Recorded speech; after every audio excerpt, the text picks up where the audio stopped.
Y'all know who it is. What's going on? It's your boy, Mr. OK Izzy, coming back at you guys again. Coming back at you guys again. We doing our thing tonight. The whole phase, part 13. Yes, sir. I said it. The whole phase, part 13. We ain't finna play with them today. So, what I need y'all to do, man, is I need y'all to hit that thumbnail. I'm sorry, hit that like button, hit that notification bell, and also hit that thumbnail. Okay, hit hit that notification bell. God damn it, bro. I'm tongue tied. I just got off of fucking work, y'all. I just got the fuck off of work, man. You know what I'm saying? And I'm tired of this bullshit. So let's get right on, man. Forget the like button and all. Let's get right the fuck on into this video, guys, man. Shit. Salute to the chat. Salute to the chat. Today we are going to be talking about the whole stage, man. And y'all know how I break it down. Y'all know how I give it to y'all.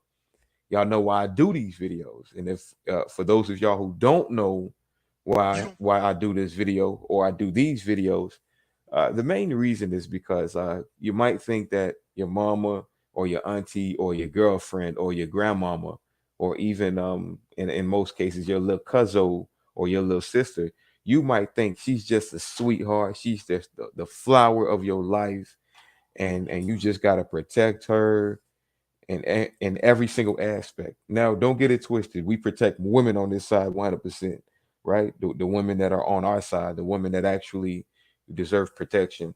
Um, But there's a lot of things that women perpetuate that us as men we indulge in.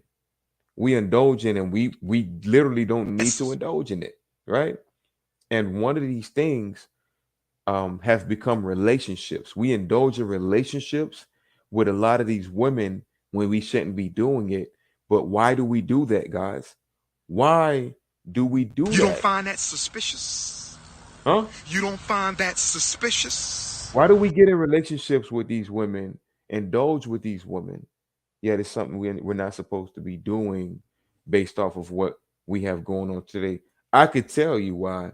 Matter of fact, the whole phase part 13 could tell you better. So sit back, relax, guys, and let's get right on into it. Shout out to the folks in the building. Shout out to the folks.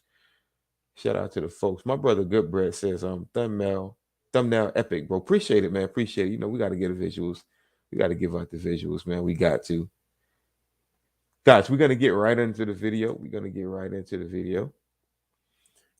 I got about three of them for y'all, man. I got about three of them for y'all. I got about three of them things for y'all motherfucking ass. And believe me when I say this, it's extensive.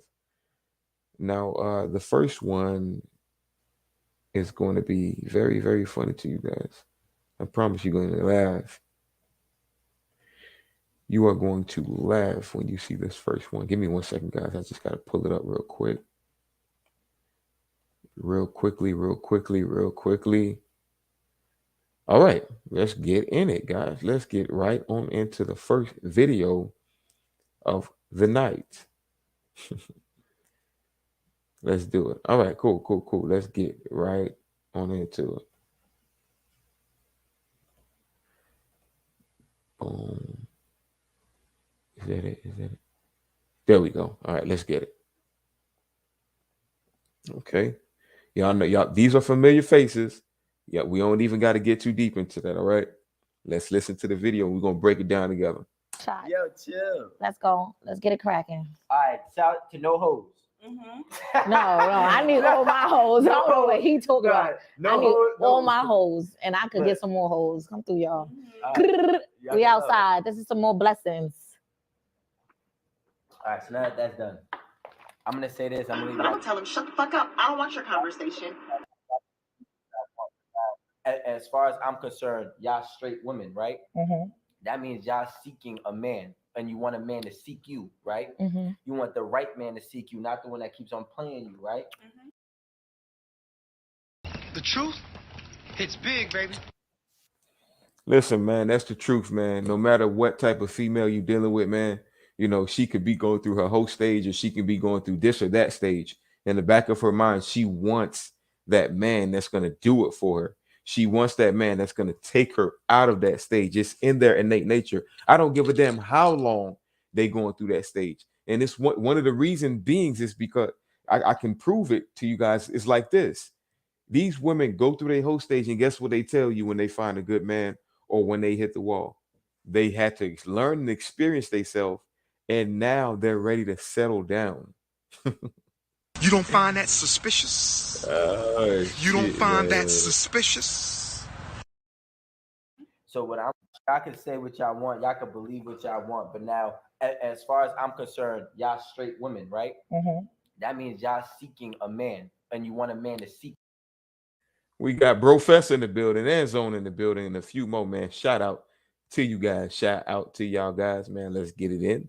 Let's get it right on in, guys.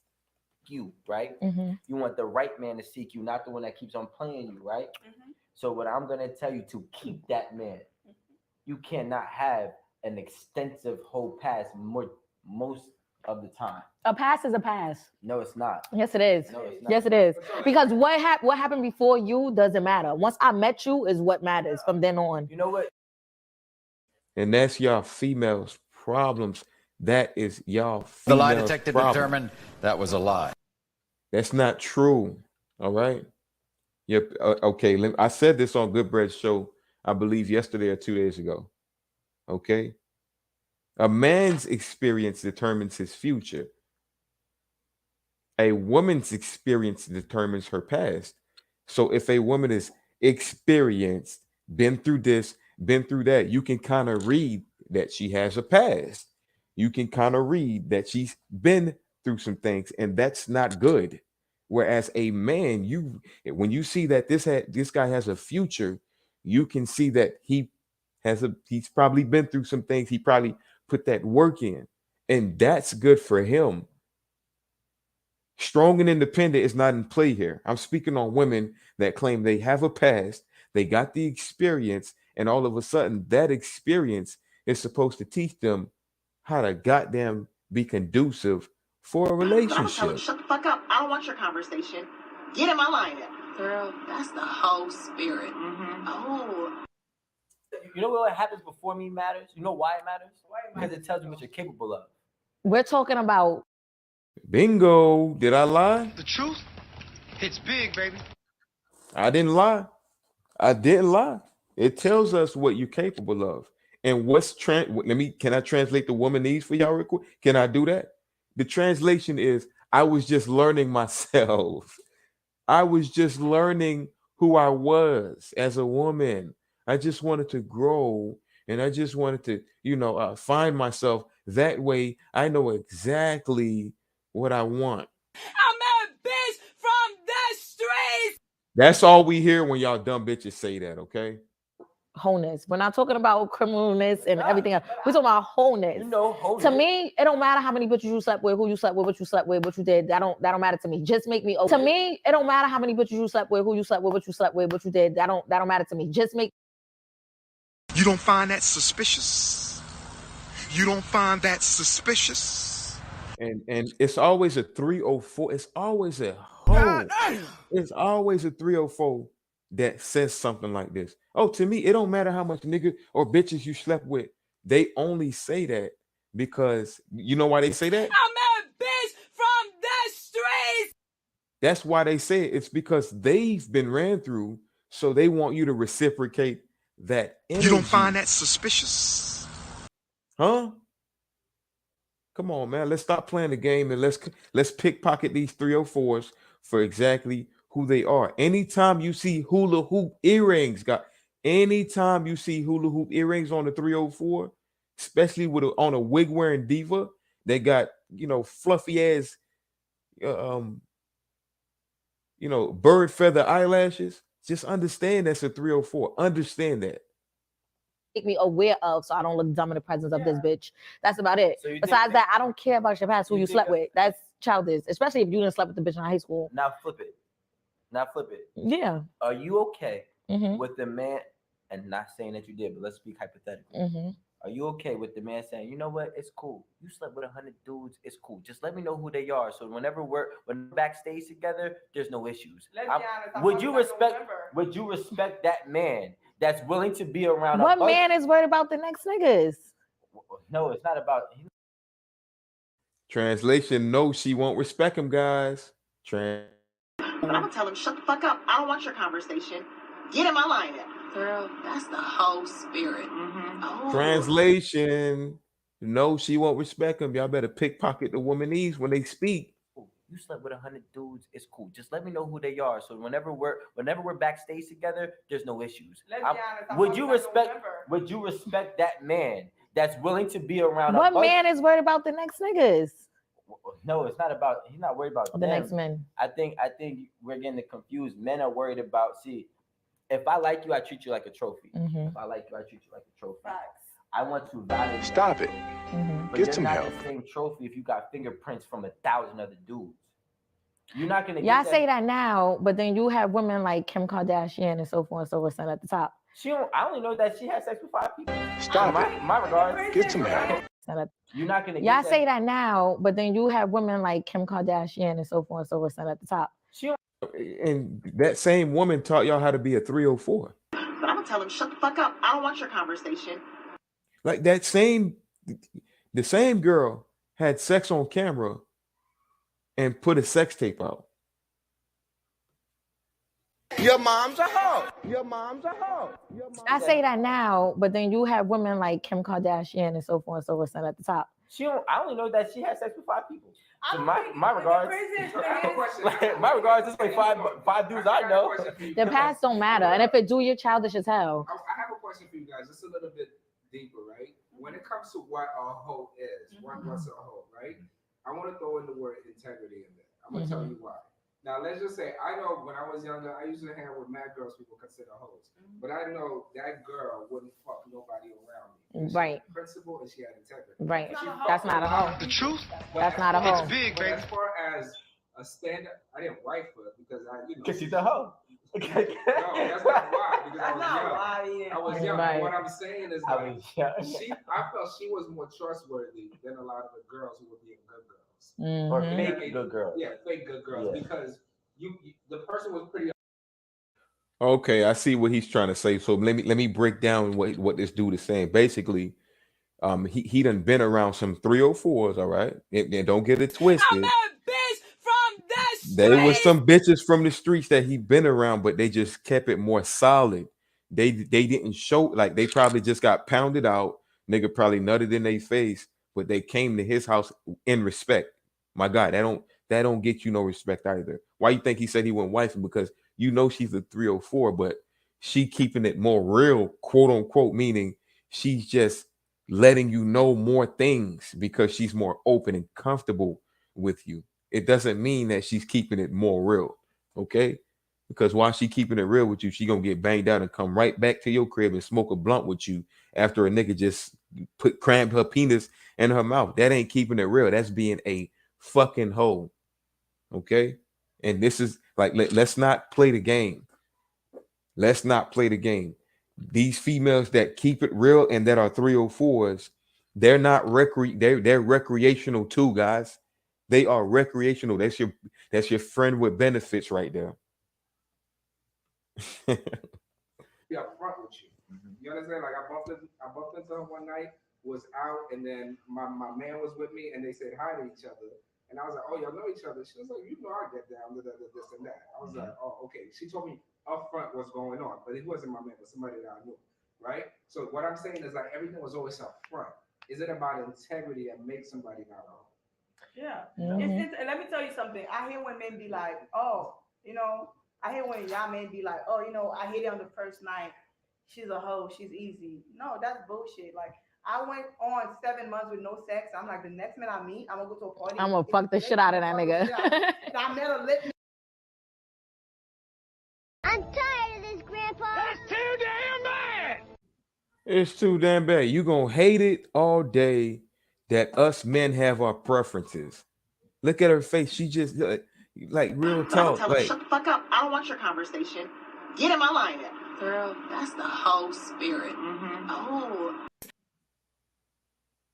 I'm a bitch from look at her. She looked like a demon. Let me just let her spew it out, guys. All right. Yeah, she's the demon. She's the one that got the titties, and she's bold enough to sit there and let you know what's on her mind. But guess what? Your girlfriend thinks like her. Your girl think just like this bitch. Yeah. Mhm. Let me tell you something. I hear when men be like, oh, I hear when y'all men be like, oh, I hit it on the first night. I'm tired of this, She's a hoe. Grandpa. She's That's easy. too damn No, that's bad. bullshit. Like, I went on 7 months with no sex. I'm like, the next man I meet, I'm gonna go to a party. I'm gonna fuck the shit out of that nigga. I met a lit nigga. Guess what? I fucked the shit out of Yeah. him. Now, And they think that sounds good. They've come to a place where their pride lets them speak like this. If I feel like I'm going to have sex with this person, I'm going to do it.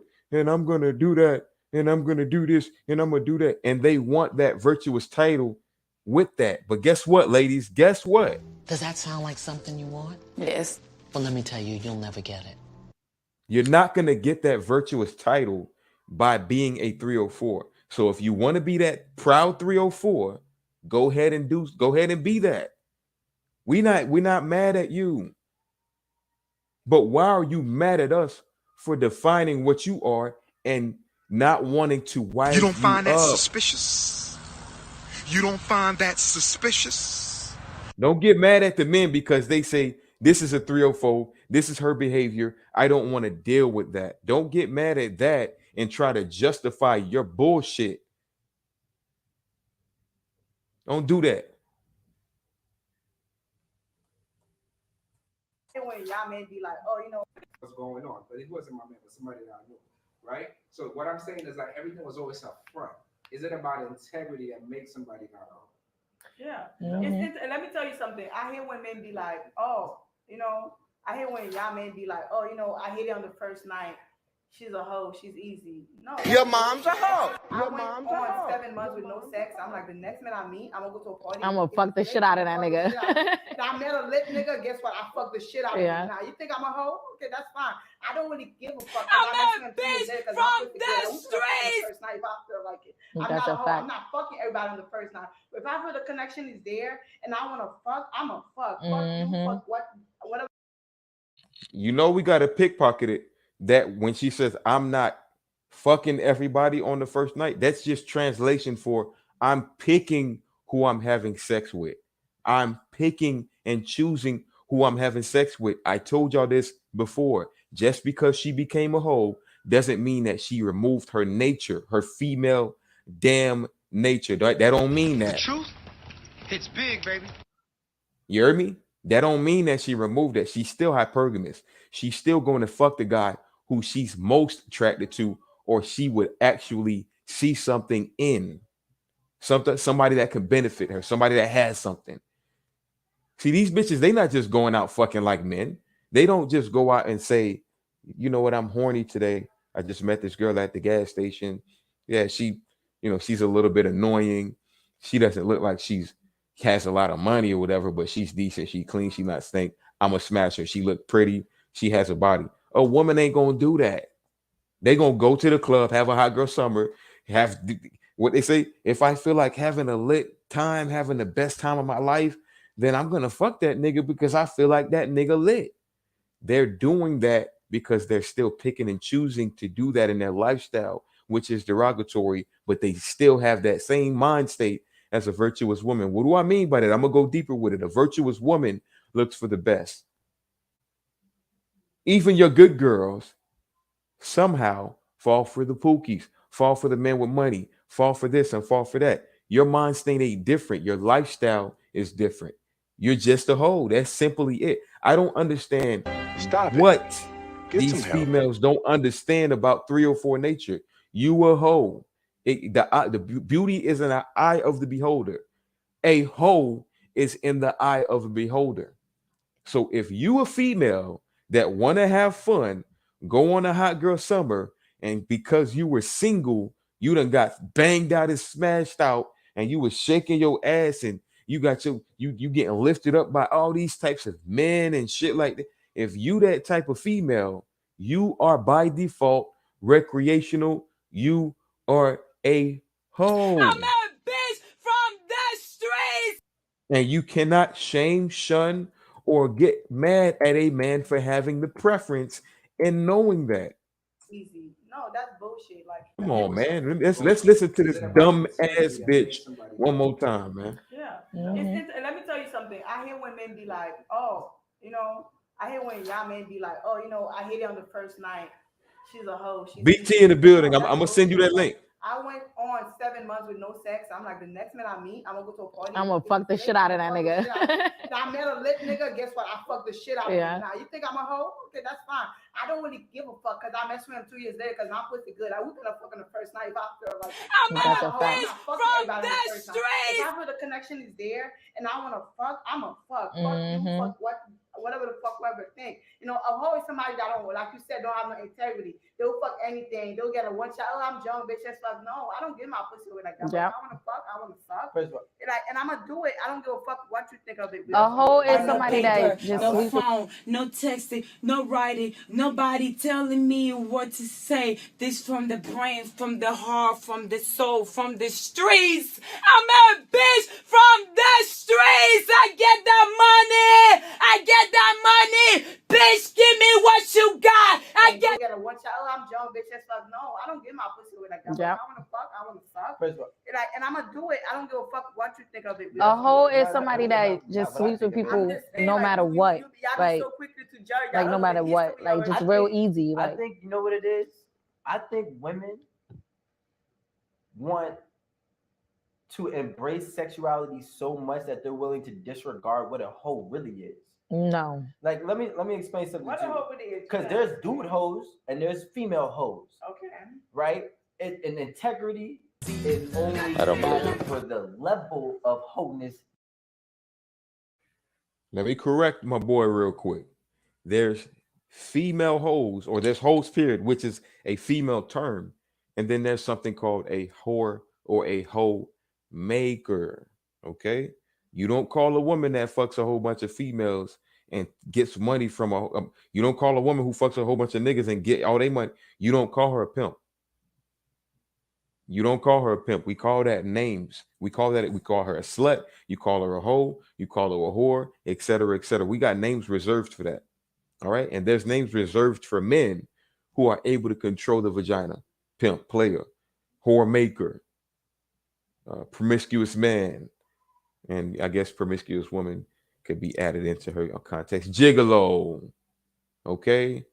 We got tons of names that don't denote a derogatory essence to a man, yet it does denote a derogatory essence to a woman when it comes to being a hoe. Point blank, period. Let's not complicate the conversation. I'm not here to complicate it. I'm not here to complicate it. You heard me? Shout out to XL Pro and B Turner in the building. B Turner says, my homeboy is the producer of this show. He told me himself all the females on this show. So, I mean, come on, man. Come on, dude. Like, literally, like, come on, dog. We know that. We know that for a fact. I'm gonna tell him, shut the fuck up. I don't want your conversation. Get in my line. Girl, that's the whole spirit. Oh.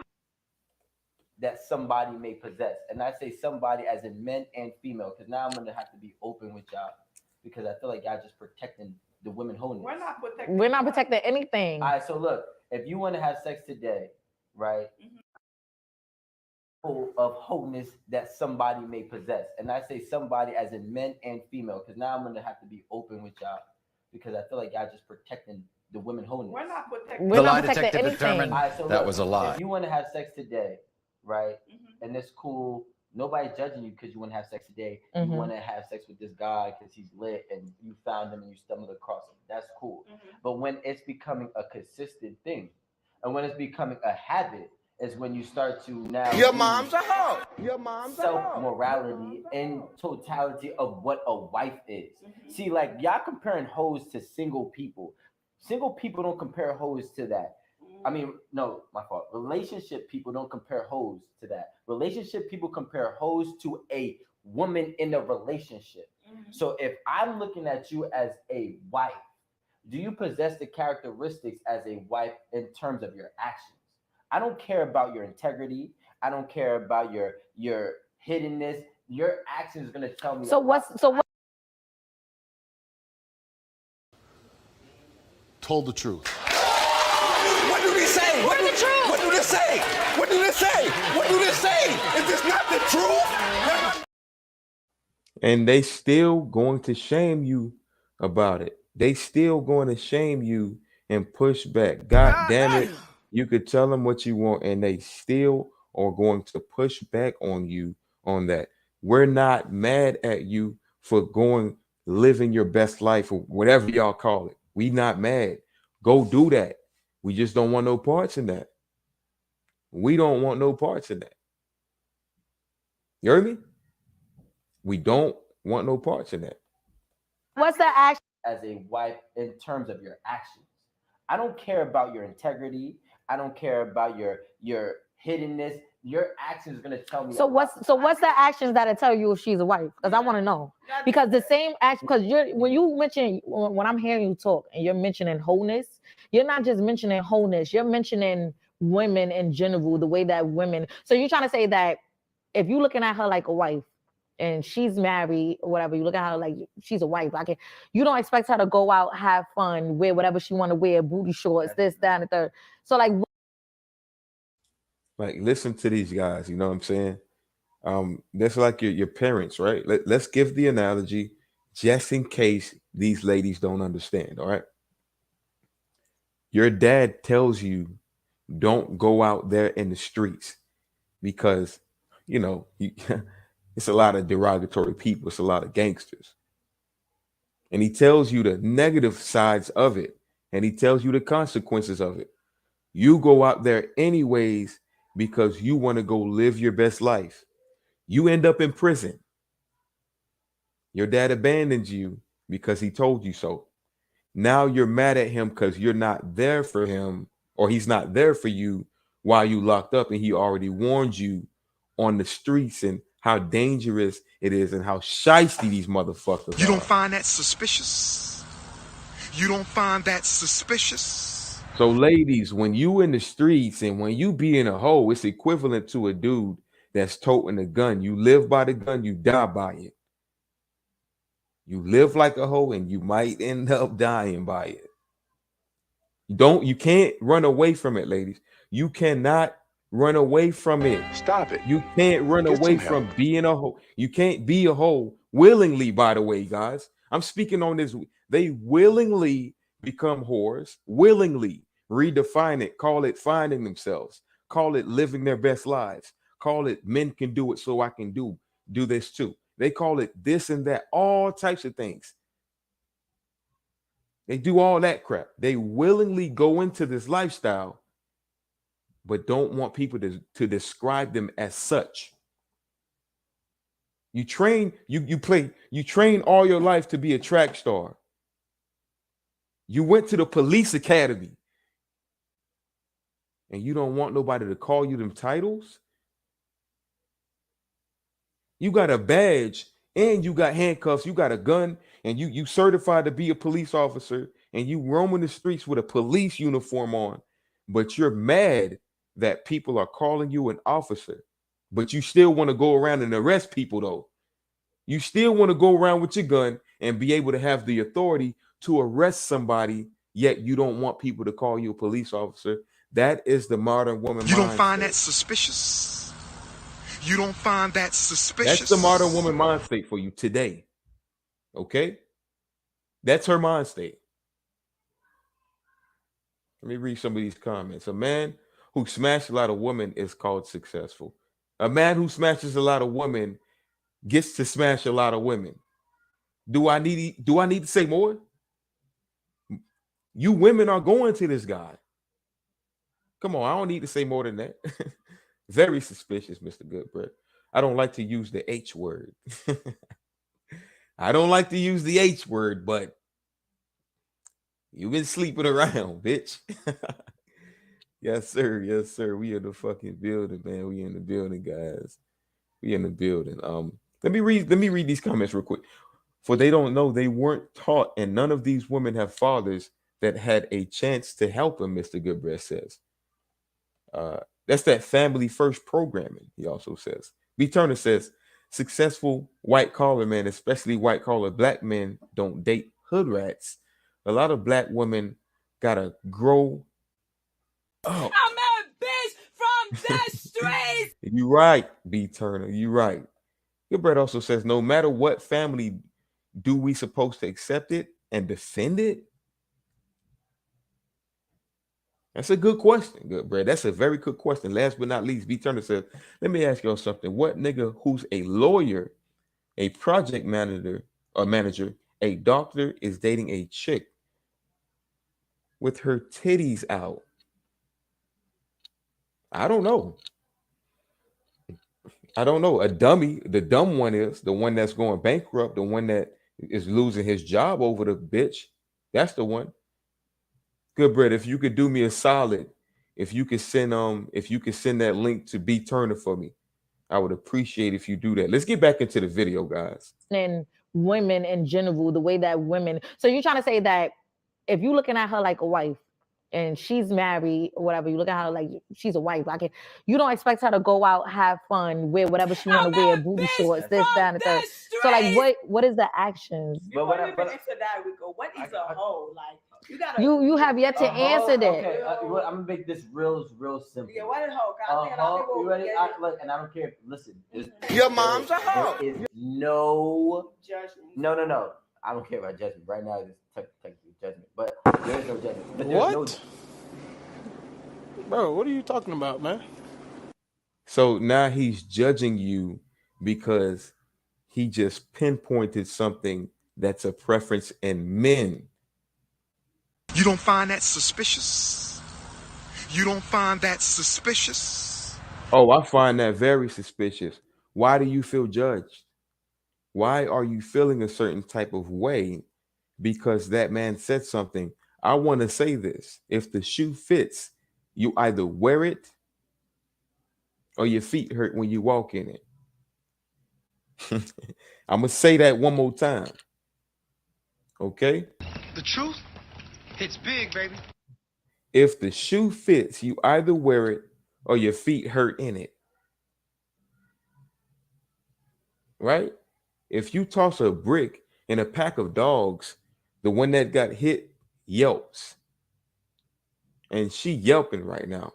She don't like the way he calling her lifestyle out. This is what happens when you conversate with modern women and they try to justify their promiscuous nature, which they've built for more than a decade plus. Think about it, guys.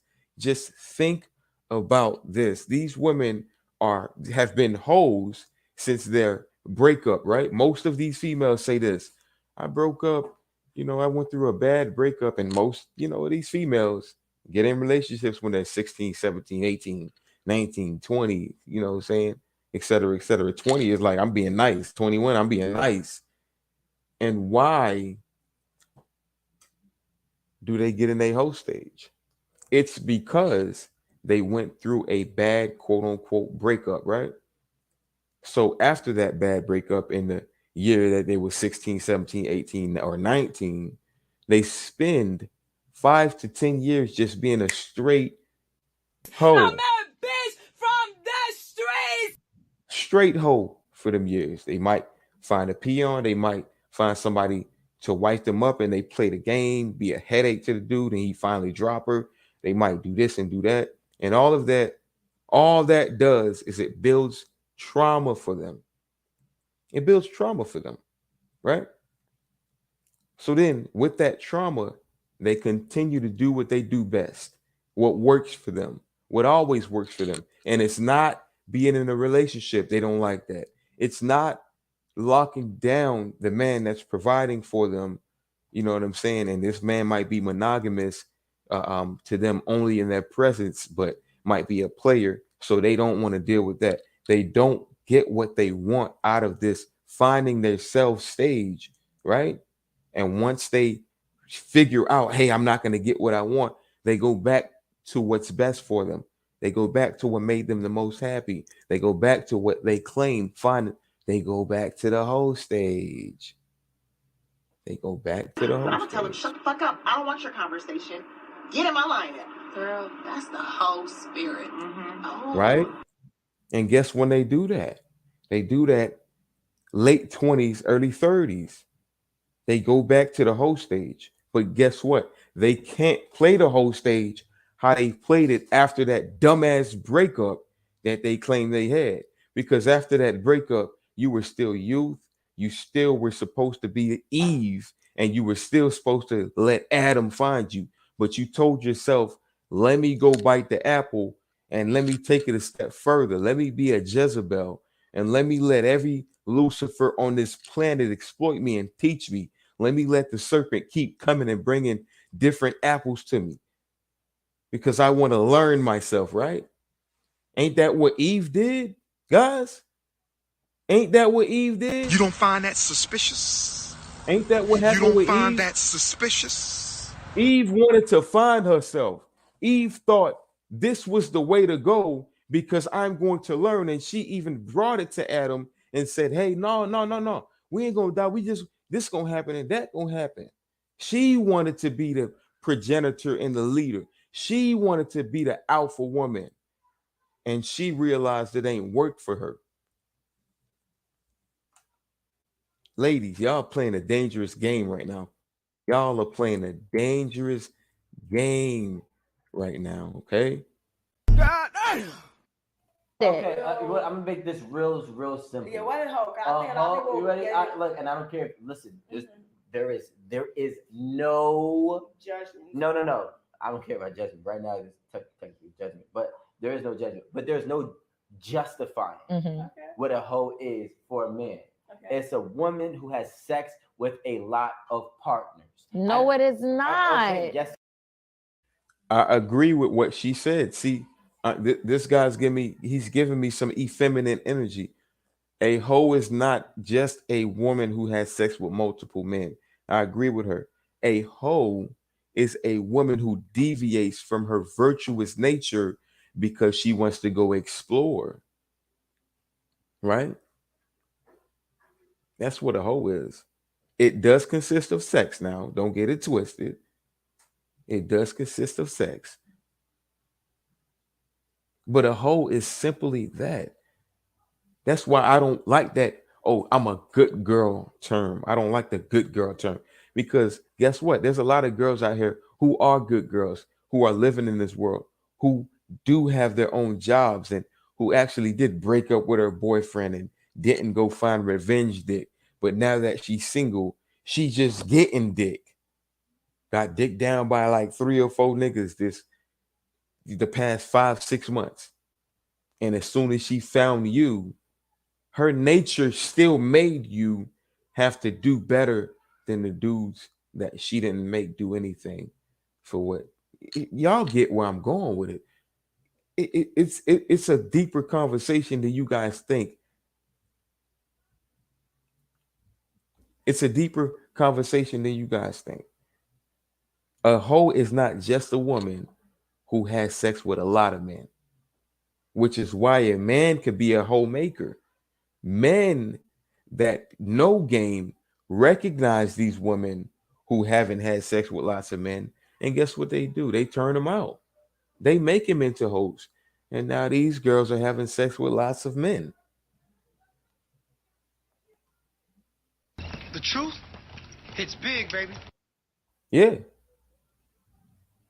But guess what the girls will say? Oh, I was just having fun. I was finding myself, I got off a breakup and I was just getting to know people, this and that, whatever, right? They always got excuses. And even when they get into a real relationship, they're going to talk about the men who they were finding themselves with. And they're going to say, men are toxic. I learned myself. I put barriers because I went through this and I went through that. I could have sworn you were finding yourself. I could have sworn this was the journey that you were supposed to go through. Let me not go on a tangent. We're going to complete this video with this fucking wig-wearing diva. You feel me? No, justify what a hoe is for a man. It's a woman who has sex with a lot of partners. No, it is not. Yes, it is not.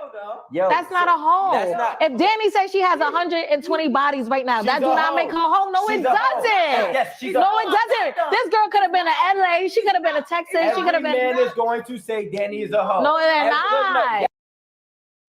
Ladies, you make the grave mistake of trying to define what a hoe is to a man, right? You make the grave mistake of doing that. That's like a man, living at home, making, let's say, I'm not even going to say making. That's like a man that's just getting by. He's able to buy weed. He's able to play his games. He's able to pay bills on time. And that's it. But he's not able. He don't want to push forward to save money. That's like him saying, "Oh no, I'm not a bum." That don't mean I'm a bum, but that don't mean I'm not ambitious. That don't mean that I don't want to make it. That don't mean that I don't want to be on my shit and I don't want to be on my purpose. That don't mean that. I'm just living my best life right now. Imagine a man saying that, guy. I'm just living my best life right now. It don't mean that I'm not on my purpose. I'm just living my best life. I'm finding myself. I just want to have fun, and find out what life it has to offer me. And I'm doing good for myself right now. I'm just casually dating, having sex when I want to, but that don't make me a homemaker. That don't make me a non-virtuous, a non-traditional man. That don't make me not on my purpose. That don't make me non-competent. That's like a man saying all that dumb shit. You don't find that suspicious? You don't find that suspicious?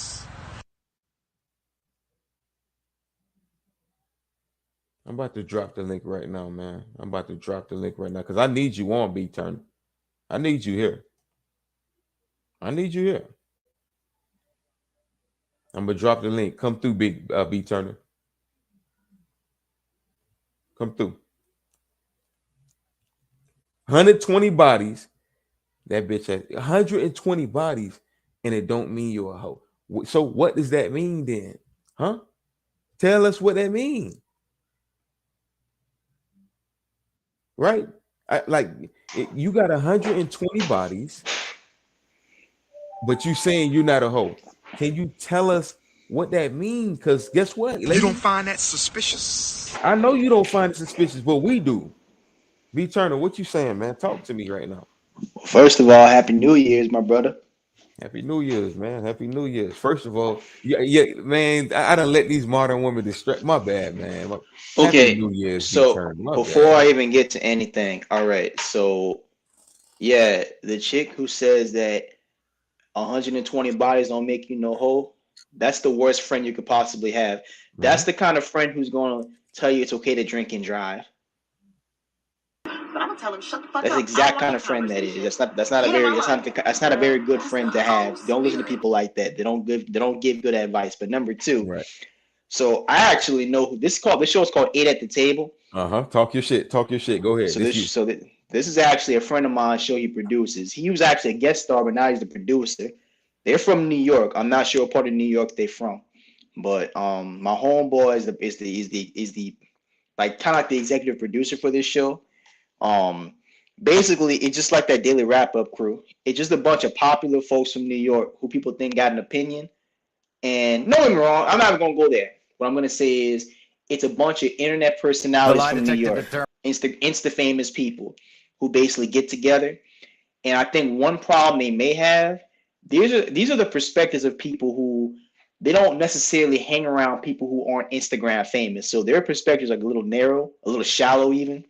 And then number two, this chick right here talking with the obnoxious looking fish hat and you know her goodies out. Her name Danny. She's an internet comedian. Right. So let me just say this. Number one, and this is not me trying to be rude as hell. Nobody with an IQ over 100 is checking for a chick like this. Listen, man. Listen. And then number two. And like I said, okay. So first off, she's one of these. She was Jess Hilarious before there was a Jess Hilarious. All right, and basically she takes the role of the ratchet New York Cuban chick, right? Like that's the role she takes, right? Right. Yo. That's the role she takes. B Turner, don't lose your point, but I gotta ask you this. You just brought something in my mind. I'm Haitian, right? I'm American. You know, I was born here, so I'm American, but my parents from Haiti. Whatever. Yeah, you from Fort Lauderdale, right? A lot of people from Fort Lauderdale from Haiti. Broward County, Fort Lauderdale, yeah. 954. So a lot of modern women, black women that is, come from the Caribbean or come from out of the States, and they are the dumbest 304s ever, like the dumbest ones. And also they are the most devout 304s at a point, as far as like they mindset, like they try to justify 304 nature. I don't know if it's because of the inexperience that they have, or it's because of a cultural difference. I don't know what it is, but she seems to be like one of them. And look at how pit bullish she is. Look at how aggressive she is. You know what I'm saying? Look at how strong she is in that opinion of being from the streets. This girl, let me tell you this right now. This girl was one day a delicate traditional flower from Haiti or from whatever fucking country she was from, and she was nothing like this. For some reason, these women come from different countries, get turned out, and their attitudes turn to this. Be turned. Yeah. So we got a lot of me, man. Yeah. And my bad. I hope I didn't interrupt you. My bad. What I was trying to say. I need you to explain it to me. That's what I'm saying. So we got a lot of Haitian people here, especially on the West Bank of New Orleans, because New Orleans is basically like Florida and New Orleans are the same state. Florida and Louisiana are the same state. Louisiana got a lot of French culture. Florida got a lot of French culture. Mm-hmm. A lot of Haitian culture, rather. Excuse me. The thing is, these countries are very underdeveloped. Not just from like a structural standpoint, but from like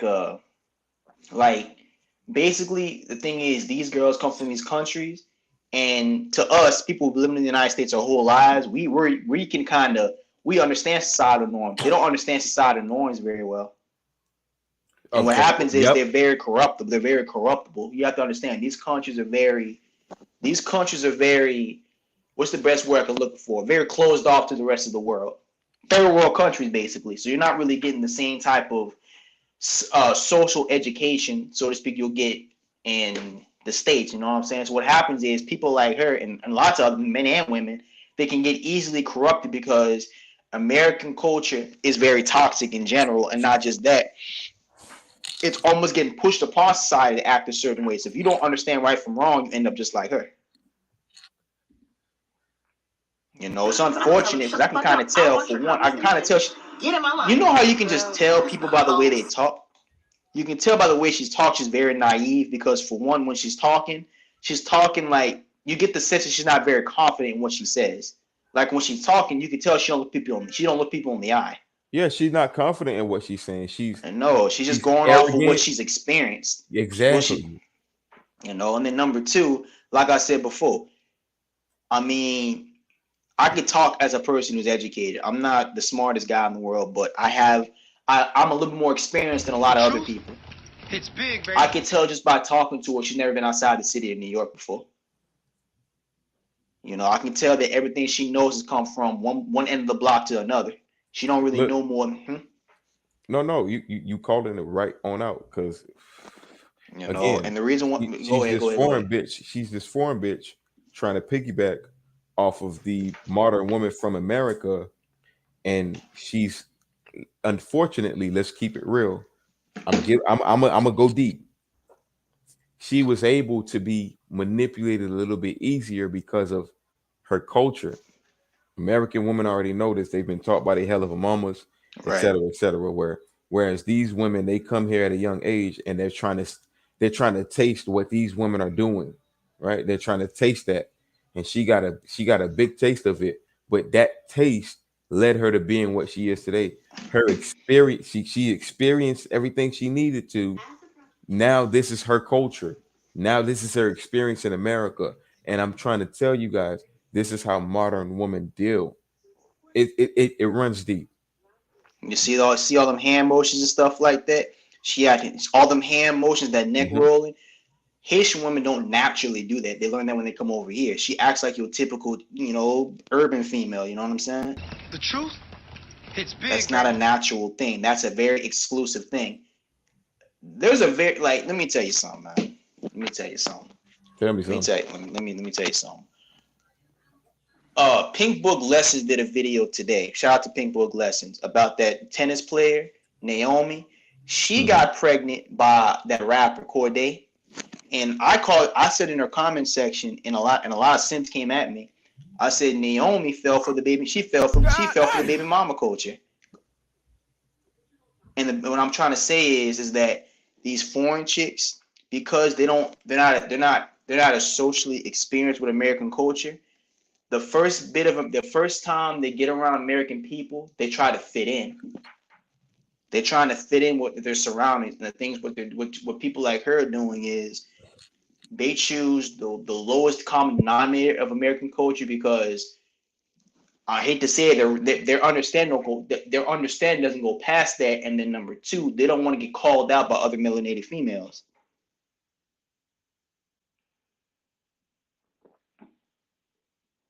Can you get what I'm trying to say? Why don't they want to get called out by other melanated females? Break it down. Nobody likes being the outsider. nobody likes being the odd man out. Everybody wants to feel like they belong. Y'all heard that?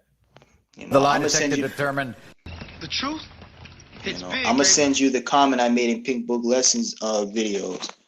I made a comment saying Naomi basically wants to fit in with them other chicks, even though she's not even from America. She just wants to feel like she belongs because I guarantee they're probably calling her weird and square. It's kind of like with Mulatto. Mulatto, the rapper from Atlanta, she ain't even really hood like that, but you would never know by the way she talk and act. You would never know. You would never know. She got the stripper look. You know, she look like your typical stripper chick from somewhere in Buckhead. So B Turner, you sticking around, right? You got time with us? Most definitely. Well, I'm about to go eat and then I'll just come back in. But yeah, this conversation needs to be had because I think it can serve both men and women well. Because this mentality, what they're trying to do is, well, people just trying to fit in. People are just trying to fit in. People are lonely. People don't got no social skills. Everybody wants to have somebody else swag. Nobody want to just go out and get their own swag. I got my own swag. I got my own swag. I don't care. People might call me names all along. I got my own swag. I do my own thing. I'm an independent person of what everybody else might think. But guess what? People respect me for that. Chicks like Danny, who ain't even from this country, and not even just her. All kinds of people, man. They just try to fit in because they lonely. They don't got no identity. That's why it's so easy to corrupt them and get them to do things that aren't good for them. Easy work, which is why I say men are, as far as, corrupting the females, we are the horn makers, and they don't realize that you don't really have the power in doing what you think you're doing. I just got off a breakup, or I just want to have fun, or I should be able to do what I want, which all correlates to a man having sex with you. All correlates to that. All correlates. You don't find that suspicious? And I'll say one last thing. Want to know the real You reason don't why? find Another that reason why these suspicious? chicks are talking about why body count shouldn't matter. Can I tell you one last thing before I go eat? Let me tell you Yes, something. sir. Go ahead, drop the Chicks bomb. like her don't want to date street. They don't want to date street niggas no more. See, let me tell you something. I'm gonna get a little deep on y'all. The reason why they go so hard about who they want to date, how they only want to date street niggas and felons, stuff like that, because their understanding don't go past that. But once they get older and the pockets start getting tight, because let me tell you something, man. Cities like New York, New Orleans, Los Angeles, Miami, cities like that, if you don't make six figures, you're living in the projects. You said it. Hold on. Cities like that. Wait. I gotta give you this. I have to. Told the truth. What do they say? What do they say? What do they say? What do they say? Is this not the truth? Have I not been saying this? Did y'all not see this? What is this?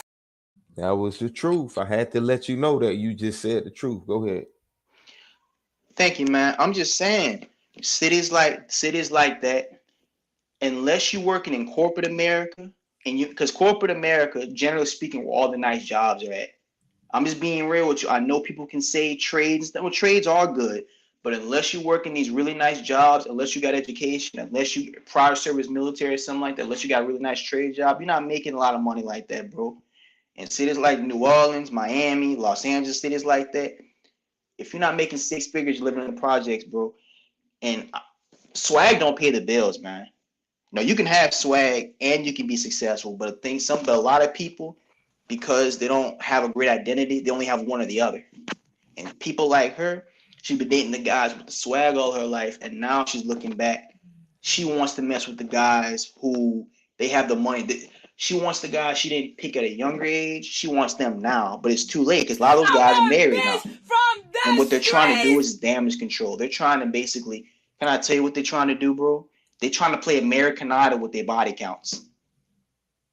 They're basically trying to play Shark. They're basically playing Shark Tank with their body counts. They're saying they're trying to make a picture of these dudes that their body count shouldn't matter. Yes, they are. Yes, they are. God damn it. Yes, they are. The truth hits big, baby. No, but this is a deep conversation, man. But I have this conversation with people all the time. But this is good talk, man. But I'll be back in a few minutes. Okay, so do what you got to do. We're gonna continue the video. We on, bro. So stay tuned. All right, bro. Yeah. You got the link, so jump back in. Jump back in, guys. Hit that like button, subscription button, notification bell. Stay tuned for my new channel coming out. Okay, let's talk TV. But in the meantime, let's get back into the video. With a lot of partners. No, it is not. Okay, yes, it is not. There is no judgment. No. I don't care about judgment. Right now, it's technically judgment, but there is no judgment. But there's no justifying what a hoe is for a man.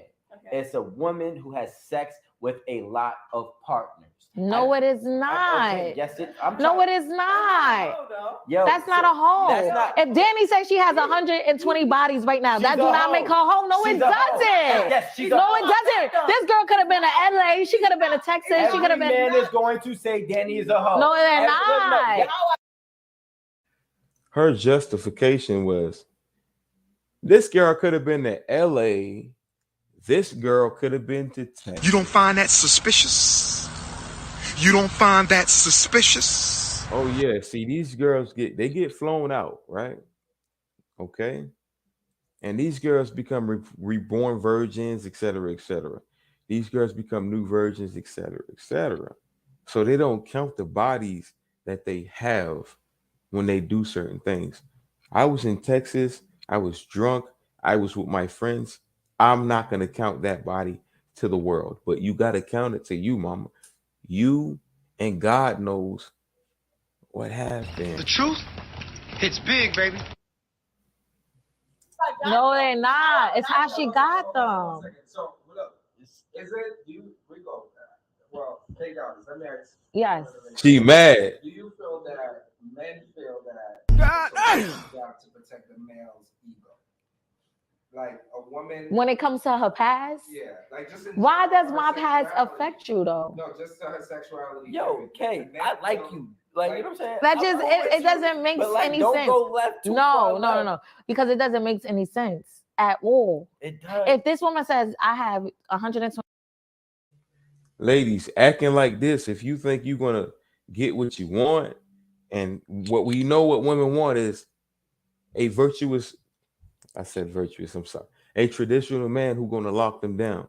This is what you want, right? Right? Acting like this ain't gonna get it for you. Does that sound like something you want? Yes. Well, let me tell you, you'll never get it. 20 bodies. I really like you. That's not a hoe. How does that make her a hoe? Did she fuck any of your mans? Any niggas that you know that she fucked? Did she fuck their friends, their cousins? You're a hoe forever. No, that doesn't make You know her a why? hoe. It shows a lack of discipline. It shows a lack of actually being able to. No, it doesn't, because you don't know her story. I don't care about the story. I care about your actions. Hey. So let me give you an example. If I make a mistake, right or wrong, if I make a mistake because I had a bad past, right, and I go to jail, I still go to jail.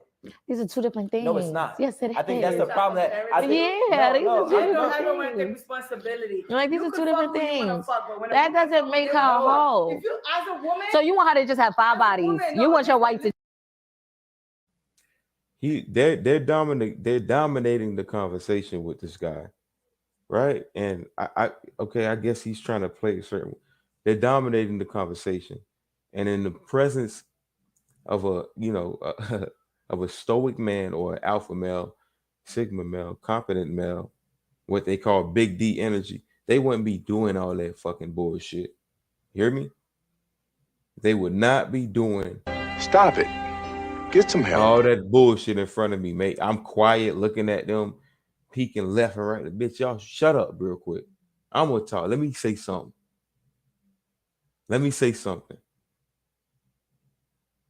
Right? I'm tired of this, Grandpa. That's too damn bad. I still go to jail. These are two different things. No, it's not. Yes, it is. I think that's the problem. That I think, these are two different things. responsibility. Like, these You are two could different fuck who you wanna things. fuck, but when a That woman doesn't fuck, make they her a know. hoe. If you, as a woman, So you want her to just have 5 bodies. woman, You no, want your wife to just listen, come with 5 bodies. Rico, as a woman, if you fuck who you want to. What's wrong with your wife coming with 5 bodies? What's wrong with that? Huh? But I'm gonna tell him, shut the fuck up. I don't want your conversation. Get in my lineup. Girl, that's the whole spirit. Oh. Fuck, you're not a hoe. It's how you fuck. If I'm fucking your mans, yes, you a hoe. You a bitch. hoe. If you're fucking my business partner, You a hoe. But if I'm fucking niggas discreetly and I wanna fuck and I don't know your friends and none of that, I'm not a hoe. I feel like y'all just What? having court. Bro, what are you talking about, man? Yo, like, stop, man. See how they get to define what a man is, and they get to define what a hoe is. When we say, "Oh, we don't like that," no, bitch, that's not who I am. You can't say this. That's who I am. You can't say this is what I'm going through. But as soon as they say, oh, a man has to be this and this. I need this kind of man or that kind of man. You insecure if you tell them what's going on? Why you looking? You see how the double standards don't work for them when it comes to them trying to be logical. You heard what I'm saying? Stop it. Get some help. I have to hop back in early because I heard the stupidity just now. Oh, baby, we got to draw the line right here. Hey, Right. fellas, some advice for you when you talk to deal with hood rats. My best advice for you: don't. First of all, here's how I know he's one of the type of niggas where he's the kind of person. This Rico gentleman who I don't know him personally, but these the type of dudes they like to be just surrounded by bitches all day. They love arguing with females because that shit turns them on low key. Dudes like this, they love being around females. He's the kind of person I guarantee you most of his friends are girls. Right. And I agree. I bet they agreeable with females. You feel me? Hell yeah. Very Because right now he's playing. Know why he's telling them? No, I don't want to mess with no hoes. That's his way of trying to get them to want. That's his way of trying to get them to want him. That's exactly what it is. The oldest trick in the book. Let me tell you, the easiest way to get booted, the easiest way, make females try to make you think a certain way. That's the easiest way. Because what they're trying to do is they're trying to persuade you, bro. That's all they're trying to do. Mm-hmm. You're right about that. That's why they be like, I can't stand you. Duh, yeah. We gonna fight. We gonna fight. Like, you feel me? They try to, you feel me? You called it. You called it, man. I ain't gonna lie. You actually called that. Yeah, bro. Yeah, this dude Rico, I don't know this dude, man. I'm sure he's probably cool, but no, man. I could tell by his energy right now. He think this shit's funny. Not understanding that, bro, I told you before, they don't want to date street niggas no more. They don't want to date rappers or athletes. They're in their 30s. They don't want to date them dudes no more because them dudes either don't want them or them dudes ain't got the kind of money they need to survive no more. Right. So what's going on is they want to try to appease they're trying to basically Shark Tank themselves, like advertise themselves to the dudes that they want growing up. Exactly. What they need to understand is these dudes called it. No, I literally was just about to say that, but let me let you talk. I ain't even gonna cut you off. Yeah. What they're trying to say is, bro, these chicks are desperate as hell to get men to want them now. I know if they get on the internet, they might. Let me tell you something, man. If you're a guy, can I talk some real shit to you? If you're a guy and you work out regularly, you're educated, and you're successful, you got a place to stay, you got transportation, and hear me out. Especially if you got a bit of a military background and stuff like that, you're a bit overqualified for 99% of females in our community. You don't find that suspicious? Stop me if I'm talking too much. I'm letting you go. No, bro. all this. I don't get into none of that alpha male talk. I don't get into none of that red, because you want to know what it is? There's a plethora of dudes in the black community who are doing very well for themselves.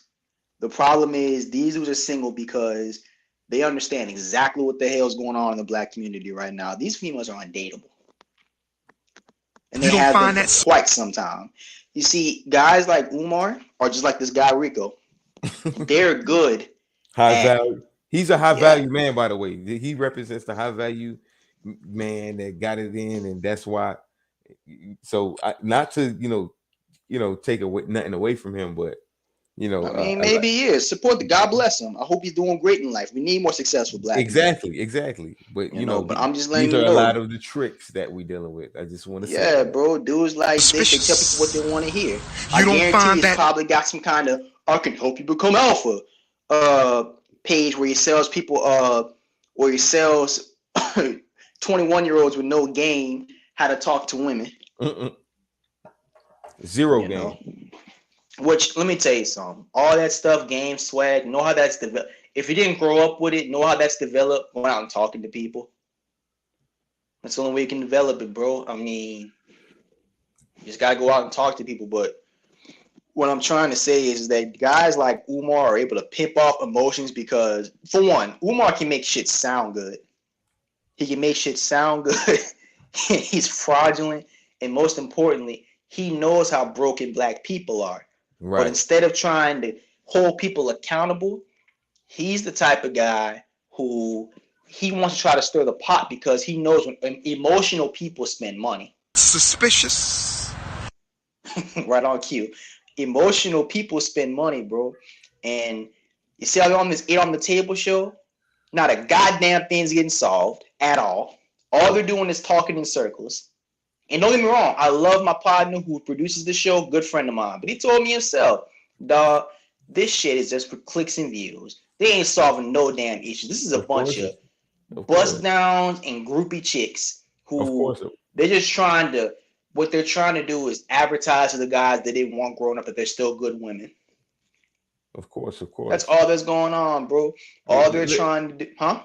No, I was gonna say B-turn. You know, we ain't done. We got how many? Well, we got 2 yeah, more bro. minutes It's of on madness, and I ain't even done yet. We just getting started with the whole stage, by the way. Yeah, bro. You know what I'm saying? These are the type of chicks who chased after Boosie and Webby and Mouse on the Track growing up. These were the chicks who got into the club for free.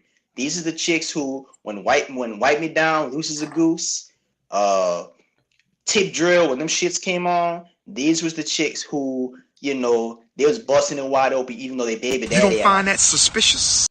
No, and now they mad about that shit, bro. You absolutely correct. And you know, the thing is, they're trying to merge their world with reality of men. So what they say is they were young, they were dumb. Like I'm telling you, they got all types of ways. They say I was young, I was dumb, and I'm gonna make a chart. You know what? I just found out a new chart, guys. You know, tell you some real the shit. excuses that women make. Real quick, B-turn. The my bad. I'm excuses sorry. no, you good.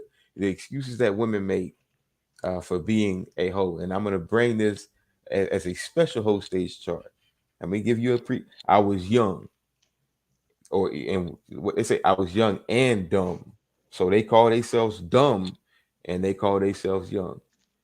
I was finding myself, so they call themselves lost. I'm giving y'all some spill right now. I had to get to know myself. So they're saying that they didn't know themselves, which would be, anyways, I ain't gonna get too deep into that.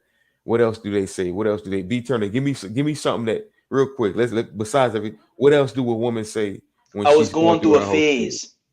I was going through a phase. What the fuck does that mean, man? It means that she was raised off Soulja Slim, Boosie, and all these other flashy ass rappers, raised off of Noriega, Kodak Black, Rick Ross. She was raised to find these niggas attractive by her mama told her these are the niggas with money. Her mama told her, girl, you better go out and get you a nigga like that. Yeah, okay. Oh, my bad. I went down a rabbit hole, didn't I? My bad. No, my bad. That's a you totally different subject. Totally different subject. Nope, that shit. Nope. Their mama told them. No. Squares long. I don't believe you.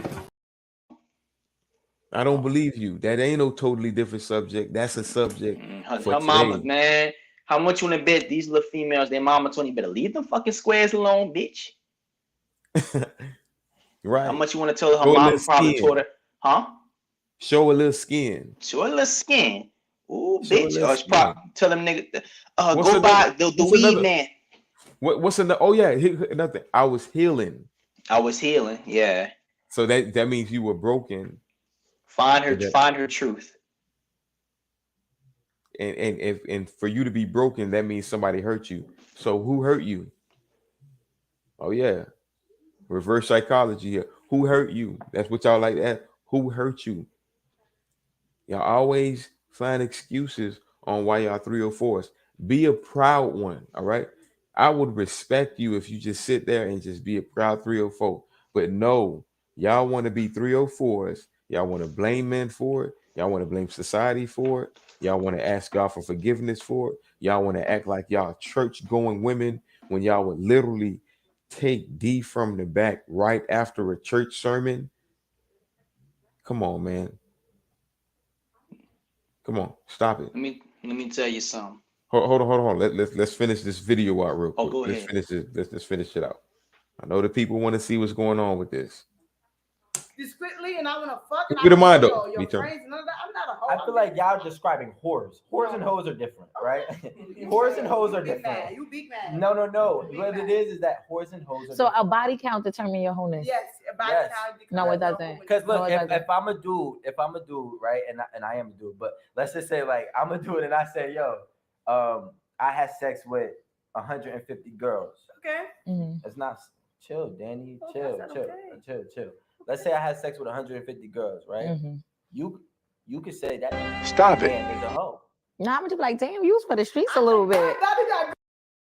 And what I don't like what he's doing, and what I read from, that's why I read this kind of sensitive nature from him. He's reciprocating energy as if women and men are the same. So what he's trying to why do you think they're comfortable when she laughing? He's doing what modern women do. They be like, oh, if men can do it, I could do it too. Oh, if a man has sex with multiple women, he's considered this. But if a woman has sex with multiple men, they're slut shamed, right? He's justifying that argument for them right now. Just peep the game real quick. And B Turner, I know you're gonna come in on this one. Chill. I know you will. Let's say I had sex with 150 girls, right? Mhm. You could say that man is a hoe. Now I'm gonna be like, damn, you was for the streets a little bit. That good day. You was for the Okay, streets a little so- bit. But like, You was out. Notice their reaction. The women say, oh, damn, you was for the streets a little bit, didn't have no problem. The other one got excited. Damn, Poppy got good dick. You know what I'm saying? From the street. This nigga Rico trying to shame niggas into not smashing hoes. He don't want Right. no competition. But That's guess all what, the though? fuck that's going on. But guess what? You can't do that in front of some real hoes. He's sitting down with two hoes for real. These are some real hoes, and he think pandering, or he think being this sweet. Oh, but this and that, man, you gotta really get into them. So that's why when he asked that question, okay, so what if I was fucking 150 bitches? What did that bitch say? I'm gonna run it back. And I want y'all to see the reaction. All right. And you took an L on this one, man. You took an L on this one, and I'm gonna say it on OK Let's Talk TV. You took a damn L on this one. You took an L. it's not chill, Danny. Chill. Let's say I had sex with 150 girls, right? Mhm. You could say that man is a hoe. Now I'm gonna be like, damn, you was for the streets a little bit. That good day. You was for the Okay, so- streets a little bit. But like, You was out. The one in the orange said no, and the one with the hat that says "fuck you" or whatever, she said no. I'm gonna just like think what you think about that, B Turner, man. Because I always say this, man. Women are whores and men are whore makers. They don't even consider you a hoe when you have sex with 150 women. Yeah, talk to me, B Turner. Like, what do you take out of this? Let's flip it. Let's do something real quick. You got two whole ass bitches there, right? And you got one nigga who I'm assuming he's got the kind of platform to where he can kind of finesse his way into a lot of pussy, right? Yeah. Let's flip that around. You got one hole in the middle. Let's just say Danny was in the middle. Danny is unknown. She a known creeper. She like to creep. You put her in the middle, and you put two niggas on both sides of her. Let's just say they get bodies too. If she were to say she get a lot of bodies to both of them niggas saying I ain't touching it. Put a nigga in between two females like Danny, and he say he get a lot of bodies, or they could tell he get a lot of bodies. Threesome. Straight up. Baby. Threesome. The truth? There is It's big, nothing baby. more attractive to a hoe than a dude who gets a lot of hoes. Come on, man. There's Come nothing on. more They attractive. display. I don't. They're just trying to discourage simps from treating them like the same way the niggas who. They're trying to discourage simps, and they're trying to discourage dudes who are very unconfident with women from treating them like hoes. Right, A lot but- of simps right. are just a backbone away from being like Rico. Exactly. Period. And then I don't what- like saying period. that was precise, fam. And that's why I tell dudes, look at it like it's a business or like a business commodity. They treat it like a business because the customer is always right in business, right? So Yes. you not, let's say you got a customer that walks in that spends money and has invested a good amount into you. And one day they come in and they break something and they start yelling at you and snapping on you and they trying to get a refund or some shit like that. What are you gonna do? Are you gonna return that product to them, even though they were a bitch that day? You are still gonna be like, you know what? I'm gonna just let me return this because I want your money, I want your business. Customer's always right. It's the same thing with a 304. When asking her about her nature, she understands the customer is always right. She ain't gonna try to expose the customer.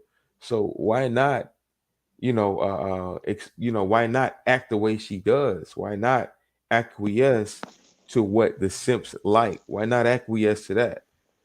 But something about female nature, though, it always comes out. Always comes out.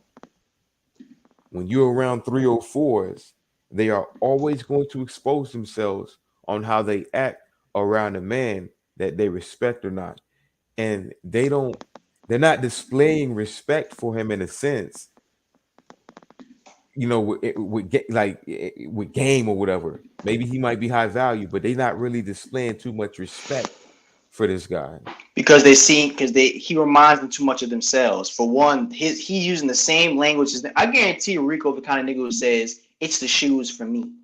You can tell right. He uses the same vernacular they use. Yeah, they sensing that energy from him, and women do that even if they're wrong or right. They just do that. That's how their mind works. So believe me, that's why they're talking to him the way they're talking to him, and then they're comfortable letting him know if a dude has 150 bodies. No, you're not a hoe. You just probably got some good D. They're attracted to that kind of man. So don't fall into their trap. You got to let them fall into your trap. Let's continue. Experience is very important when it comes to dating. When it comes to dealing with women of all races, it's experience is what helps you to not only deal with women. Experience is what helps you to become basically a grown man. Like experience is the difference between a guy who doesn't get women and a guy who gets a lot of women. And the only way to gain experience is to talk to women. I think the only reason why simping is so bad right now, a lot of guys, I'm not gonna say they're scared of women, they respect women too much, which is not a bad thing. It's important to respect people, but what you gotta understand is stop putting so much of a boundary and stop pedestalizing people so much. Right. It's okay to be a little presumptuous. Ask her how many bodies you got. Ask her about her last boyfriend. Because the thing she's gonna ask you all these questions anyways. You don't got to be an asshole about it. I'm gonna keep it real though. I don't ask females how many bodies they got. Yeah. Like as far like you know what, like as far as like okay, boom. Let's say I'm talking to a female, and I start, we feeling each other. I might ask the question. I might ask is, when did you lose your virginity? I might ask that question. Because if I ask her how many bodies she got, I'm gonna keep it real. I'm just gonna keep it real. The answer she gives in my mind is gonna the lie detector determined that was a lie. I'm not gonna believe it. Maybe she's an anomaly, but I ain't gonna believe it. But to ask her how many body counts she got, like I said, I don't think she's ever gonna give you the correct answer, man. Never. Unless she literally only fucked 2 dudes, she might tell you that. Right? Mm-hmm. You could say that man is a hoe. Is that Black China? I say, I had sex with 150 girls. Okay. Mm-hmm. It's not. I'm chill, Danny. Chill. Let's say I had sex with 150 girls, right? Mm-hmm. You could say that man is a hoe. No, I'm just like, damn, you was for the streets a little bit. You got good day. You was for the streets a little bit. But like, you was outside a little bit. It's big. I want to make sure that y'all you experience. So now you gonna know how to eat this pussy. You know what I'm saying? Like you experience. Who said anything about eating pussy? Cut it out, bitch. Yeah, like girl. That's a gross bitch, bro. Not that we don't, but we stop it. Hey man, that just kind of shows you that dominant spirit. He gonna know how to eat this pussy. Ooh, what the fuck that got to do with him fucking 150 bitch? Okay, all right. Man, say okay. Hey, bro. Y'all keep all right. Hey man, I'm gonna tell a lot of guys who might be a bit on the square side. Don't think it's a bad thing being a square, because you don't want to get caught up with something like this. Chicken the orange, Danny might, at least Danny out with it. But see that thing right there in the orange? Hey man, that's Dan. Hey, that's as Kevin Gates would say, is that's danger zone. This girl in the orange is a monster. All she needs is probably a perk in a bottle. She gonna let a nigga run train. She gonna do a threesome. This one on the left. This one on the left. She's a huge thought. I'm gonna tell you that right now. Huge thought. Soda pussy, but she thinks she's worth more than she's trying to be a high value prostitute is what she's trying to be. The one on the left, and it just good luck with that. Good luck with that. Both of them we're wearing divas. Both of them got derogatory nature. We ain't even finna. But that's what we're trying to say. So that actually what you said. It's okay for a guy if a guy does it, but if I guarantee you, Danny Deuces, if I call up any one of my friends and I say, "Yeah, my girl got 100 bodies," why would you be telling your friends? They're not gonna be like, why not? She can definitely give you the top of your life, bro. No, if she shared that information with you, why is that any of your friends? But look, I'm just saying. You see how crazy it sounds, right? No. What I'm saying is, because she had 150 bodies, it doesn't make her a hoe. Maybe she had a whole past, but that doesn't make her a hoe currently. It doesn't. Are you good? So if your girl tell you how many bodies she has, you can't keep a secret. No girl's You gonna don't be find you the that truth. suspicious? But that doesn't make her a hoe currently. It doesn't. Are you good? So if your girl tell you how many bodies she had, you can't keep a secret. No girl's gonna be telling you the truth. They just gonna be lying to you. You ain't never. First of all, if she tells me how many bodies she has and it's that amount, she's not gonna be my girl. She's not gonna want to tell you the truth. You're just gonna be finding out through the streets one by one. You ready for this? Cat. Actually, not. We're not gonna find out through the streets one by one. No. The lie detector determined that was a lie. Chicken the Orange has dated every rapper in the city. Chicken the Orange has probably dated everybody in the city who got any kind of name. No, she's dated all the. She's been on every flyer of every low budget hole in the wall club. She was probably the chick who was getting flipped on all the football. She the chick at the video shoot that they be like, "Oh, we have an after party," and she comes straight to the after party and she get down. She's that one. She was that one, as a matter of fact. It's over with for her right now. And the one on the left, like I said, trying to be a high value prostitute, trying to be classy, cross her legs, and trying to make sure, trying to be concealed. Use a thought. How much you want to bet Chick on the Orange is the kind of bitch she'll probably say something like, "I've been proposed to 4-5 times."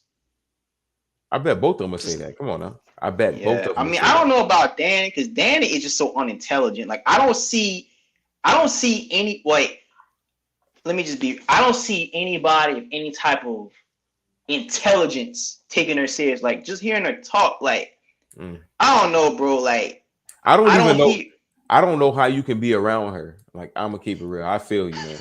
I wouldn't even be able to be in the same vicinity as her. Like, just her mouth and her attitude is just demonistic. I don't know what to say about this. It's just Chicken the Orange. I can tell if she wasn't a club female, she's somebody who done set a lot of dudes up to get murdered. She was in the club, but best believe that she was in the club. Best believe that. True. You're just gonna be finding out through the streets one by one. You ready for this? Cat's out the bag. And that's it. Like, you're gonna be finding out through the streets little by little. You gonna wake up with a girl because she said she had 100 bodies? Yes. She's my carry me. I got 3 bodies. Period. Okay, I got 3 bodies. That's cool. And I look fine to me. But guess what? So basically, you just admitted that. So being a hoe is a shame. So if a man don't want to accept me for having 1 body, I'm gonna actually lie and say I got 3 bodies. You don't find that suspicious? You don't find that suspicious? Thank you for giving us the female game. Thank you so much for letting us know exactly how y'all I'm think. gonna tell him, shut the fuck up. I don't want your conversation. Get in my line. Girl, that's the whole spirit. Oh. Come on now. Come on now. I'm a bitch from You see how they the both got their legs streets. crossed? They turned on. They turned on by all this chaos. Your mom's a hoe. This shit turning them on. They like this shit. They just She they gave just turned us on, huh? she gave us part of the blueprint, man. She Oh, turned since on. you don't like hoes with 100 bodies, I'm not gonna acquiesce to what you like. I'm just gonna lie to you and tell you I got 3 bodies. God damn. Probably had buku abortions. No, but I'm gonna lie to you. I'm gonna lie. We're gonna lie about it because you don't like that, and that's not your preference.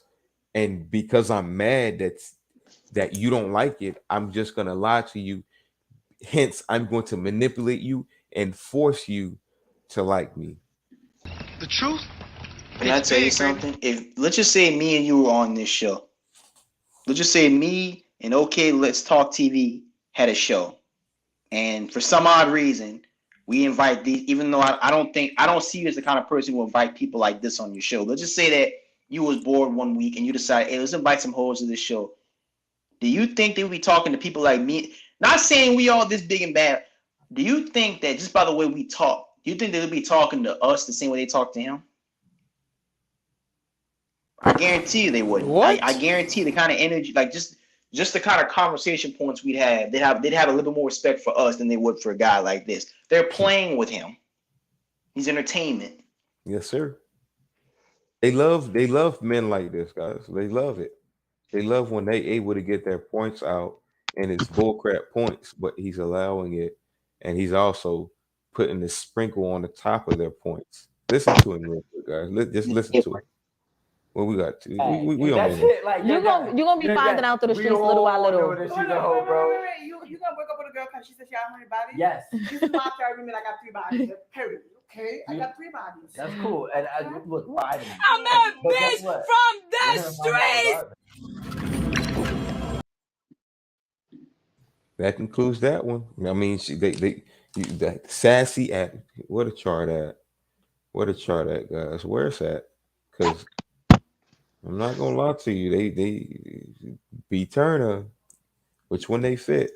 Which one did they fit? Number 1 for sure, especially Orange. Oh, that's for sure. Danny is more aggressive, but Orange is mad. Orange thinks she a cool ass nigga. You know what? Let's start with the one that was on the left. The one that. Oh, talking about Danny. Danny's aggressive. Let's go through one through 8 with her, and then rate Orange after you done with her. Mm-hmm. All right, so you just want me to go down right now, one at a time? Yeah, no, yeah. Go start with the one on the left with that dumb, ugly ass, hat that she had on. Yeah. Start with her. Right. Yeah, so Danny's aggressive. I wouldn't call her masculine because she does like dudes. She does like men. Like I guarantee in real life she's probably just a goofy, like just a goofy bitch who just you can get her to do anything because the thing is she just goes along with the flow because she ain't really. I'm just being real. She ain't really smart enough to do nothing else. You know what? I like what you just said, man. It's big, baby. Because you like you said, they're playing with him, but in front of a real situation, you probably can get her in a real state. So that's why I like how I made this chart, masculine / aggressive. So maybe her dumbass ain't even masculine, but she's definitely aggressive, which would come off as masculine to men in the dating market that might want to date her. I guarantee, like I could see her having male friends. Like I don't think she's a bad person. She just misguided. I do.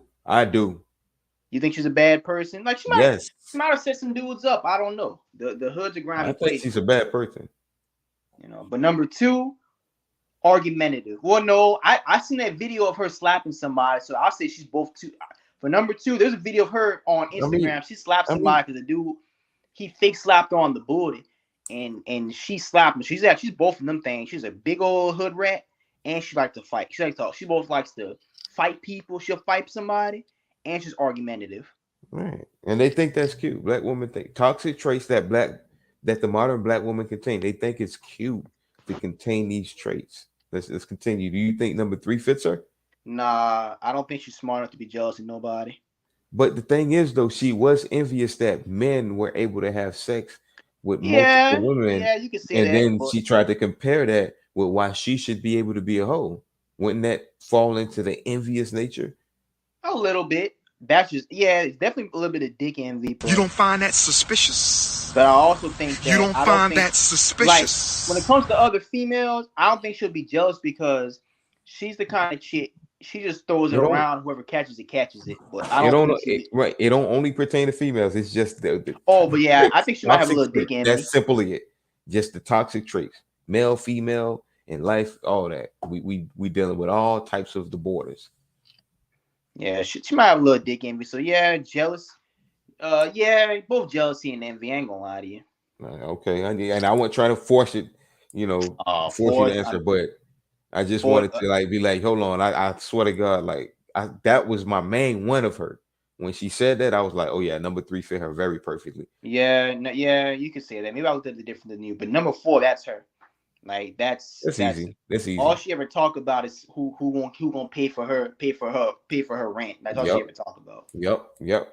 Number 5, if she has children, then I that fits her like a Cinderella shoe. I mean, I don't know if she got kids or not. If she does, though, she talked on Instagram Live one time. Your mom's a hoe. So she ain't got no kids.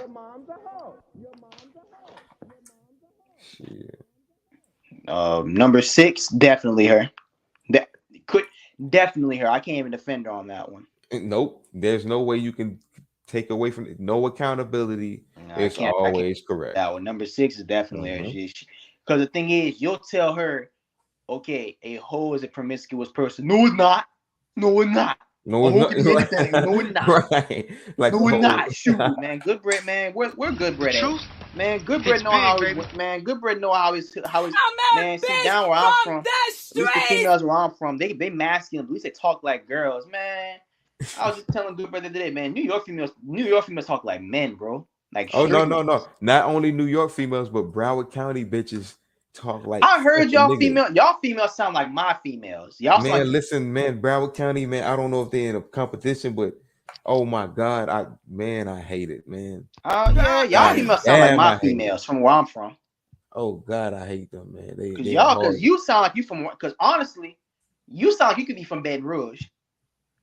I'm from the South. I can tell you that. Like if I were to hear you talk, like you can talk like people tell me all the time. I sound like I'm from New Orleans, but I was born there, but I grew up in Baton Rouge.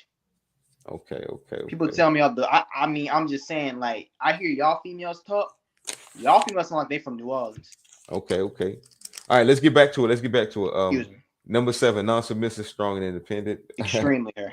No, strong. Level 9,000. Strong and independent. I don't know how she was in relationships, but. Oh no, she definitely. I'm gonna give her that. And number 8, that goes without explaining. Unnatural. She's wearing a wig. Diva. So let's go down real quick for Orange. Oh, I'm gonna have fun with Orange. Bro. Let's do it. All right, so I'm gonna have fun with this female because these are the type of females. Once you get somewhere in life, you gotta avoid her at all costs. I think she's more dangerous than Danny. More dangerous than the other one? Yeah, because she is every dog. She's the chick in the hood who gets a lot of people messed up because she's light skinned. That part. So yeah, masculine. So let me tell you something. She's masculine because she thinks she a little pimp. Then she really thinks she can get all the dudes everywhere. But aggressive, she probably not aggressive like that because she probably don't want to fight. See, Danny will fight, but she probably too scared to fight. She probably too scared to fight, but Danny will fight. Danny is an old aggressive old street fighting ass New York female. But that other light skinned one, she thinks she's too bougie to fight. She probably the type of female get a homegirl to jump somebody. Or if she do fight, she only gonna fight when she got backup. Who knows, man? We in 2023, man. These bitches crazy, man. Yeah. They Or crazy. if she do fight, she gonna use a gun. She too scared. She gonna use a gun. She ain't gonna use her hands. But aggressive, both number ones. I'm gonna give her number one. Orange getting number one for me. I don't know about you, but that was an easy one for me. She get number one for me too. I ain't gonna lie to you. But combative, argumentative. I don't know about combative because I can't tell because I can tell Danny would fight somebody. I'm gonna give her the argumentative. I'm gonna give her the argumentative. I promise she gonna get that one. So I'm gonna give her a 0.5 I'm not gonna give her the full 100. I'm gonna give her the 50% on that one. I'm gonna give her argumentative. Okay. I'm gonna give her jealous envy. I'm gonna give her that. Hell yeah. I'm sorry, I'm gonna give her that. Dog, I can tell she's the kind of female. She'll get jealous of anybody who ain't got a kid like she do. Because she has a couple of kids. I seen her Instagram profile. She gets jealous of everybody who ain't messed their lives like she did mess their life up. Oh my God! I can tell, bro. I can tell she's the kind of bitch where she said, "Oh, you ain't got no kids? What's wrong with you?" I'm tired of this, Grandpa. That's the kind of chick she is. She gets real, and then she's probably jealous of dudes who, she the type to tell a dude, "I bet you don't get no pussy." Whenever he tells her, "I ain't got no kids." That's the kind she is. I know females like her. That's the kind she is. She's the kind where her jealousy gets the best of her. If she was a stripper, she'd be the stripper who she'll make $3,000 one night, but the chick will make 3,001. She want to try to kill that bitch. She money hungry too. I'm gonna give you that. Oh yeah, money hungry. Look at the way she look, bro. She's bougie as hell. Let's get back to it. Hold on real quick. Just so y'all can see the. You know what? We got the thumbnail. I'm gonna pull the thumbnail up. Let me pull the thumbnail up. Look at how Orange dressed. Yeah. That's a thought uniform, right? That's a full-blown thought uniform. Club, that's a full-blown 304 broke ass bitch uniform. She ain't nothing but that, huh? Probably a credit card retard. Lord forgive me, Jesus. No cap. She probably one of them type who think, shit. Credit, you can swipe your card as much as you want. Bitch from the streets. Don't know shit about no credit. I guarantee she the type who has a tax service. Right, or a business. What they call it? I got a business. You click the link. This shit ain't nothing but them doing 5-6 people here. God damn. I'm a bitch from the streets. Man, we got another host stage video for y'all after this, but let's finish. I want to finish your last thoughts as far as Orange, man. Oh yeah, go back to the list. Right, now we right here. Bad mother. Yeah, she's a horrible. She's gonna be a. Look, if she didn't have kids, she'd be a horrible mother. She's gonna be a horrible mother. She don't know shit about shit. All that she know is a good time. She don't know shit about shit. You can't do nothing with her. She's a child support fanatic. Shit. She don't know shit about shit. She's just a typical. She's more attractive. She's just more attractive than your typical hood rat. She's just a damn trophy bitch. Your mom's a hoe. Your mom's a hoe. Your mom's a hoe. And number 6, oh my God, she's the type to give you an STD and say that serves you right. Come on, man. God. I'm gonna tell him, shut the fuck up. I don't want your conversation.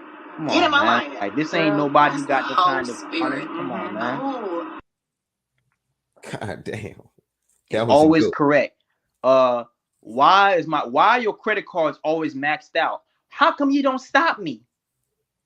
Come on, man. Hold on, wait a second. Told the truth. What do they say? What do they say? What do they say? What do they say? Is this not the truth? That was the truth. Oh man, dog. Oh man. That same that same analogy. I went through that tons of times with females, man. Tons of times. God damn. Yeah, she's the type that's how come whenever I'm at work, everybody around town tell me they seen you with somebody else? Because you ain't never at home with me. There it is. God damn. Let's go to Where we at? Where we at? Where we at? Number 7. Okay, there we go. She's the definition of a non-submissive. This is the type of female, understand. You will never be peaceful at home because she thinks that because she looks good, because females like her believe that her looks alone make her more valuable than you. I'm a bitch from the streets. You see, chicks like this are more compatible with street niggas because the average street nigga, he don't know shit besides just get the bag. Outside of just life lessons and stuff like that, he don't know how to put her in her place besides being violent. He can't tell. You see, the reason why they go for dudes who is either street or a felon is because these dudes ain't gonna check her about being a piece of shit because they pieces of shit too. Maybe he can't correct it because he living with her. Maybe he can't correct it because he already got 2 strikes. Maybe he can't correct her because maybe she knows some dirt about him that he don't want to get out in the streets. You see, you're okay. You ain't like you digging into the epidermis of the skin right now, man. You know, you and then is strong and digging into it, independent. man. It's big, baby. Strong and independent. She's been stripping. She's probably been stripping since she was 16. So Right. she's had dirty money for a long time. And So- think about what kind of dude deals with that type of woman. Street nigga. Broke. What is a street nigga? Broken, damaged. The equivalent of what she is: broken, damaged, trying to find themselves, etc., etc. Why do you think the street nigga goes to jail or goes to prison and he becomes a Muslim? You don't find that suspicious? You don't find that suspicious? Huh? Why do you think he does that? It's kind of the same thing when a woman is a 304 and it is in the streets and she becomes a quote unquote virtuous You don't woman. find that suspicious? No, she not. She's just looking for a reformed street nigga, and they match each other well. Those are basically 2 people who didn't age past the age of 14, and yet they're for some reason society is allowing them to have children. Society doesn't want 2 college graduates to have children. Society is telling black females that they're a college graduate, go and get you a home. If you're a college graduate, go and get you a felon. And if you're a black male and you're a college graduate, you don't qualify for women. God damn. You're too square. You're too lame. Mm-mm. I'm just. Society wants to do this to tell qualified black men and women that they shouldn't be together. They're not compatible. But they're trying to tell black women basically that your value is in building a man up.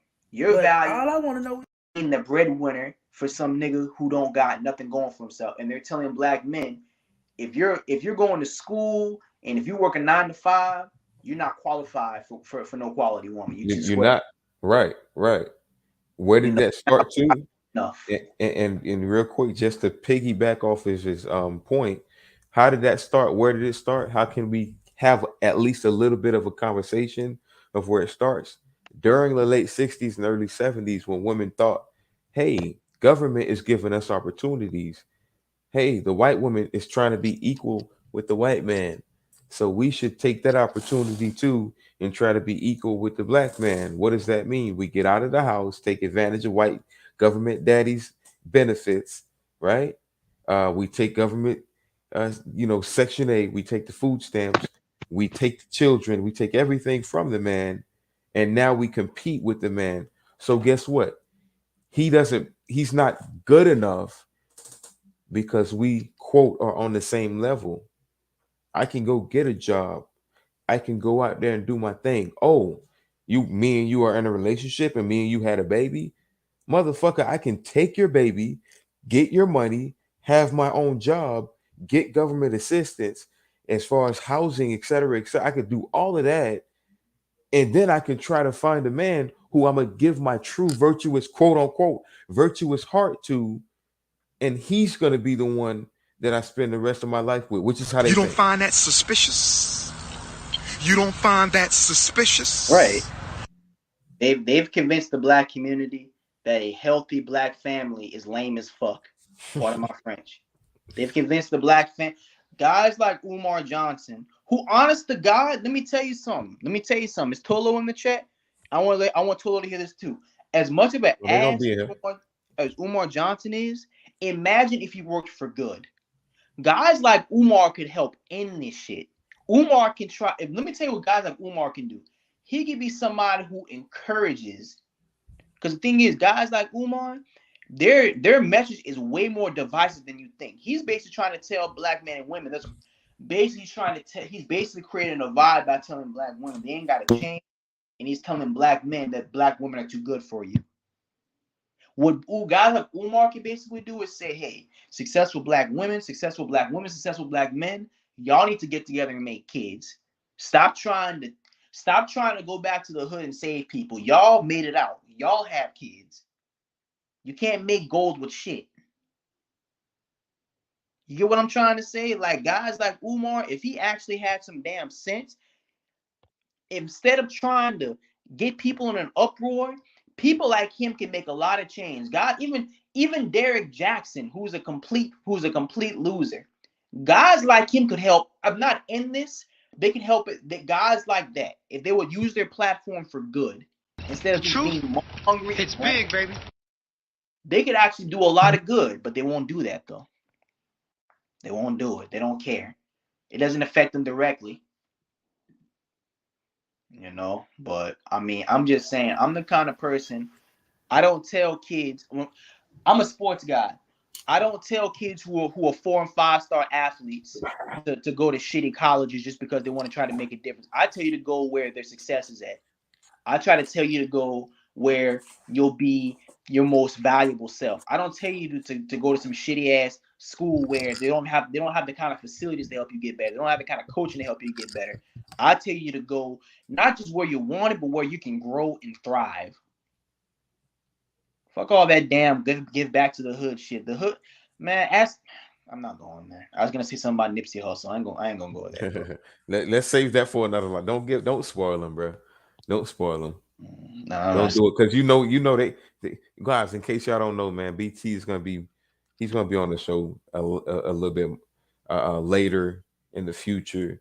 You know what I'm saying? So don't think this is gonna be the last that y'all hear from.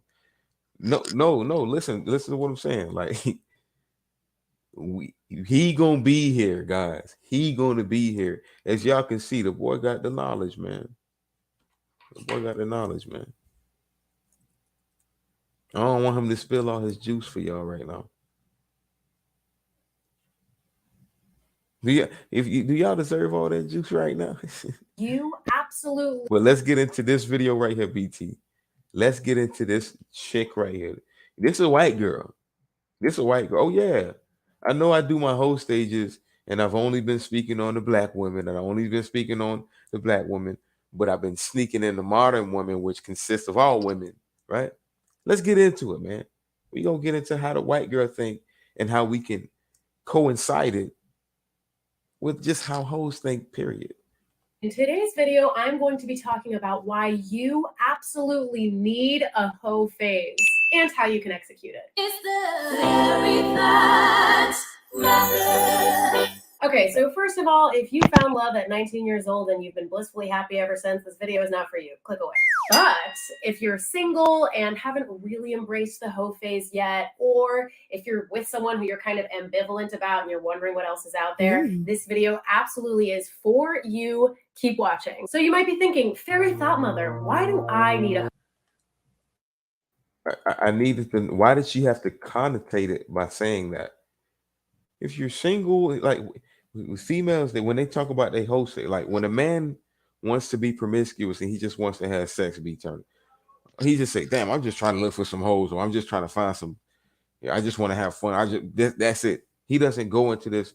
I just want to find myself, and I'm single, and I went through this and I went through that, and I'm just trying to dodge these hula hoops, and I just want to meet someone who's going to make me feel good, and I'm also trying to have a good night. And like, we don't do all that crap. Okay. Let me be very honest with you. Go ahead. This is not an attractive woman at all. This is the kind of female. She's a 304 though. She's a 304. Yeah, I'm gonna tell you that. Why she's a hoe? No, I'm not going to call her ugly. The thing is, I don't really go for the white braids like that. I'm just being honest with you. See, chicks, these little wrinkly ass Margaret Singer ancestor chicks. Let me tell you something. These are the type of it's easier it's much easier for an unattractive female to get sex than a quote unquote unattractive male. But chicks like this, of course, yeah, because who don't like having sex? The truth. Like, what kind of weirdo would you be if you don't like having sex? But chicks like this, for one, okay, she's probably goes to some private school, upper middle class college, and a lot of them dudes is low key kind of sexless. She sluts themselves out to them. Chicks like this don't be banging football players and executives. They be messing with the dudes who are in college and the dudes who got little meddling jobs. Chicks like, yeah, man, like white girls hold a little differently than our females. See, our females slut themselves out to the niggas who got the stardom because they want to try to get on. These are the type of chicks, they slut themselves out to like middle class dudes. I mean, I can't even lie to you, man. Like I could tell you an observant person. Look at the flowers on the left side and how she decorates her room, and you know, just like that tells you alone that she hangs with a different type of crowd. I like how you observe that. I don't even want to go through. I like how you peep that. Yeah, this is a nerd. She's a female square who's trying to be cool. That's all she's just trying to do. But guess what though? Guess what, B Turner? She still has access. Yeah. She still has access. She's still gonna get access. In today's video, I'm going to be talking about why you absolutely need a hoe phase and how you can execute it. It's the very facts matter. Okay, so first of all, if you found love at 19 years old and you've been blissfully happy ever since, this video is not for you. Click away. But if you're single and haven't really embraced the hoe phase yet, or if you're with someone who you're kind of ambivalent about and you're wondering what else is out there, this video absolutely is. You didn't Your mom's a hoe. Your mom's a hoe. If you're ambivalent and you're kind of trying to figure out what else is out there, why do women go into relationships incentivizing themselves to jump out of it? That's because they're used to getting hurt and they're used to shit not working out because they're lazy. Because they're lazy. Hey, B Turner, I'm gonna apply for a job and on my first day, I'm gonna put my 2-week notice in. What does that make sense? Does that make sense? I applied for a job, and on my first day of working, I put my 2-week notice in. This is how women go into relationships today. Told the truth. What do they say? What do they say? What do they say? What do they say? Is this not the truth? Have I not been saying? That's how women go into relationships today. Incentivized to get out of it before you even get in it. If you're single and haven't really. Go ahead, BT. I heard you. Go ahead. My bad. I didn't mean to interrupt you, bro. Let me just tell everybody this. I like to play a lot. You know what I'm saying? I like to joke. And the bell funny as hell, but the bell's right though. I like to joke and play. People like this need counseling badly. You can tell, but this is a chick who is probably for some small little white town. And how much you want to bet she's the only one out of her clique who ain't married yet?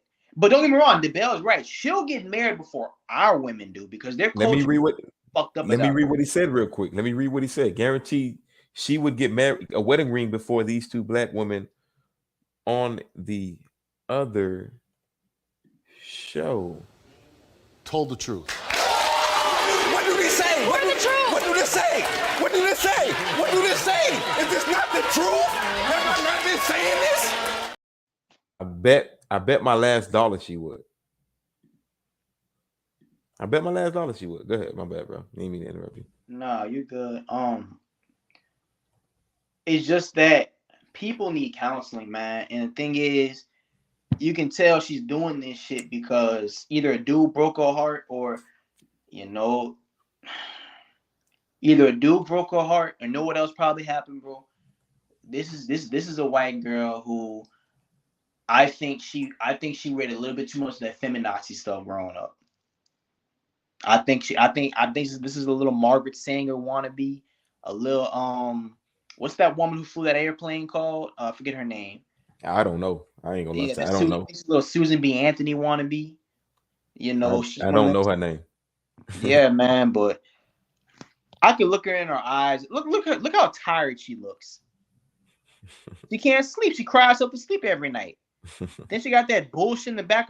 Dog, that bullshit on the back right there. Look, she pulled her fucking hair out and then put it on the wall and call that shit art. Look though, B Turner. Before I read King God's comment, guaranteed she would get a wedding ring before those two black women on the other show though. What differentiates her from these other black women? It's a lot of things. She respects her men. She probably do. She possibly respects her men, and you even called it out. She's like the nerdish type, so she could be playing hoe, but in all actuality, she probably go to karaoke bars to find men and shit like that. Natural hair, not a wig wearing diva. Her own lash, you know what I'm saying? You don't see the lash, the fake lash. That's what men look for. I'm just saying, man. We could speak to a lot of the demographics. She'll lay that shit down, home. She'll lay that shit down for a dude, dog. She will lay that shit down. See, the thing with our women, dog, like Danny and that orange bitch look like a goddamn mango. The difference between her and them, she will lay that shit down for a nigga she really care about. Our women, they will ride that shit like Lil Wayne and Juvie and dude in prison right now. They will ride that shit until the fucking wheel, like BG. They'll ride it like Lil Wayne and BG. They will ride that shit until you can't ride that shit no more, bro. Our women, like I said, they put their 2 weeks notice in before they even get into the job. They go into the job ready to put their 2 weeks notice in. King God in the building, by the way. He says, no, she don't need counseling. They need to be left alone. Counseling old pussy is a waste of resources. I can agree with you on that. I can kind of agree with him on that. I can fuck with him on that. He also says, our woman, LOL. That ain't my woman. That is not. Look how tired. Your mom's a hoe. Your mom's a hoe. She looks tired as hell. She look like a goddamn teacher. We gonna let her talk. We gonna let her talk. We gonna let her talk. Okay. Hold on. Hula hoop earrings. God damn it. God damn, you ain't gonna fool me. Hula hoop earrings. That says something to me. In today's video, I'm going to be talking about why you absolutely need a hoe phase and how you can execute it. It's the very facts method. Okay, so first of all, if you found 19 years old and you've been blissfully happy ever since, this video is not for you. Click away. But if you're single and haven't really embraced back to the bell. And I could actually, I'm sorry, but the bell always be giving facts, and I gotta really stop, and I really gotta talk about the truth. It's big, baby. Like, even though she's a feminist, she's still more feminine than those black women. Look at her vibe. She's pleasant. She's calm. She has feminine energy. She sounds pleasant to be around. She don't sound like she gonna yell at you. And maybe she might be a psycho bitch. Don't get it twisted. These white bitches be psycho like a motherfucker. These white bitches, bitch from the streets. they be psycho too now. So stab you in the shower, you know. But at the same time, look at what she's displaying. Femininity. Embrace the hoe phase yet, or one you're kind of ambivalent about and you're wondering what else is out there, this video absolutely is for you. Keep watching. So you might be thinking, Fairy Thought Mother, why do I need a hoe phase? 4 reasons. Fairy Thought Number Mother. 1, if your hesitation around having a hoe phase is at all shame-based, i.e., what would my friends think? What would my family think? Worst of all, what would men think? That means you really need a hoe phase. You need a whole phase because men think derogatorily about it. How do men think about that derogatorily when they're participating in your whole phase? You don't find that suspicious? You don't find that suspicious? Oh, I know what men you're talking about. You're talking about the men who are suitable or the men that you are actually willing to deal with. They find it frowned upon when you are in your whole phase, but the men that are participating with you in your whole phase, they don't frown upon it. You don't speak on those men unless you're talking about past trauma, unless you're speaking on derogatory men, unless you're speaking on how tired of these men you are. Come on, man. All right, I'm gonna say this shit right now. Are there any women in the chat right now? Are there any women in the chat? They probably say is. this They shit right probably now. hiding somewhere. I'm gonna keep it as PG-13 as possible. Vagina that's been used is okay. You've probably fucked a lot of hoes in your life, haven't you? Probably a lot. I fucked the number. Let me tell you, used vagina feels a lot differently and smells a lot differently. It feels a lot differently than one that's normal. The truth hits big, baby. I don't know why people are dancing around this. I don't know why people are just pushing it to the side. There's nothing in the world grosser than a used vagina. Nothing. Nothing. It feels different when you go in. It just, bro, if I'm working hours and hours and day after day, and week after week, and month after month, and year after year, why am I obligated to have sex with a used vagina? It's disgusting. It's disgusting. It's the equivalent of sticking your finger in a mushy, nasty, expired ass apple. It feels the same exact way, bro. It's disgusting. So B Turner, you want a virgin?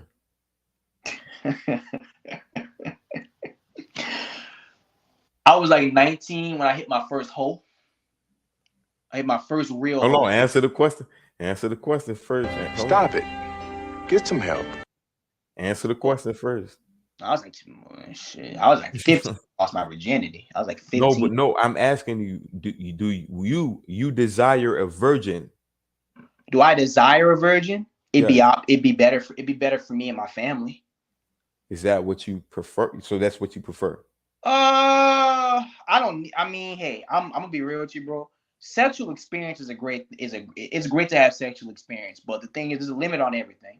There's a limit on everything. Just like it's okay to drive your car, it's okay to drive your cup through rough terrain, but you just can't do it too harshly.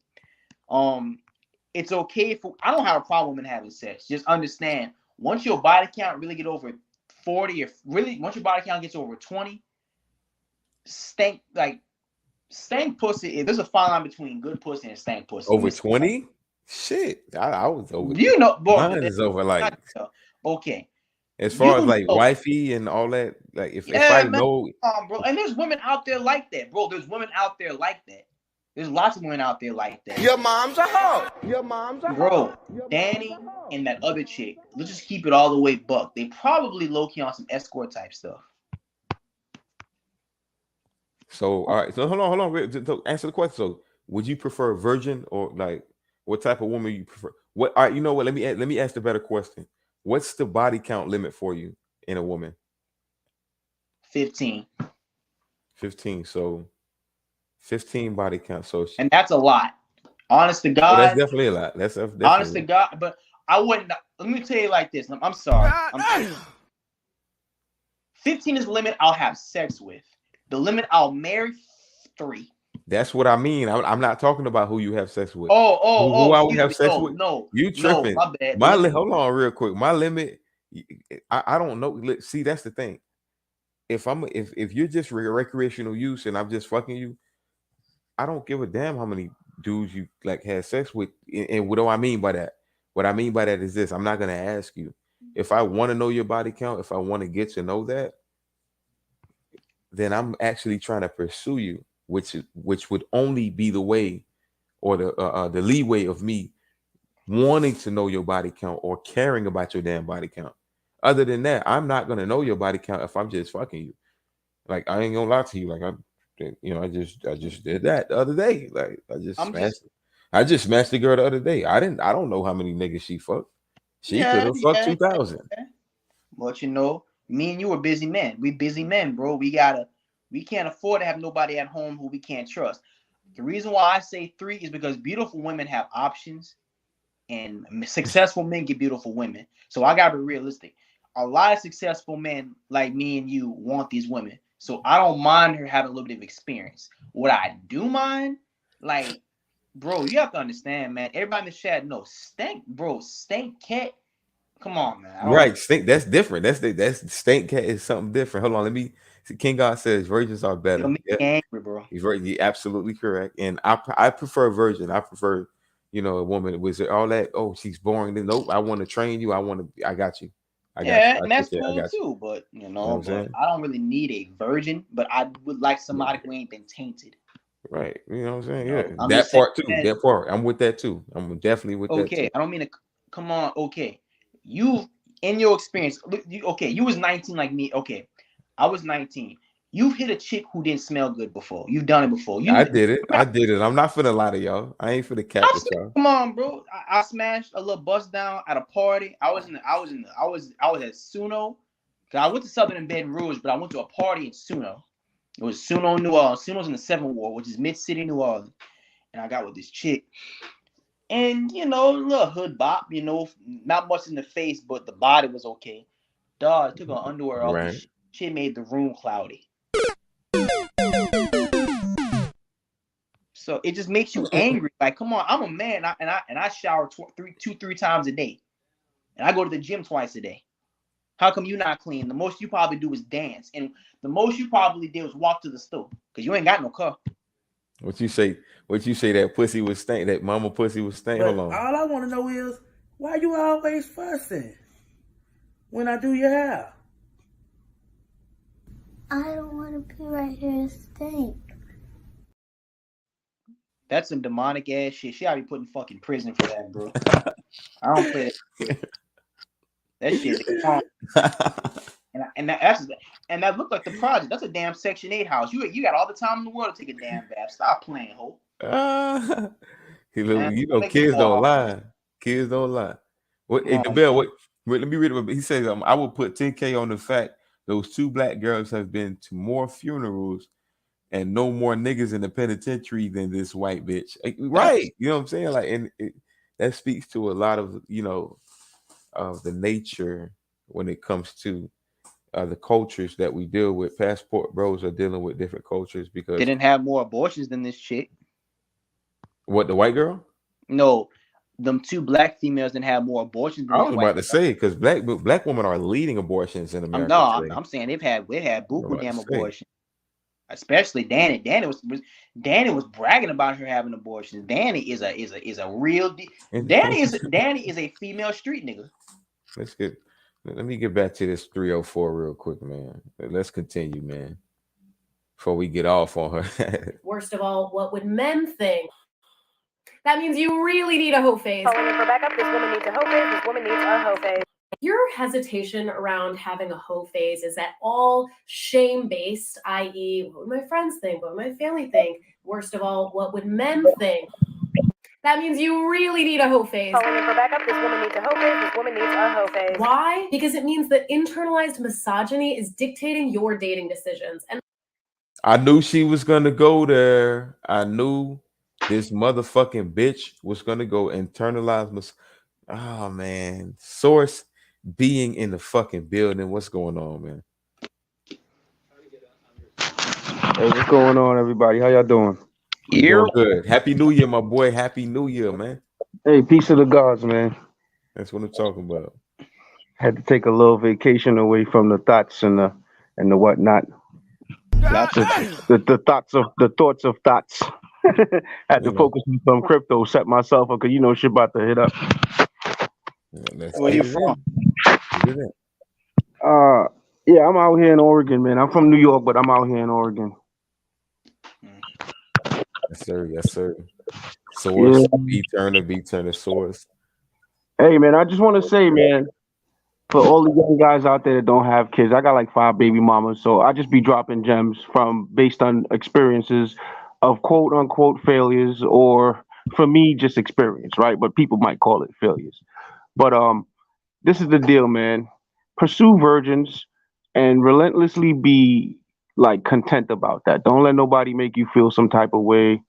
Don't let nobody try to shame you about it. You want a virgin, even if you're 35, if you ain't got no kids, you should try to pursue virgins. They really do exist. you know. But we get a lot of attention from hoes, so sometimes we don't pay attention. Also, get it in your mind that sex is for reproduction. Get it in your mind that sex is for reproduction. You know what I'm saying? If you where you can find the bell, you can find virgins that are 2-parent homes and religious. Not necessarily all the time, because religious girls be on some freaky shit too. But 2-parent homes, but that that number is simmering down. yeah, Most homes are not 2 parents. It's a minority here today. also, I have another criteria for virginity. So, like, virginity have different tiers. So, the top tier of virginity is sexual virginity, pure sexual virginity. That's a woman who's never been touched before by nobody, right?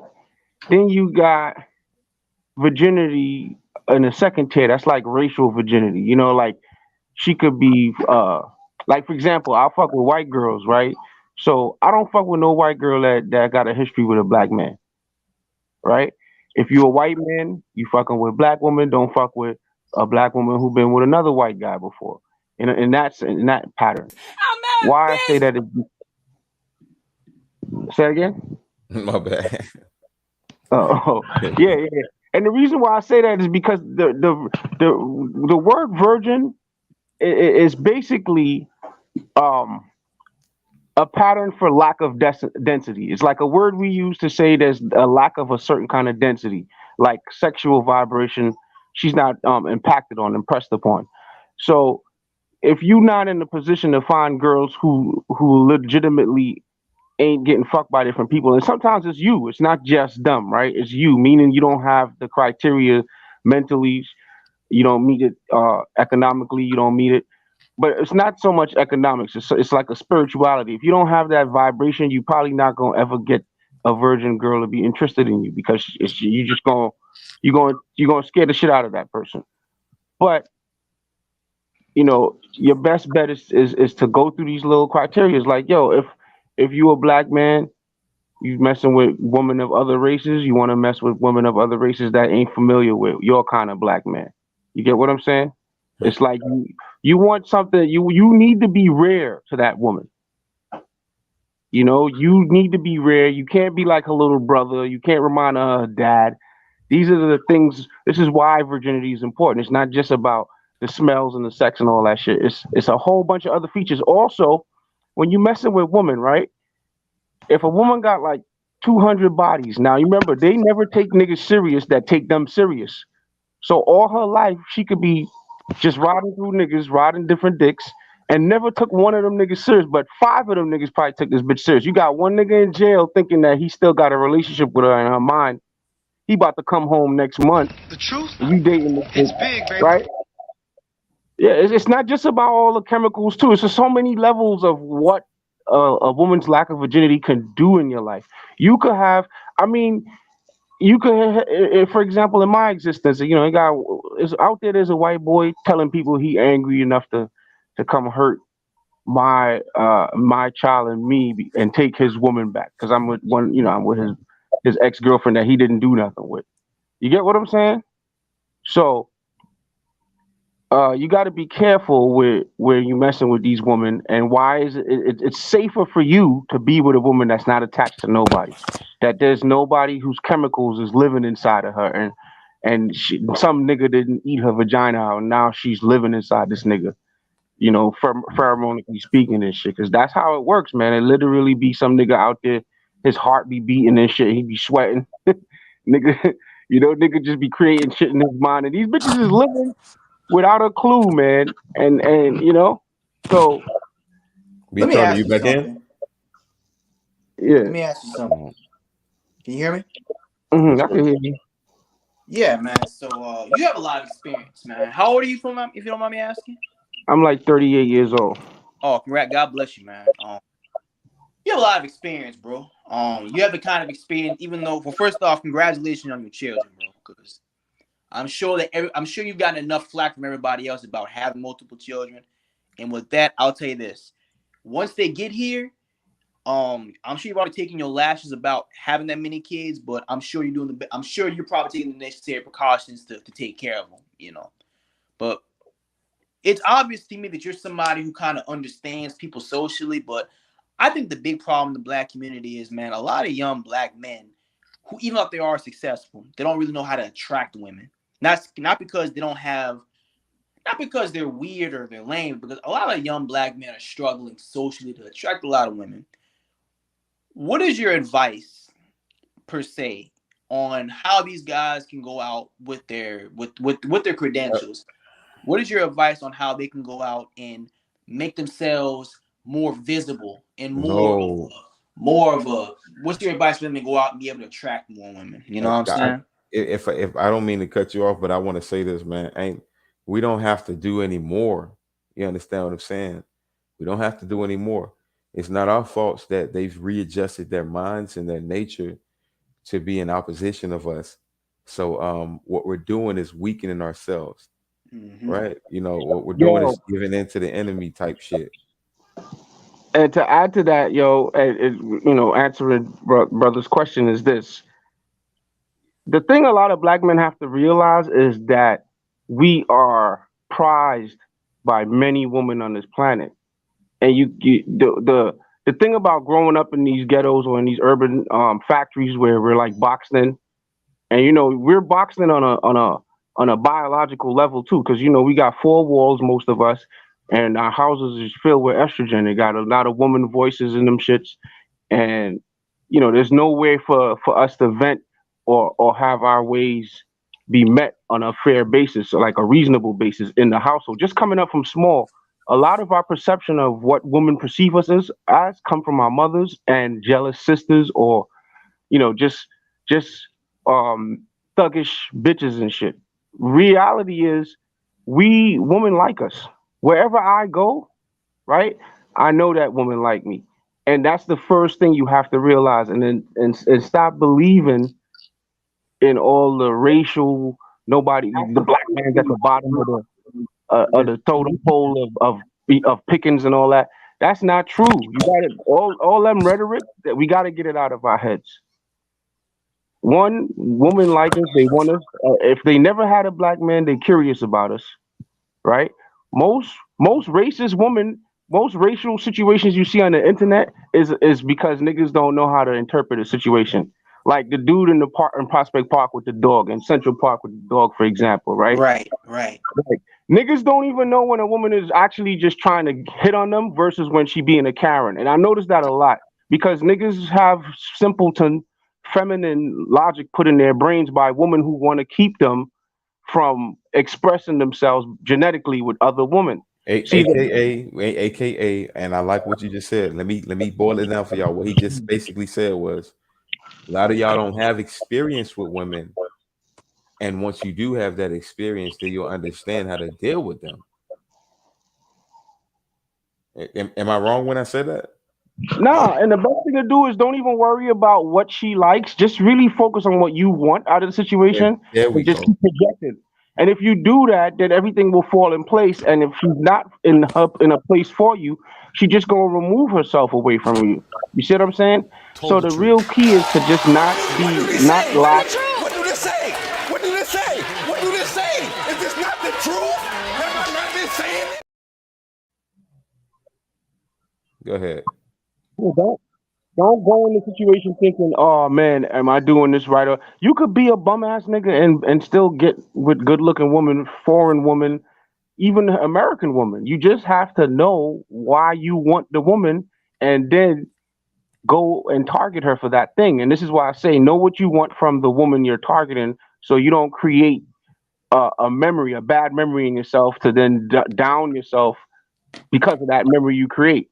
By pushing up to a chick and not even knowing if you want to just fuck or you want a relationship or you want to just waste time or you just fucking shooting this shit. Sometimes niggas don't really make the decision before. They just see female and then they just let their pheromones take them there. But what exactly do you want from that vessel? When are we going to hold the women accountable for putting down the Hold on. Let me introduce you the right way. We got Stephen T in the building. What's happening, man? Nothing much, Mr. Decompress in the building. I just wanted to say, I was watching. I didn't want to come on until we went to this topic right here. Right. Yeah, it personally affected me. I want to say this. we haven't held women responsible for the way our young black men act. And I'm gonna put an example to your asses right now.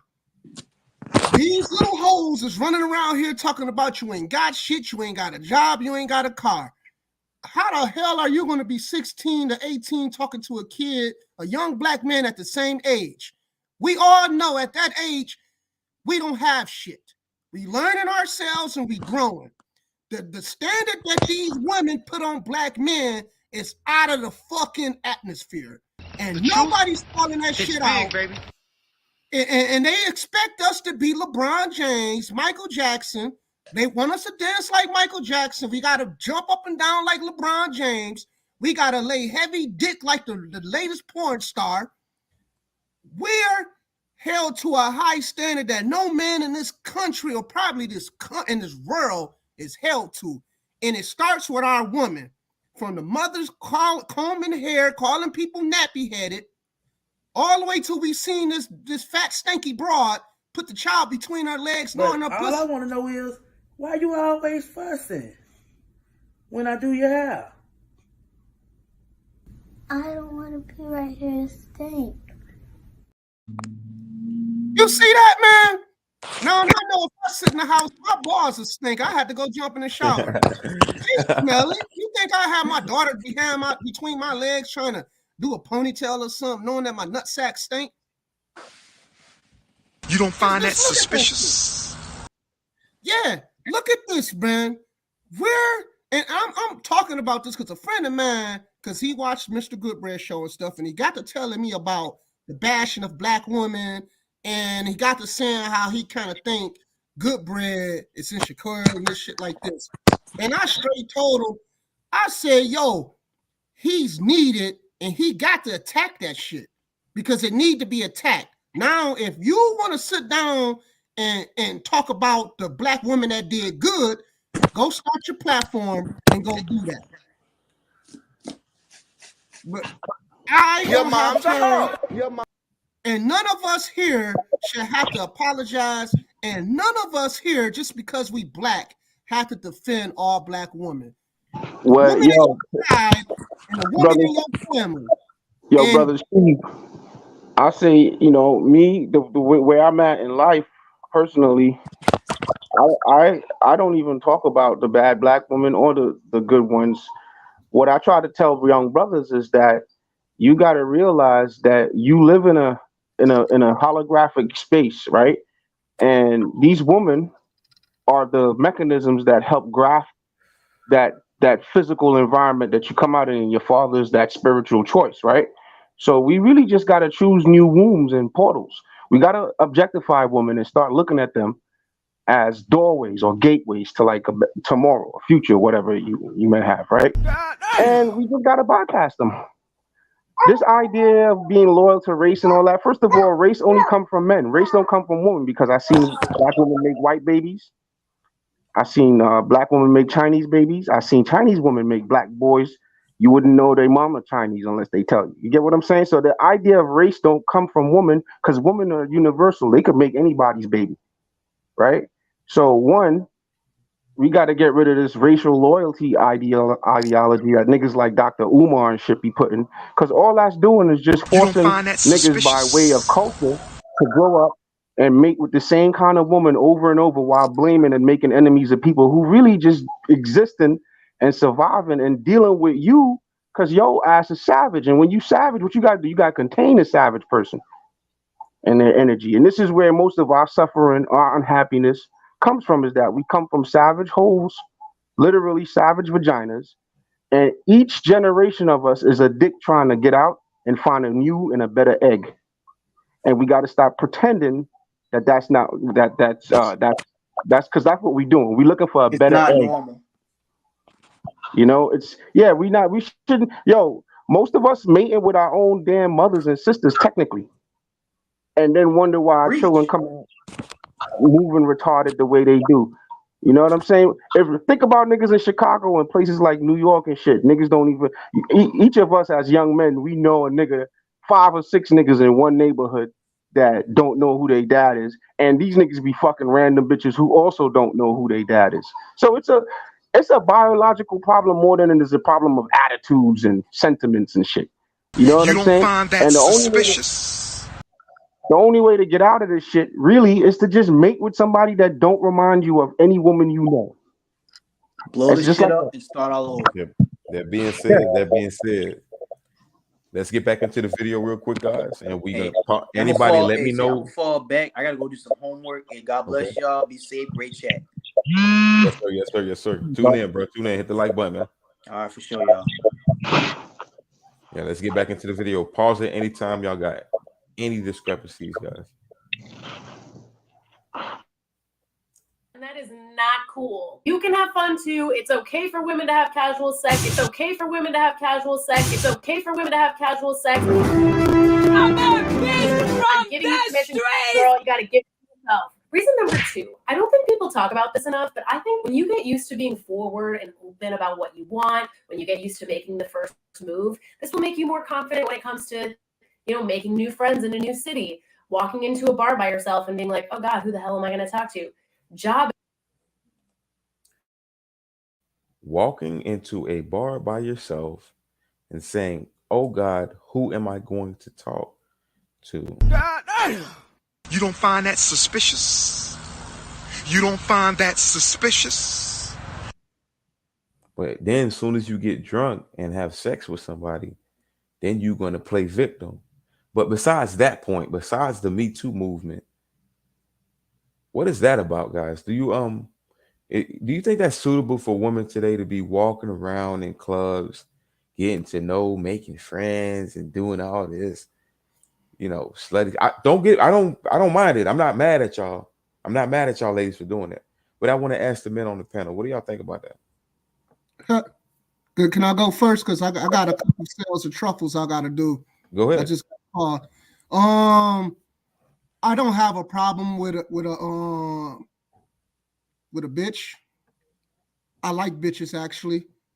They're the most loyalest creatures known to mankind. They supposed to be man's best friend. But hoes, like women, like that. Bitch from Now, them, that's the difference. They're not loyal and they nasty. So it's all good until you get drunk and you kiss one dude, and then 3 hours later you're over there fucking with Tom. And this is why, and I'm gonna say this too, it is a high STD rate with white women. You don't find that suspicious? You don't find that suspicious? When they're younger, they do nasty stuff like that. And for me here, I don't want to sit here and straight bash. I'm gonna get off here, man. Thank you, OK, for having me on here. I just absolutely thank you for tuning in earlier. And yeah, they mess a lot of our self-esteem up, and it comes from our family. You know what I mean? And I just want y'all to really be careful if you're talking to your nieces, your daughters, and how you talk when you talk about the image, from nappy head to dirty to you look or you soft, you're talking white, all this other stuff that they put on us because we can't be proper, because they feel only white people can talk proper. So keep them niggas away from you. Till then, man, the righteous fear in the building. Y'all take care, man. The truth hits big, baby. Peace, baby. Appreciate you for tuning in. Oh man. Let's finish up this video. Interviews and just your overall sense of self-worth. Having true confidence in yourself sexually is so helpful to confidence in literally every arena of your life. And what's the best way to build confidence? Practice, i.e. being a hoe. Sorry. And I already know some of you are thinking, go up to people at bars, make the first move. The horror! What if I get rejected? Occasionally you are going to get rejected, and that's totally okay. I actually think one of the building blocks of confidence is getting rejected, because once you've been rejected a couple times, you realize it actually doesn't hurt that much, and you kind of just move on with your life. These terms are conditional upon developing a healthy sense of self and not relying on external validation. This bitch is basically coaching females to build masculinity up.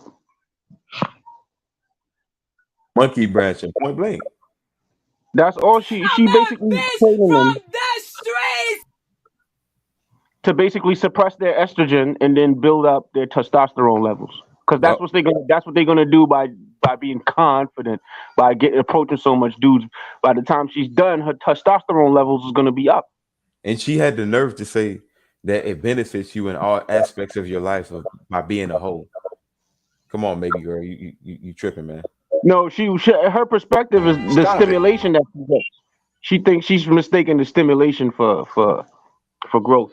Yep, that's exactly what she's doing. Of confidence is getting rejected, because once you've been rejected a couple times, you realize it actually isn't that much, and you kind of just move on with your life. These terms are conditional upon developing a healthy sense of self and not relying solely on external validation to fuel your self-worth. The third one is probably the most obvious and talked about one, but dating around just helps you figure out what you want, not just in the bedroom, but also just personality-wise. Just going on a few dates with different personalities will really help you figure out what you want. This is also a great time to experiment with your sexuality. You know, as the saying goes, you miss 100% of the genders you don't kiss. I think that's what they say. Number 4, arguably the most... What? Bro, what are you talking about, man? What the hell she just said? Going on a few dates with different really help you figure out what you want. This is also a great time to experiment with your sexuality. You know, as the saying goes, you miss 100% of the genders you don't kiss. I think that's what they say. Number Well said, like a damn 304, man. Well said, like one of your 4, best arguably 304s the on the most internet. important and least talked about benefit of a hoe phase is that it will strengthen your marriage. What? What do I mean by that? So if you are eventually looking for a long-term monogamous situation, this is for you. One day when you've been married 5 ever, you don't want to be thinking, Oh, my youth, all the I didn't eat, all the I didn't regret.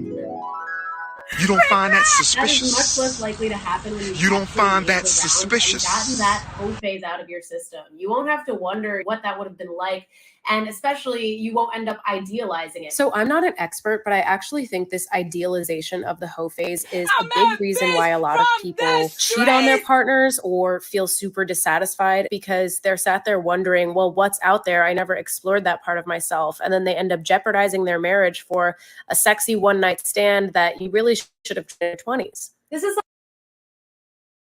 The lie detector determined that was a lie. And you ladies keep teaching lady after lady, generation after you keep teaching them that this is the way to go.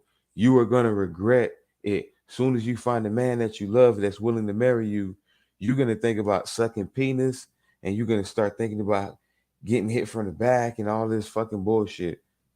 So, well, when you have people like her suggesting what you're gonna think, that's like literally, it's a game, bro. It's all a game of just like. Come on, man. It is mind blowing, man. It's just mind blowing to me. It's like how those LGBT people put the LGBT thoughts out there. Now you start fighting this shit, and now you're thinking about it. You know what they got? They got a guy, the Angry Genie guy. He's like a YouTuber. All he do is talk about gay stuff to the point where you gotta wonder, man. He's like an anti-LGBT dude, but it's the same energy, bro. And they talk about it so much that you gotta think about it. That's crazy. Shit. Hey, we got the Bell in the building. What's going on, brother? What's up, y'all? Yeah, What's man. going on? What's going on, my Oregon brethren? What's up, man? You know my man right down the highway. Don't even visit niggas and shit. Yeah, hey man, I wanted to catch B Turner on, man, when he was talking about the virgin, right? Okay. Because at our age, where are you going to realistically find a virgin at our age? That's You know why what I'm saying? yeah, I know what you're saying, Bell. I know what you're saying. That's why I said we gotta have a tier, a tier system. What kind of virgin you want, Because you got chicks who ain't never really been a whole virgin, like she ain't never really been a street bitch, but No, she got. we talking about No. When we talking let's- about virgin, we talking about somebody that's never been penetrated, somebody that never had sex before. Right. That's the only definition of virgin I know. Right. I mean, Somebody that's absolutist. You know, that's the real version. But you know, nowadays, where a nigga that's in his 30s gonna find it? You That's know, and that was my question. But see, the thing is about having finding a girl that's on your level that has experience. Now, when we talk about hygiene, we talk about the smells, we talk about this and that. So when you have someone with experience, someone that knows how to take care of themselves, now that's experience. When you don't have that experience, that's when you don't give a fuck and you just don't know that you stanky, or you might know you stanky and you just don't give a fuck. But like it's going to take a woman to groom a woman to be a woman. The truth hits big, baby. So when you have these type of girls that, you know what I'm saying, and I go into some of these shake joints, right? And man, I've smelt some musty white bitches, but I've smelt more musty black women. And man, I'm in there, they at the bar, that song comes on, oh, that's my song, and then they get to moving around, then you start smelling the phone. But all I want to know is, why you always fussing when I do your hair? I don't want to be right here and stink. You know what I'm saying? And I guess, man, it's that lack of self-awareness. It's you know, motherfuckers around you that aren't telling you the truth, because there's some niggas that would just go ahead and fuck a stanky bitch and not let her know that she's stanky. You know what I'm saying? Like back when I was in high school, you know, I'll stick my finger in there, and if it smelled bad, I'll put it in her nose.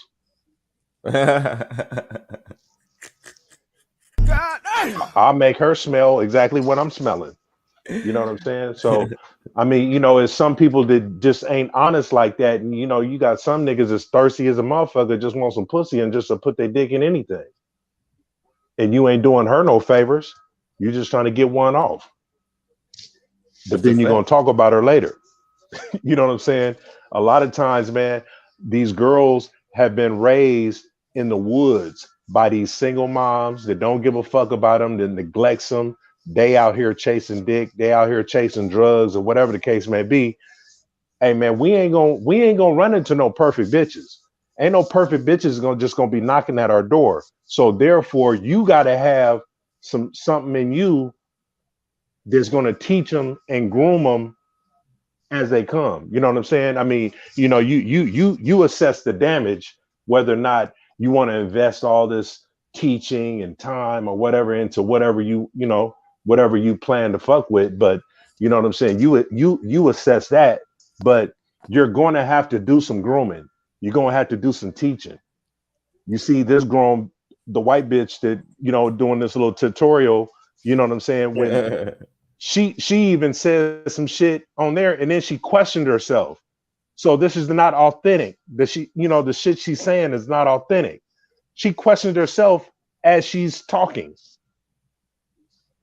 Yo, the thing with these female YouTubers and these female social content creators, they don't really have to make sense. They just have to be there, and money gonna come to them. So she just running her mouth because she could just make money running her mouth. Right, but I mean, there's some people that's gonna question her and critique what she's saying, and there's some people that's gonna be like, oh yeah, you know, because a lot of people like to go along to get along, and especially women. They like to support each other and go along with whatever. Because if she says anything that resonates with any female, they're not going to block out the other shit. They're just going to cling to the shit that clicks to them. And then, you know, that's their girl now. You know what I mean? Yep. I mean, there's a lot of females that's on these spaces that say a lot of stupid shit, but it goes on deaf ears. But the shit that clicks, oh, that's my girl now. You know what I'm saying? Because these females tend to have more support for each other than men do. Yeah, they do. Men are in competition. Women are in competition too when it comes down to you know, when they liking the same man and shit like that. But other than that, you know what I'm saying? We just got a competitive nature about ourselves. That, you know what I'm saying? We just, you know, trying to be the biggest, trying to be the baddest, trying to have the most bitches, trying to have the most money, trying to get the, you know what I'm saying? Get the most attention, notoriety, all that. You know what I'm saying? Yep. It's just different. Act But like a modern woman. the females is I mean, you know, we got to talk behind the scenes, okay, because I seen something, man, you need to do a review on. Say what now? I said we need to talk behind the scenes because I seen something that you need to do a review on. Right up your say alley. less. We talk about that. We talk about that. Yeah. But yeah, right, man. Hey, check it out. Let y'all boys posted up. We got what 4 more minutes into this video. Let's listen to this broad, and we gonna close out after this. All right, I'm about to mute up. All right. Yeah. Something I think about a lot because I had my hoe phase and now I am like super ready for a monogamous relationship. And a lot of people are like, aren't you worried about just like having sex with the same person for the rest of your life? And I'm like, actually, I'm not, because I have seen what's out there. And when I decide to be with the one person that I want to be with, it will be an educated and informed decision.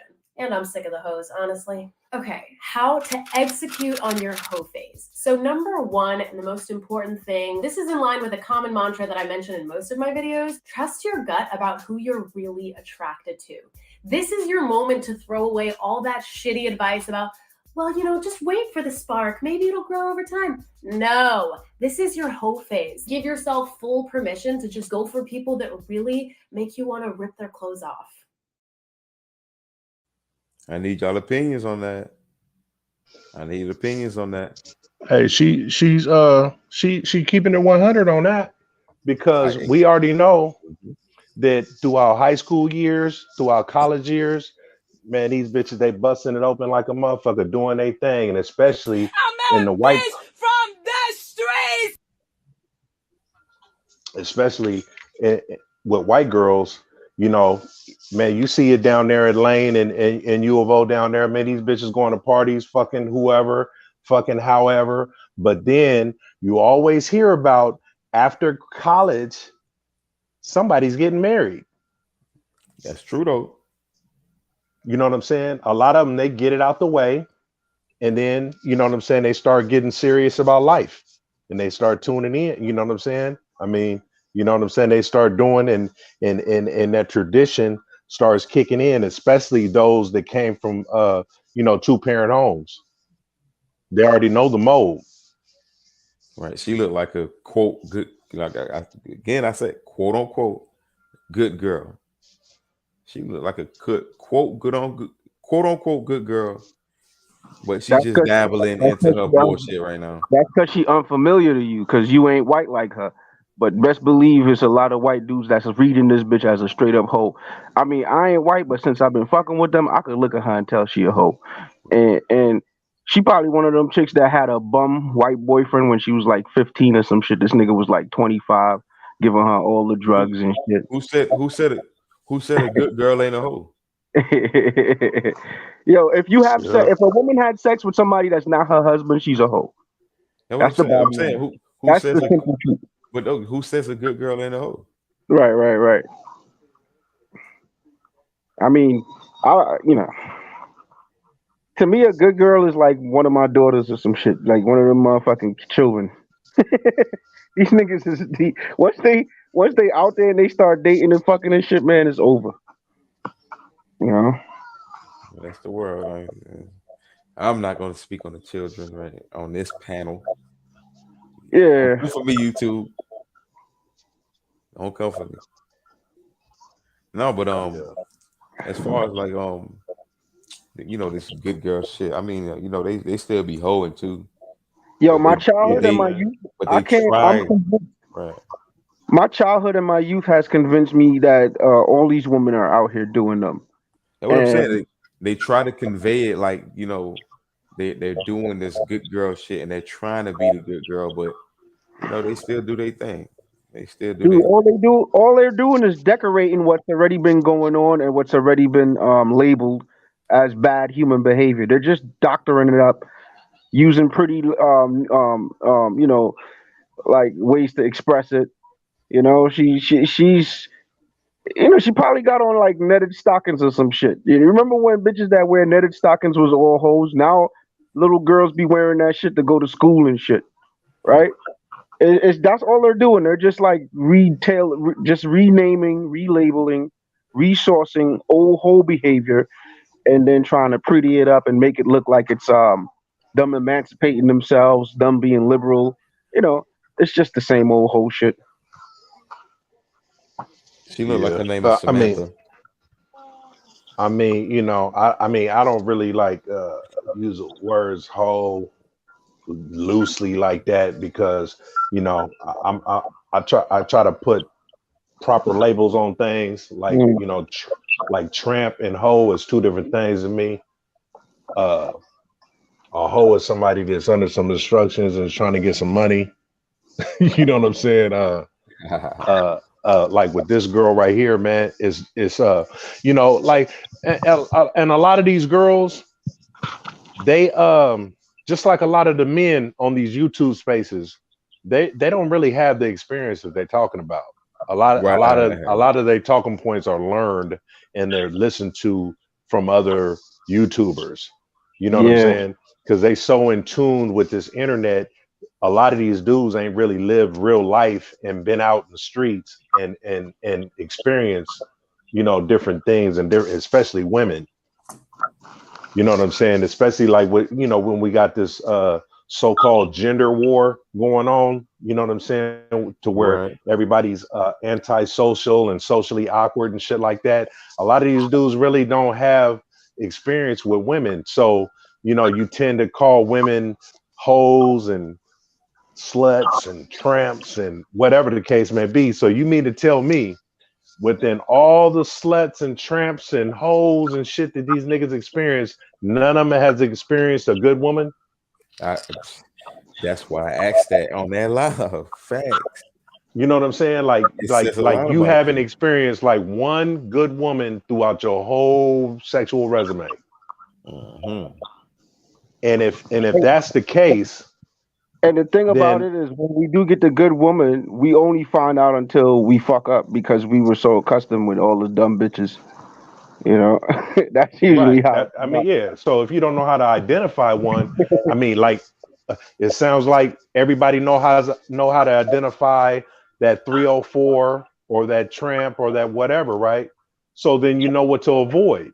So why are these niggas keep gravitating to the 304? No, Also, no experience. It's the idea. There's a dominant ideology going around that we can't find either the virgins or the good women. You heard? There's a dominant ideology being passed around. Yo, we can't find virgins. We can't find good girls. And that's one of the reasons why a lot of niggas, you see something wrong with a chick and you still put up with her because you be like, well, it's the best I could get. That attitude is not good for a young man under 25. If you're under 25, under 30, you should not be thinking this is the best I could get. But that's the thing, though. It's not an attitude. And I agree with you. And in essence, it's a reality. No. Hear me out. It's not a reality. It's a reality if you really just stay in certain populations. If you move around or you go to where people come to, like say if you're in New York, you don't just stay in Brooklyn, right? You go to Manhattan, you go where tourists come, and you make yourself available to different kinds of people, or you hop on a plane and just take your ass to a big city in another country or somewhere else. You will find that they're out. It's not easy for everybody, but go ahead. No, but it is though, because let me tell you something, right?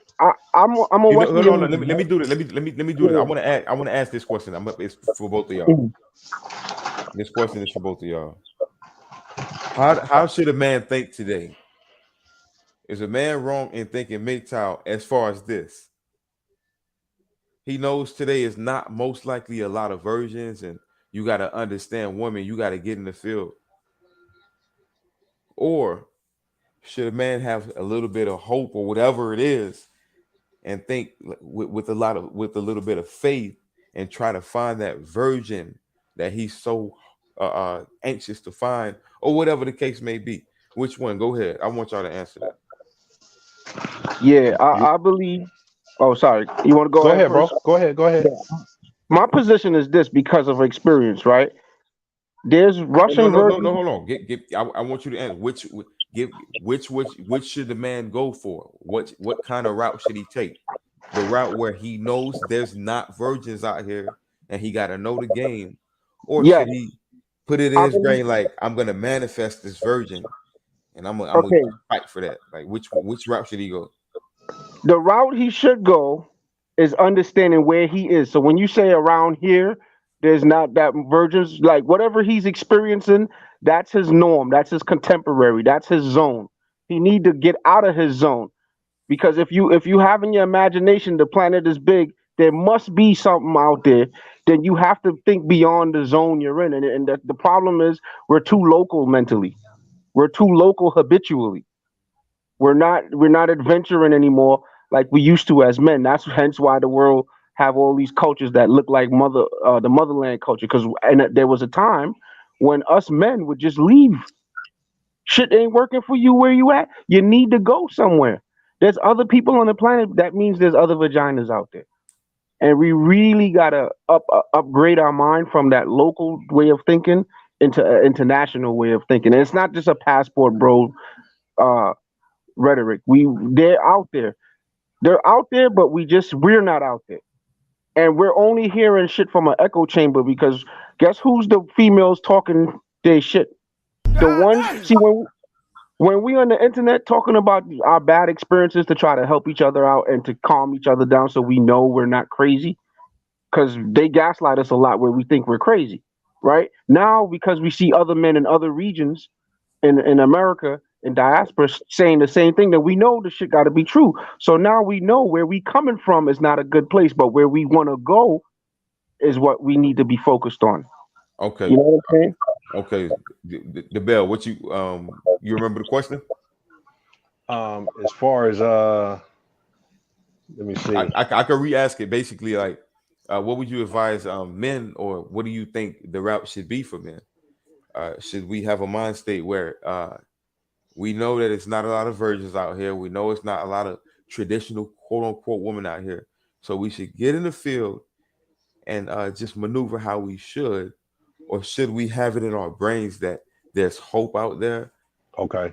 And we're gonna find that virgin as long as we have the ambition. Okay, I got you. For a grown man, you might as well cancel that virgin shit, because realistically, you're not gonna find a virgin at an adult age. You would have that advice for somebody in middle school or high school, but as far as a grown man, it's a slim chance of none you're gonna find a virgin.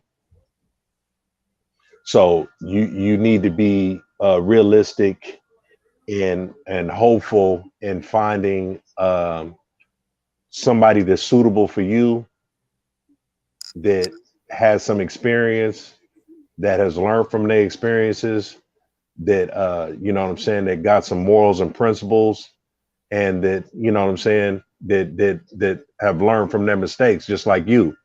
Because if you're not a virgin, why are you looking for a virgin? You know what I'm saying? I mean, okay. It's like you're intimidated by somebody with experience, or you know what I'm saying? I don't know. I don't know. Well, I'm not. Hold on. Let him go, Source. Let him go, Source. Let him go. I mean, the thought of a virgin ain't crossed my mind since I was in middle school. You know what I'm saying? Once I had that experience, I'm not trying to go backwards. And I don't know, man, because when you start talking about some virgin shit, man, you might find yourself hanging out in middle schools and shit. You know what I'm saying? That could start being dangerous for you. You know what I'm saying? But it's just that you're just gonna have to be equipped as a man to be able to adjust, be able to teach, be able to groom, that adult female that and communicate with that adult female that you click with. Because if a female ain't listening to you, then you shouldn't be with her anyway. You know what I'm saying? If she doesn't give a fuck about your wants, needs, and what you like and what you don't like, you shouldn't be with her anyway, because she's gonna be violating your boundaries all the time. Mm-hmm. You know what I'm saying? So, what was the other question as far as Oh no, you did I answered cover it? Okay. Yeah, no, you covered it. You covered it wonderfully. Source, did you want to? You had a response. What you were saying? Yeah, I was saying, yeah, I agree that, in diaspora, most niggas would have to, if you're thinking about virgins, you probably will be in high school. That advice is for somebody, a freshman in college, maybe that far. But I just want to say that there's virgins in Eastern Europe. You can find African virgins. They really are out there. Now, at my age, I kind of already done made children, got an agreeable woman that I get along with. So that's a done deal. But I always preach the virgin thing because I don't really be talking for niggas in my age per se. It's really just some young dude that happened to overhear what I'm saying, and maybe that could spark or something in him, because that's who we really trying to save with all this information. You know what I'm saying? Yeah, like, they're really out there though. If you're in your 20s, man, travel a little bit more. Get out of America. Be brave, you know what I'm saying? But they out there. But at the same token, if you don't have access to those kind of women, you can find you some women that may have some body counts. The lower the body count, the better. But the goal here is you want something that you can mold. Ultimately, that's the bottom line. You want something that you can manipulate. That's why the word man is in the front of that fucking word. If you can't manipulate a woman and she's not submitting to your manipulation and she's fighting your manipulation, then leave her alone, because she's going to bring drama. She's going to bring information from the outside of your cocoon and fuck your shit up, And that's basically why we want virgins instinctively. You know what I'm saying? Sometimes she might have a high body count, but she could be a virgin and, nobody never really was able to push her around, make her do things. So it's just different ways to look at it. But you really want a woman that you control and that is willing, that accepts that that's your role, and you want to see the signs of that. And it doesn't necessarily have to be a virgin, right? Right. It don't have to be a virgin, but she just has to be submissive to you and be on your agenda, and that's it. Okay. Well, let's get back into the video. Let's close it out real quick. Let's get in. Great spill, fella. It's a special feeling, and it's a beautiful feeling, and you deserve it. And I think most of the time when you're attracted to someone, it is quite obvious, and it's a great feeling. But if you're on the fence about whether you're attracted to someone, I like to do a kiss test. Let me explain. So there have been a lot of times in my life where I've been on a date with someone and I'm like, I think I'm attracted to you, but I don't really know. If you feel comfortable kissing this person, I highly recommend. Why do I recommend this? Because, wow, I'm not going to explain this well, but basically our pheromones and our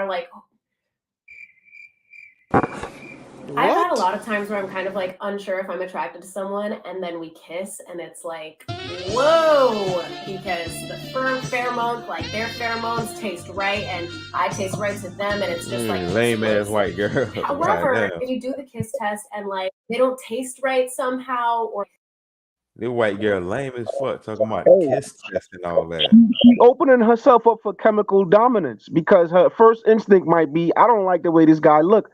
But then when you let my chemicals touch you, you dumb bitch, now they inside your body molecularly working you. Now you think you love me. What the thing is though, kiss test? What is she talking about? Kiss test. Besides even the the exchange of energy or DNA, that's childish, and that's elementary. Sharing the same bottle, she drank off the bottle I drank off of without wiping it. But that speaks to what I'm saying. Maybe she don't have the experience that others do, which would kind of, speak to what you were saying, Source. The less bodies, the less experience, the more suitable. Yeah. Seems a little bit more suitable. than these black women. Also, if I was her brother, I wouldn't advise her to get with a man that looked like her. She could probably do well with a black man or some kind of Indian man or somebody that don't look like her. But she ain't gonna do well with a white guy. Women that why would you say that? Because once they're that liberal in their expression, that's because they're fighting genetically. They're trying to expand, but they're not smart enough to know themselves enough to know that. They're usually just fighting familiarity.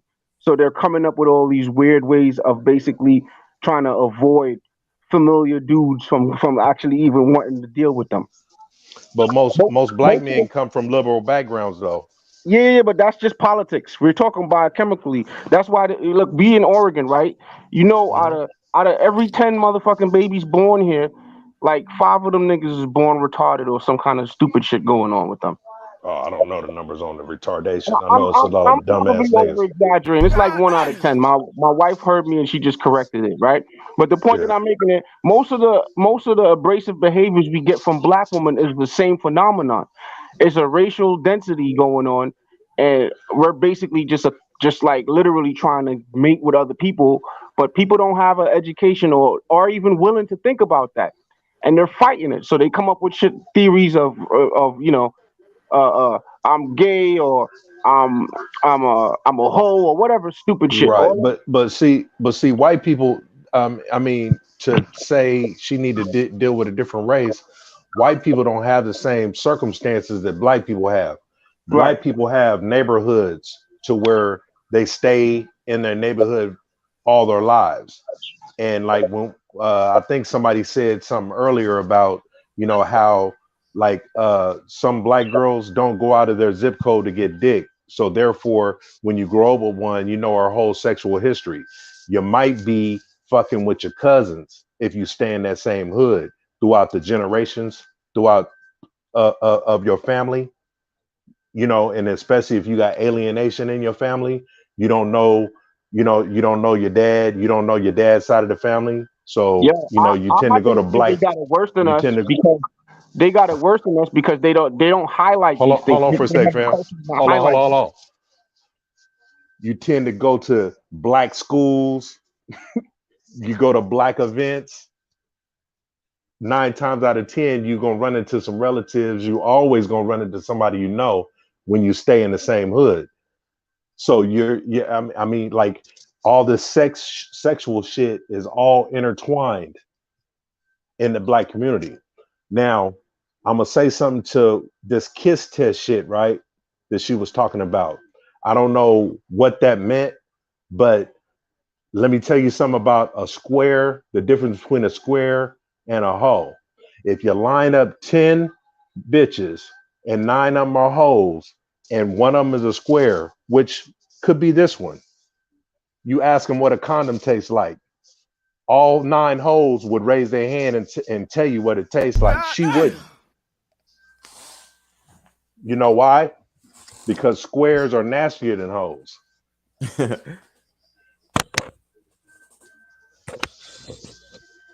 Yeah, you sure right about that. You know what I'm saying? They tend to be more freely and they think with an innocent nature and they don't protect themselves. Like this bitch right here, she can go to the club, get drunk and go have some drunk sex.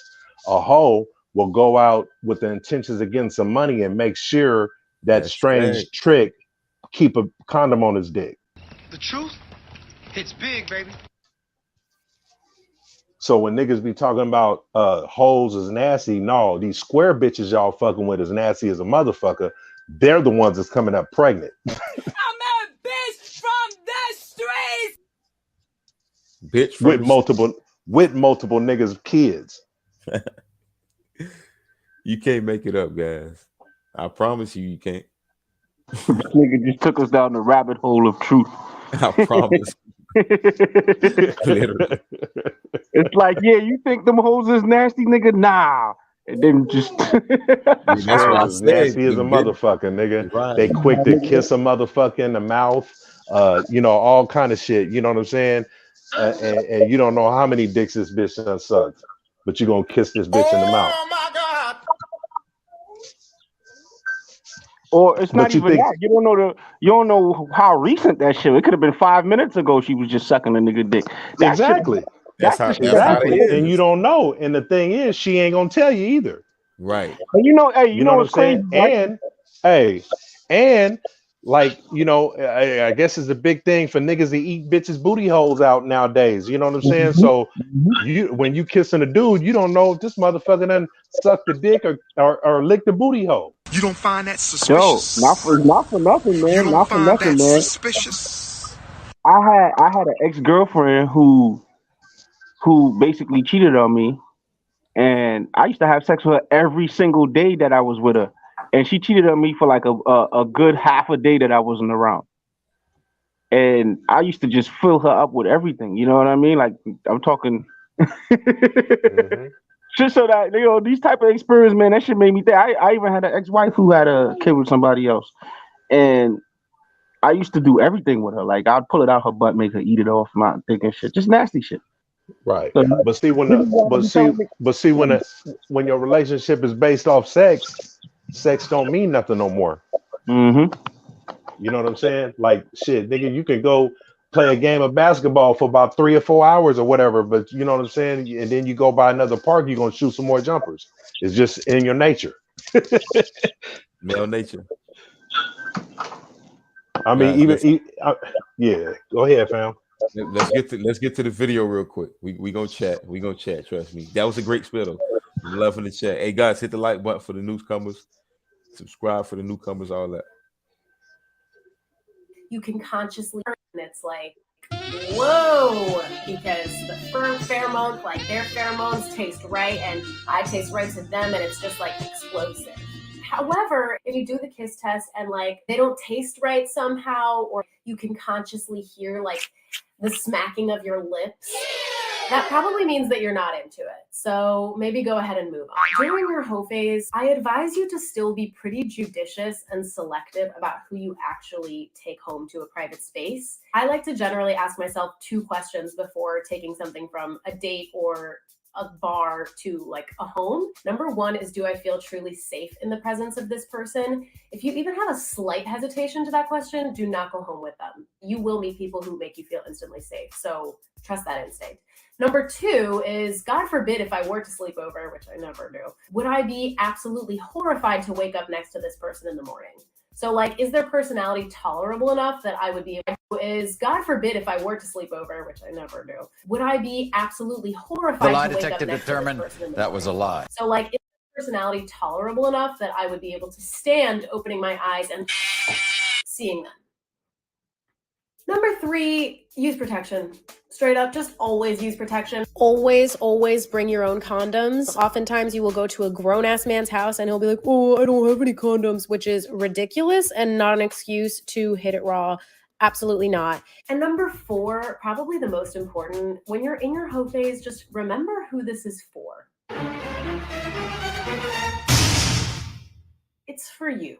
It's not for anyone else. The minute you're feeling like uncomfortable or you're like, I don't know if I can do this, stop and don't do it. And you Sorry to say it, ladies, but your whole face is not for you. It's for us too. We love it. We love it. We love it. What you got to say about that, Deville? Because like this points to a fact, and it points to a point of contingency, a talking point. These women claim that again, their whole phase is for them to find themselves, and they're just getting to know themselves, and they're dating, and they're floating, flying like spreading their wings. But in between all that, men are benefiting. How are they benefiting? Having sex, having female company. What do you think about that statement, man? What do you think about when a woman says she's the only one benefiting from her whole stage? Well, then, she's just talking about her experience. She's not taking into account the pleasure that a man is getting out of her. This is coming from the woman's point of view, and she can only speak for herself. What a dummy. But it's just something that, if I guess you got to get it out your system, man. You know what I'm saying? Because like before you take that step into marriage or whatever the case may be, if you didn't get it out your system, you would be second guessing yourself. There'd be more there'd be more cheating in marriages because there'd still be that curiosity of what's out there for you, or Also, that's what you say. You believe that? As far as what? Like so a woman should actually go through her little hoe stage or some shit, because if she don't, then she's probably prone to cheat. She's probably more prone to cheat. I think so. You with that? I mean, I'm not with it, but I understand it. I mean, Okay. just like with the man. I mean, you know what I'm understand saying? it. I mean, you're not just. I mean, the first woman you sleep with is not going to be the woman you end up with for the rest of your life. Right. I feel that. And you feel me? It's a good conversation. So let me ask you this: do you think a woman who deals with one man, marries that one man, do you think she's not, or women are less capable? Are you saying women are less capable to pair bond today with a man? Even not the ones that are promiscuous. I'm talking about the ones that don't have that much experience. Are they less likely to pair bond with men? I'm gonna say this, right? Like the first sexual contact you have is not going to be the last. And for like, say with a on the female side, like say you fell in love with the high school quarterback, right? He might not be ready to take you all the way. You know what I mean? He might not be ready to be with you for the rest of his life. So therefore, if she's thinking that, then she's gonna get a rude awakening, and depending on how she takes it, she might start being promiscuous. Like they say it all the time. Go through their heartbreak, their first love, and after that, they just start busting it open. I know what you mean, and you're not lying. You're speaking on real nature on the females. I do want to segue, Mr. Goodbread, and what's going on, my boy? Yo, what's going on, class? Yo, I'm part of my tardy, but I was grading some tests over there at the school. So I'm here. I'm in the dean office right now, man. We in here. A lot of people passing, yo. I ain't gonna front. A lot of people passing, yo. That's true. I like to see that. To see that, yo. Got a couple of failures, but we'll fix them. Okay, man. Okay, let's close out the video together real quick, y'all. And I want to hear y'all opinion on the last few things that she has to say. Always bring your own condoms. Oftentimes you will go to a grown-ass man's house and he'll be like, oh, I don't have any condoms, which is ridiculous and not an excuse to hit it raw. Absolutely not. And number 4, probably the most important, when you're in your... I promise to God, I was formulating a question just about that. For it's one, like you got to steal it out my mind. For one, she's capping right now. And for 2, guys, don't you ever use no condom given to you by a female, bro. You know what I mean? That's counterproductive, bro. You know what I mean? I get what she's saying, because there is a lot of pookies that, you know what I mean, they don't pull out. But the average man, you know what I mean? The average man, the 80% of dudes that are not really getting sex, but are, you know what I mean, getting sex, but not like the 20% that magically the women are busting it open for the derelicts. You know what I mean? The average man gonna wear a condom. The average man is definitely not gonna wear your condom, and then that's just what it is, bro. Right. You should deal with a responsible man who's gonna pick one up from the fucking corner store anyway. Hey man, I just got a question for like as far as females, like when you consciously know you are in this whole phase, why aren't you doing your damnedest to protect yourself and make sure you don't get pregnant? Right. When you know that man is not the man for you, and you just going through this little routine of trying to find yourself and fucking with other dudes and shit like that, why aren't you on the pill, and why aren't you making sure this dude is wearing a condom? Because society promotes them being stupid. Society gives them the right of way to be stupid because then they will blame the man. That's where we at right now in this gynocratic society, bro. Right. They I know give what end up happening in the end, but I'm talking about in the process. yeah, Or if in the you listen, look how conscious she is and how smart she thinks she is. She thinks she's teaching a learning lesson with her live, right? Mhm. So if you got that much intellect, why wouldn't you have the intellect and tell these females to protect themselves through this whole phase I'm telling you, I mean, but that's where and not you stop see being so reckless? that's where you that's see what, the contradiction at anyway, because if she was right. so powerful and if she was so smart, then she'll find another solution to get that dopamine hit of having that little thing get hot. You know what I mean? A smart person don't have all type of alternate plans. You don't just go with the mainstream rhetoric, which is to bust it open to everybody. Shit's so counterproductive. Like, I don't understand it. But again, it's all because society, when you go into something, right? And if you know you got a safety net, it make you want to go into it. Like, these women know they not dumb, bro. They play dumb, but they not dumb, bro. They not dumb. They That's know stupid. they got I'm gonna tell him, safety shut the nets fuck up. throughout I this don't want your motherfucker. They know conversation. that Get in my society don't line. hold them Girl, accountable that's the on whole no spirit. action. Oh. You know what Hey, I check mean? it out. Check it out. Check it out. I got another video, and I need you and Mr. Good right here. We're gonna close this one out, but I want y'all to analyze this next one. It kind of points out a lot of things, and I need y'all perspective on this one. So we're gonna close this one out. We're gonna play it out for the folks, and those of you who just came in, y'all do so. Hit that like button. Hit that like button. That's how you pay your school tuition. Let's finish this one off, and we're gonna get into the next one. Mind you, guys, this is whole phase part 13. We break it down the whole phase. We break it down the psyche of the 304 nature. Let's get it in. Is just remember who this is for.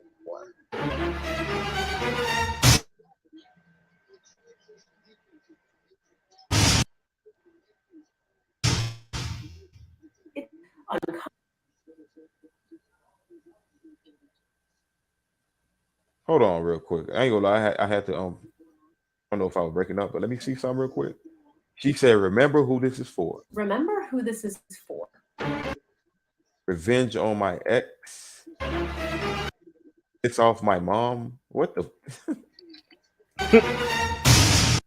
prove myself to Megan Thee Stallion, the hot girl coach. I believe her. And that's a white girl shit talking about piss my mom off. Like, come on, man.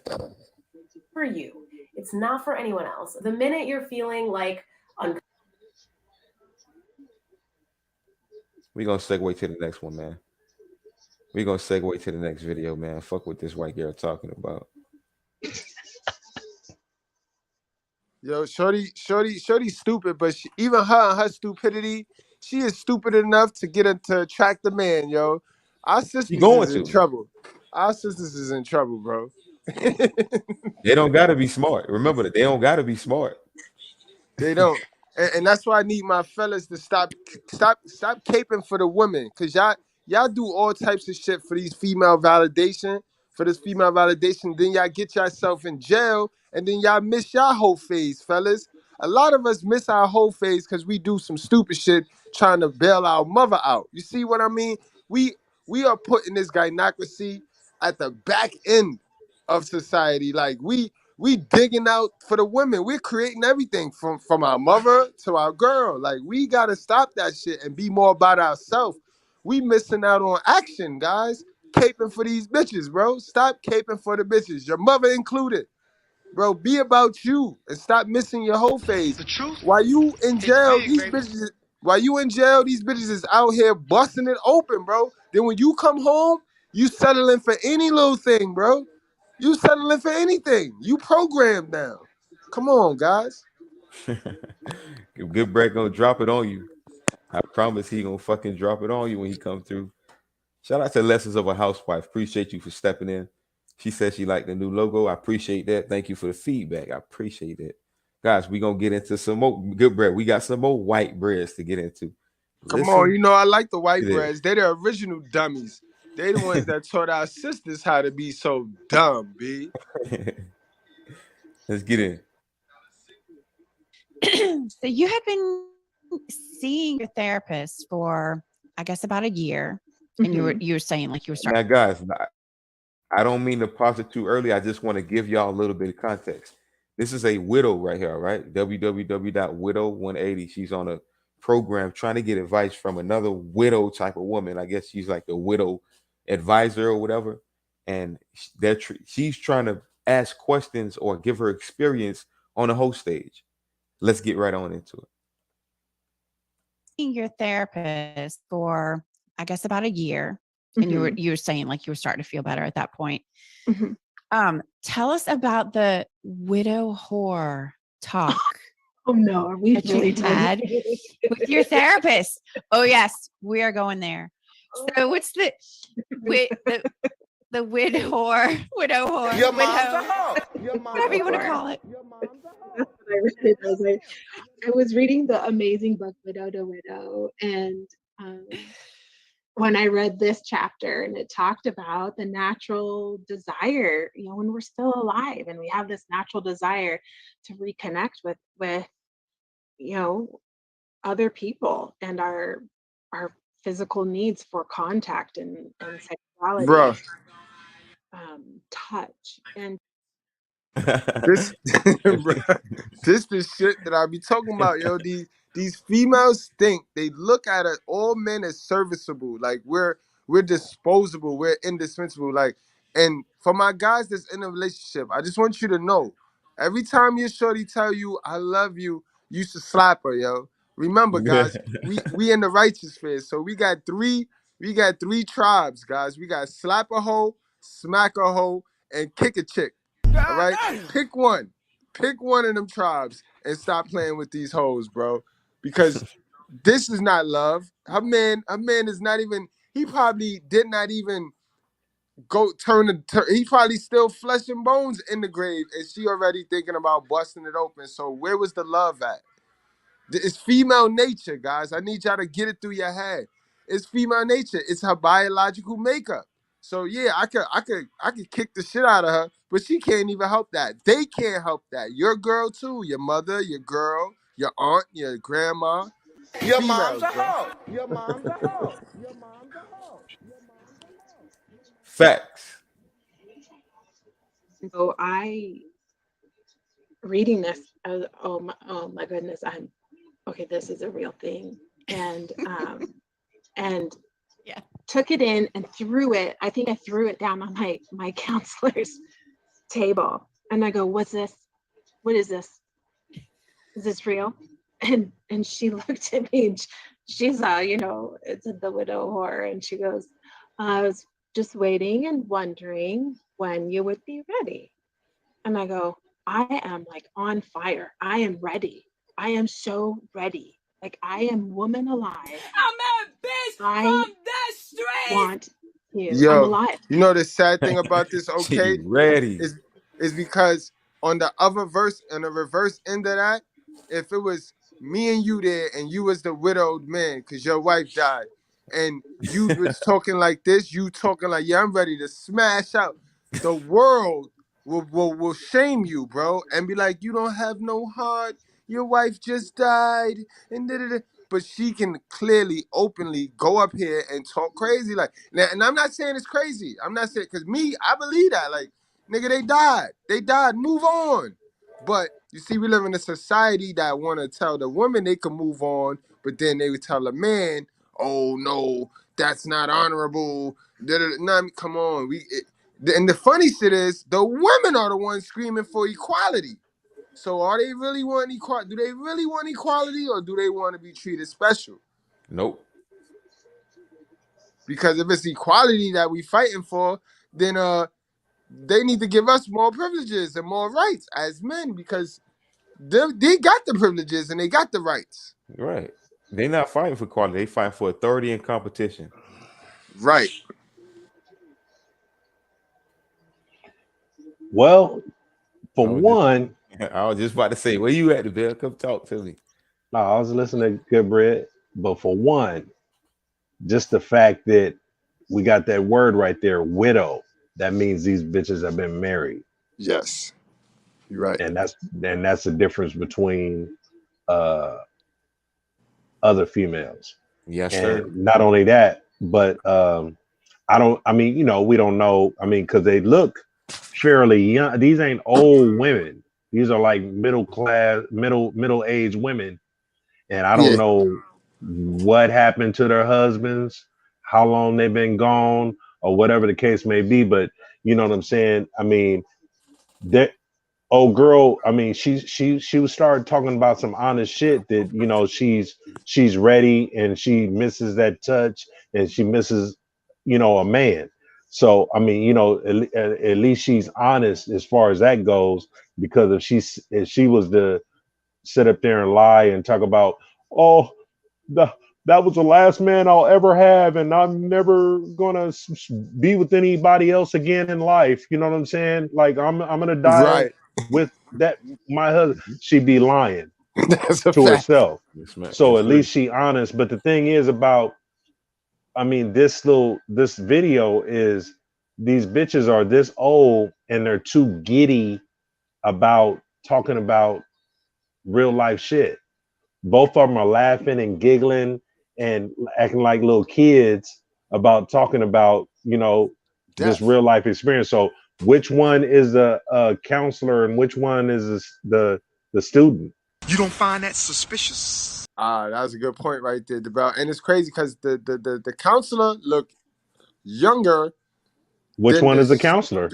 I don't even know, man. The counselor got to be shorty on the right, bro, with the glasses and the headphones. Got to be, because the one on the left, she's the one talking about her experience right now. Right. Well, they both going through the same thing. They're both widows.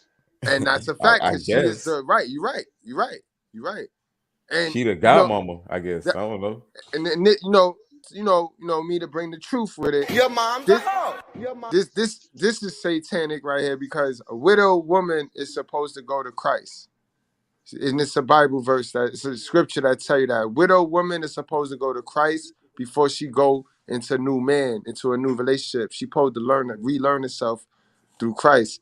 He said it. He told her. That's why I tell you, don't know if they've been to church or not. That's why you leave them bitches alone, because God said you leave the widow and the childless. You for know him. what? Ooh, you leave right, the good widow Rick. and you leave the childless for him. It's So this is why I tell you guys, stop trying to stop jumping into that stepdaddy seat. You know what I mean? Let these chicks go to God. And if God wants you to be a stepdaddy, after they go to God, he'll send them straight to you. You can cape your ass off, bro. And it's a verse for that too. I ain't even gonna lie to you. Definitely, it's a scripture for that. No, but I know what. So what you're saying is, I know what. The so what you're saying is, don't date a widow. Oh, I'm saying, vet a widow. A widow's supposed to be a God-fearing woman. She's supposed to be humble. She's supposed to be like real. What grateful. if she's not a Christian? What if she's not in the church? You know, she ain't got. You know how we do. DeBell. We don't mix the religion and the God. You could tell a female that a female could be godly without being churchy. Like Miss Goodbread, she a fear of God. But what I'm saying, like, say like that girl in the video before this, right? Like, all her decisions aren't based on the Bible. Yeah, so then You know what I'm saying? She's just living life. So that's a female DeBell. You gotta leave. You gotta leave her. She gotta get to the Bible. She gotta get to the knowledge, because she gonna fuck you over. She gonna drag you down. But the dudes that she fuck with ain't like thinking about the Bible either. Oh yeah, but you're right. And this be the problem though. DeBell, this be the problem. This is why we got so many bad relationships. This is why we got so many relationship caps. Because people ain't waiting for God. They ain't waiting for the word of God. They mixing and matching and yoking. And when they say uneven yoke, people think that's talking about black and white. That don't got shit to do with black and white. That got a lot to do with God, people that believe.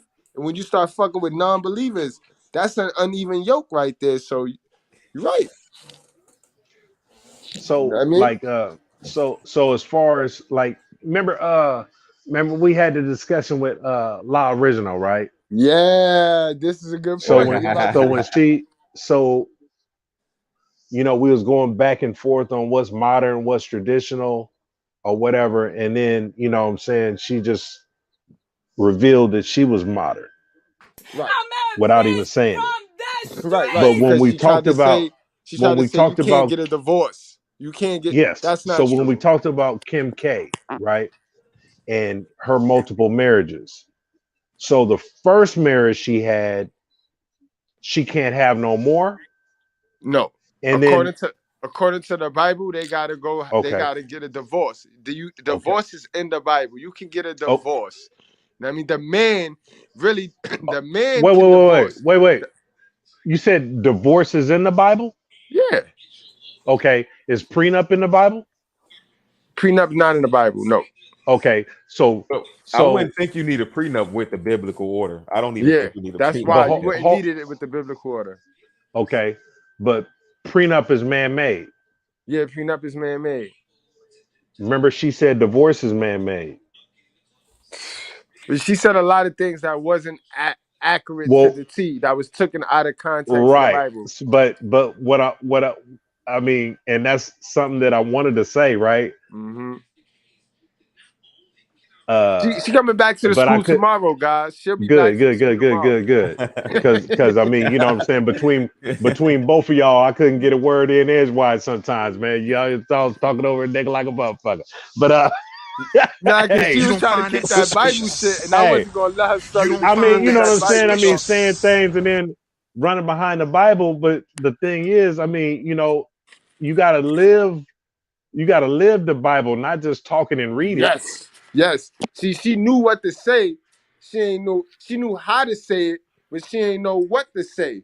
And that come from just being a reader of the Bible. And a lot of women do this. A lot of women, they think they about that life, but you can't checklist this God shit. You can't checklist it. You gotta really breathe it and live it, and it Right. gotta become natural.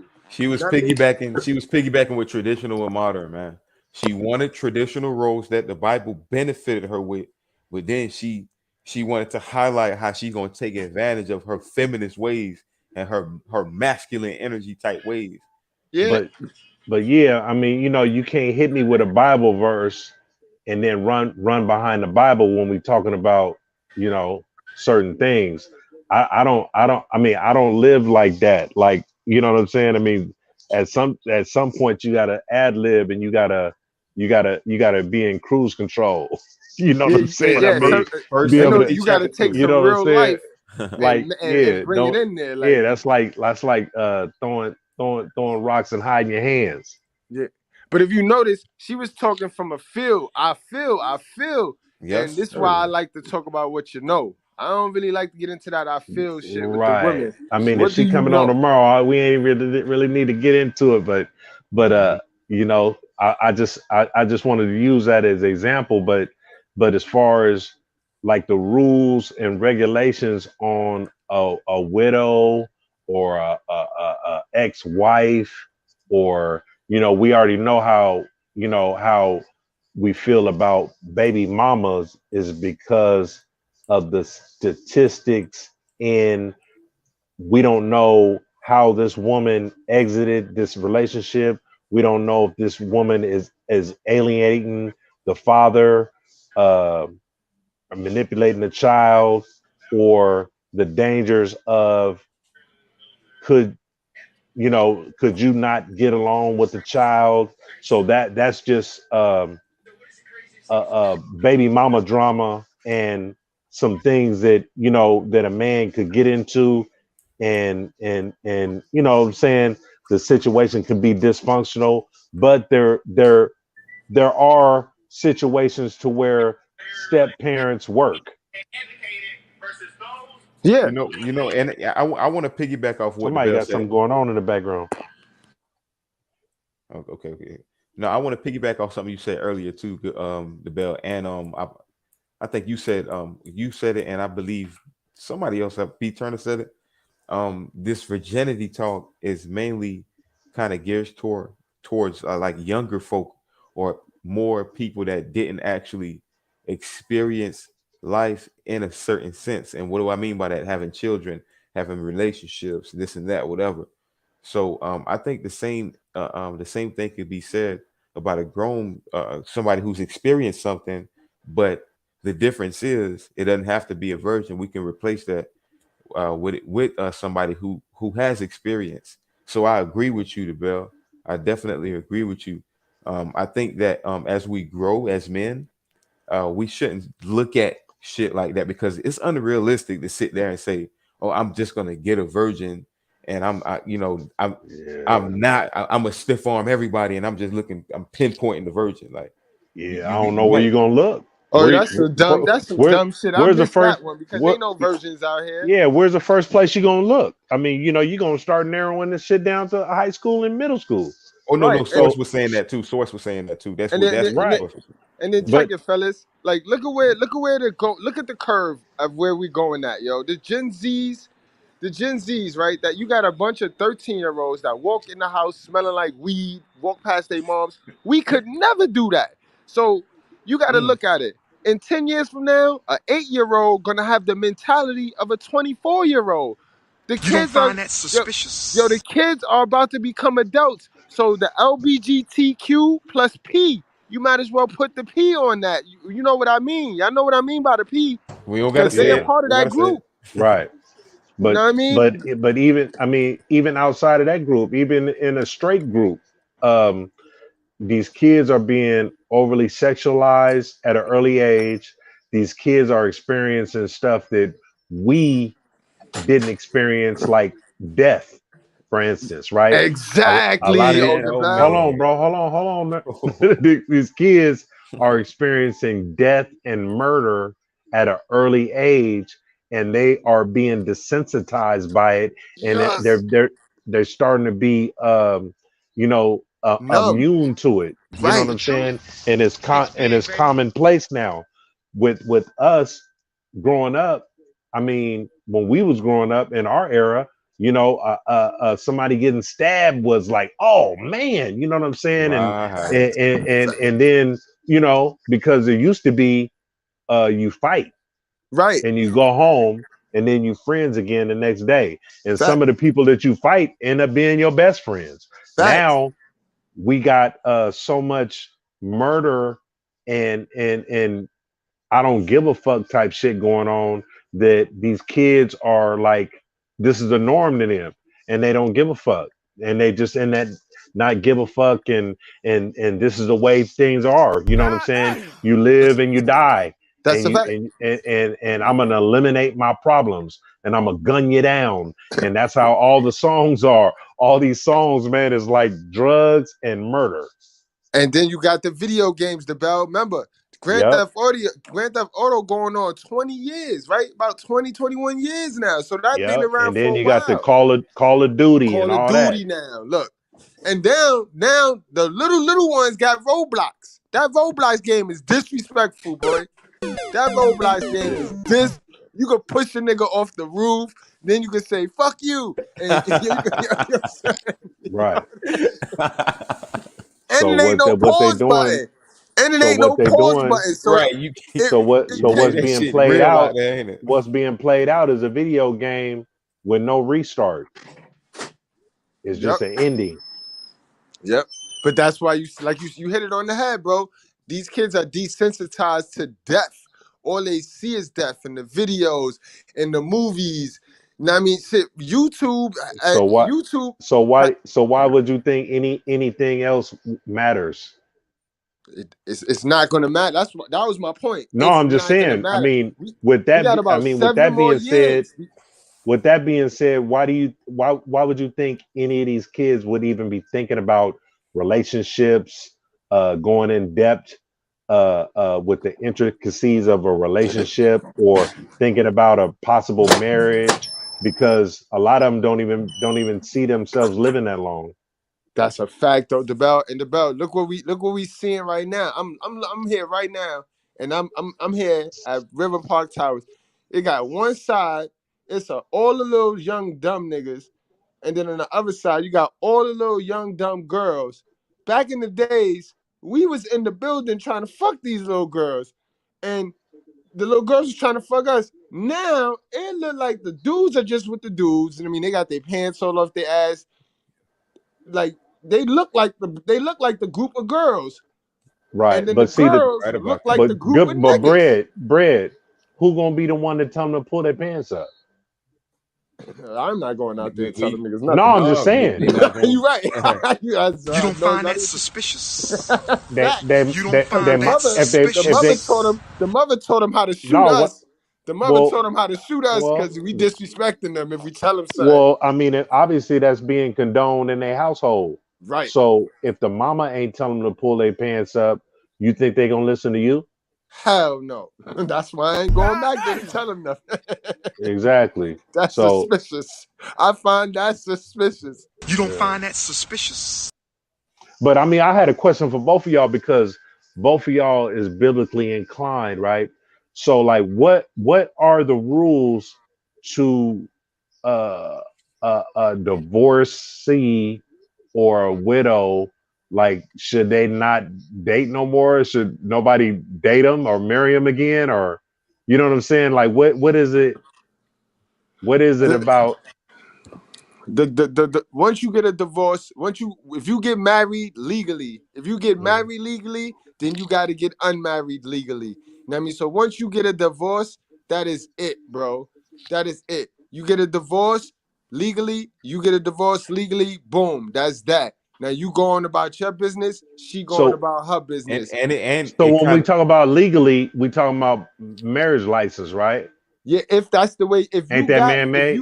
if you got in a man-made wedding, then you gotta unwed. You gotta go through the same route you went to get Yeah, you get a married. right. divorce. Yeah, Right. That's how you do it because now the courts is involved. right. So what I'm saying is, And the Bible advises that you got to live ain't by the that what law of Kim the K land. did? Yeah, but no. See, Wait, that's the hold thing. on. No, hold on. Wait a No, second. the bell. No. We agree with you that was some bullshit. We agree with you that was some bullshit. No. We ain't saying that you can't Somebody, get remarried. I ain't somebody never got read caught that. up on that. You don't find that she's suspicious? technically still married to her first husband. But, right, hold on. Oh yeah. Oh, Rewind the tape. Rewind the That's what tape. La said. I didn't know. Oh, okay, I that's didn't what he agree. said. I didn't agree to that shit. You know what I mean? We got that shit on document. I never. Yeah. I let her talk, but I ain't agree Right. to And you that know shit. I what ain't the say, oh funny yeah, part you're is? right. Like, just But I what? don't want to say too much, but she was no. We ain't gonna spoil it. We ain't But gonna do it. what's the rule on that? Like, say, I So mean, we already know. Okay, they legally got God, to. you know the rule. What I I'm do gonna know, I answer know it for you this. right now. I I ain't know talking this. about just Oh, Kim Mr. K. Gilbert, say it. But I'm just saying when you legally get married, you legally get divorced, whatever the case may Oh, be. What is the biblical rule on dating a divorcee or a widow? You can date a divorcee or widow, but in fact, for hey, hold on, dating, Gilbert. We got to do a show on this, bro. We yeah, got to do a show on this. because I gotta pull the verses out. The God say that you can date a divorced widow. You know what I mean? Whether she go to God or not, you gonna be blessed. You're gonna honestly, and this goes against the red pill.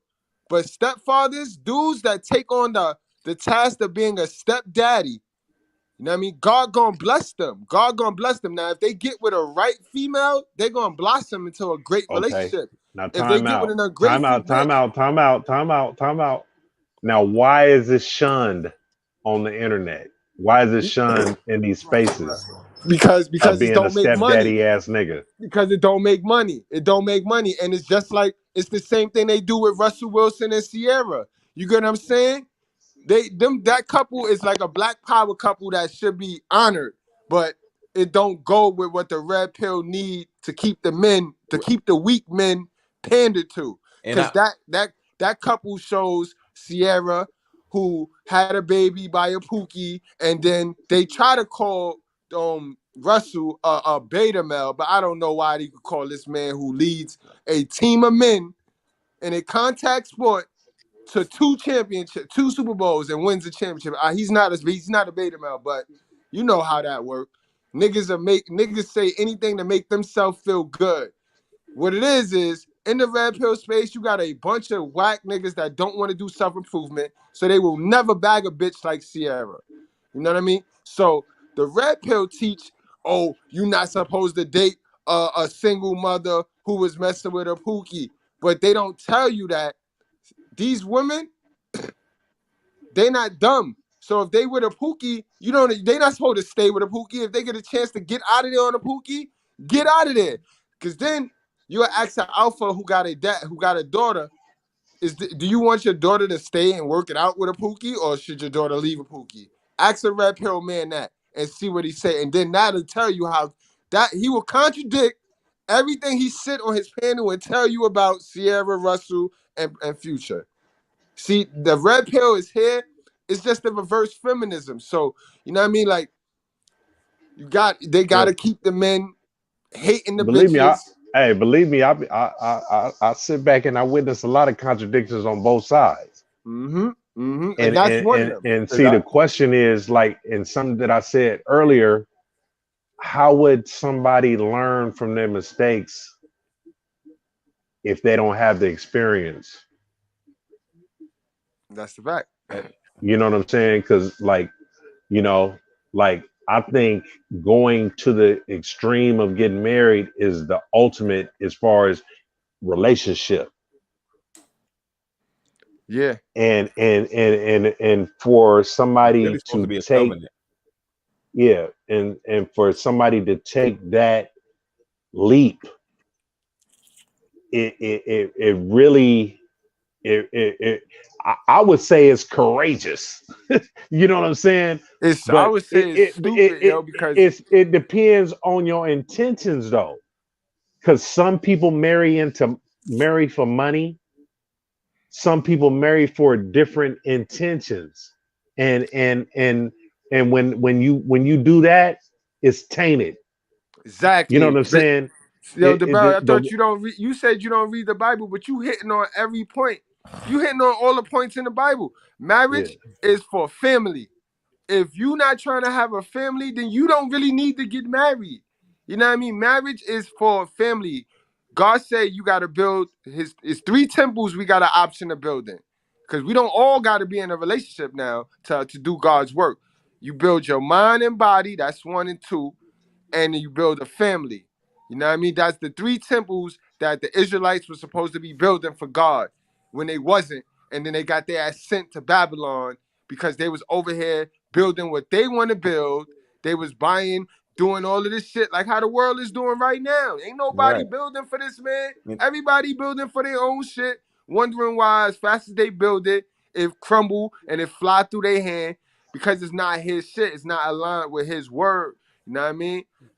And keep in mind, another thing, a lot of us is suffering, and a lot of single mothers and single dads is suffering because we did what he told us not to do. We had the wedlock seeds. We had the seeds in wedlock. We had bastard kids.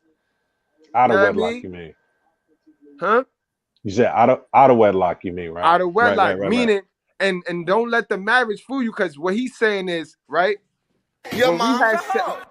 Once we lock eyes with a female and we merge with that woman in relationship wise, and we stick our dick in that woman unprotected, we are married to that woman, bro. Because this marriage shit is not in the Bible. Like this walk down the aisle shit.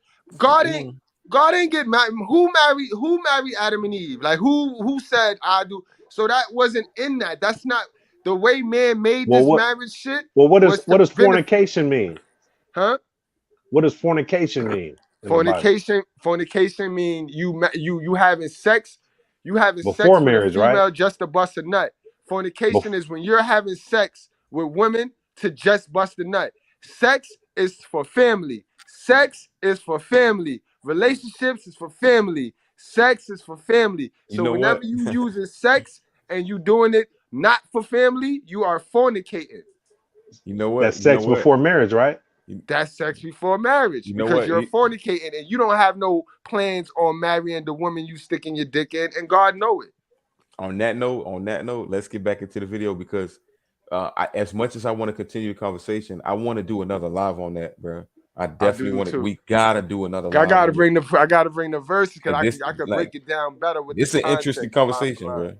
Interesting, and The Bell, I gotta commend you. You asked very, very sharp questions. I like that. He asked the questions people don't be wanting to ask, but they gotta ask to get to the bottom of the shit. I like that. I like that. Let's continue with the video real quick, but great segue, guys. That's a chopped up video for us right there. Put that back in. I'm like on fire. I am ready. I am so ready. Like I am woman alive. I'm alive. I have this urge. I want to have sex. I want to connect with someone. I want to touch. I want someone to touch me and love me and hold me and this physical connection. And so it's a real thing. I learned, like, for divorcees. And I gotta side with the Bell here, because just think about this. This is a widow. Just think about the word widow. She was widowed, and she's having the But she just said divorcee though. Wait, hold on. She did. Wait, hold on. You don't find that suspicious? You don't find that suspicious? Did she just say that? Let's run it back, man. I almost had her back real quick. I'm alive. I have this urge. I want to have sex. I want to connect with someone. I'm like on wondering when you would be ready. And I go, I am like on fire. I am ready. I am so ready. Like I am woman alive. I'm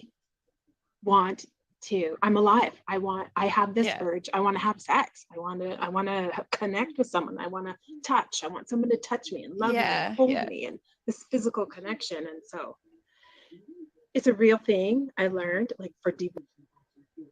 So I get it. My bad. Divorcees, touch. See? I want someone to touch Divorcees. this physical connection. And so it's a real thing. I learned, like, for divorcees, right? It's a real thing for us. And it's such a healthy market. Oh, so this is I almost gave this bitch her fucking goddamn credit. Your mom's a hoe. Your mom's a hoe. I almost gave her credit. So this is a divorcee, and I guess it says widow because this widow is talking to these single mothers and teaching them how to be hoes.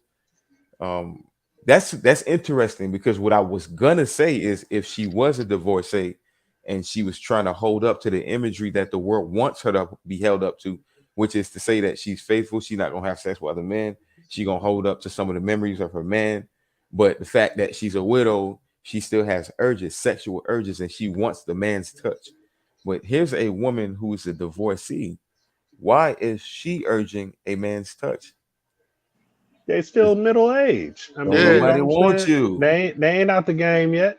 Yeah, and it just goes to show you No. I'm not questioning her, because I know. I'm just saying, what would make her want to urge a man touch? Is it because nobody wants her? Is it because she's not getting D? She's a divorcee. She might have been she's a female. She might have been holding out. Is she a female, bro? And females, they like sex, bro. Females like sex more than men, bro. Females is dogs.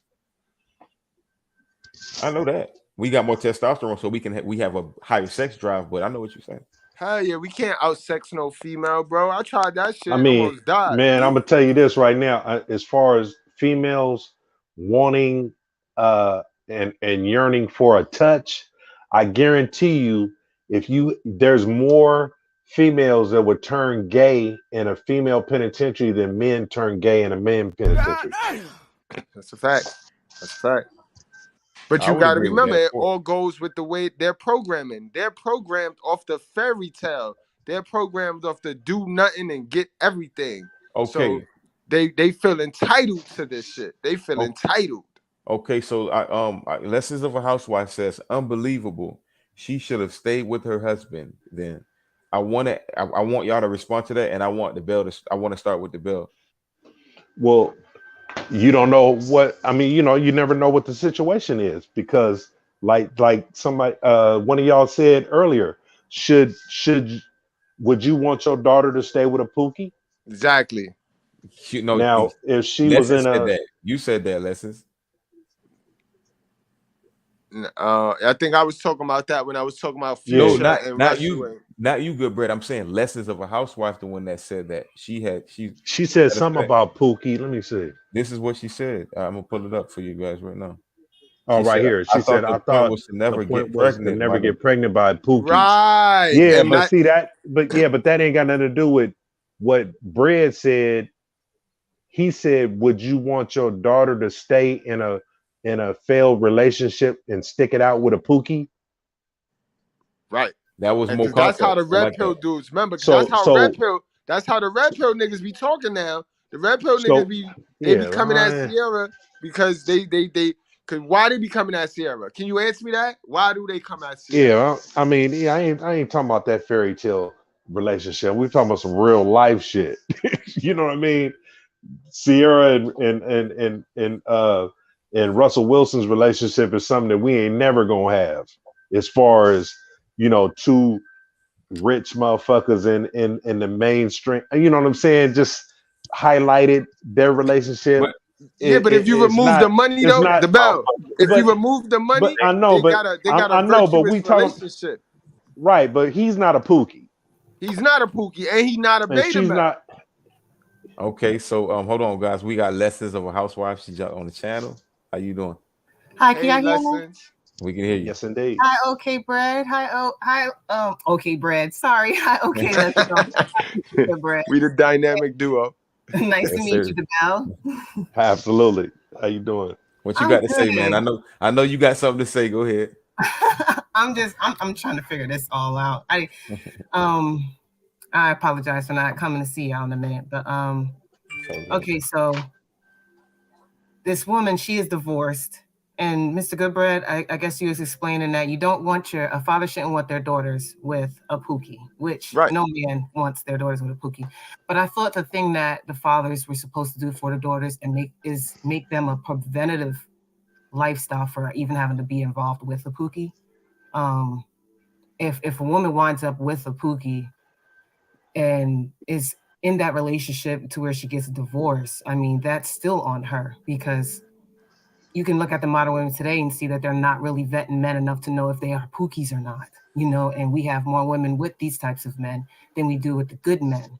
So I'm to a point where now, if that's what she winded up with, and if she's divorced, you know, that was on her. That's her fault. You know, I don't think a woman that is that dateable. My thing with this lady is though, real quick, not to cut you off, Mr. Goodbread, just for the panel. Lessons of a Housewife. You're married. You locked in. Give them a little bit of your background, real quick.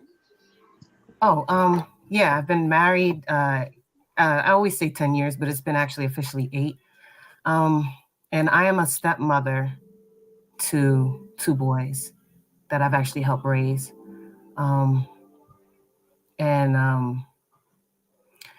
You know, when it comes down to divorce things, when men get divorced by women, men usually are not the ones that actually walk away. We already know the statistics on that.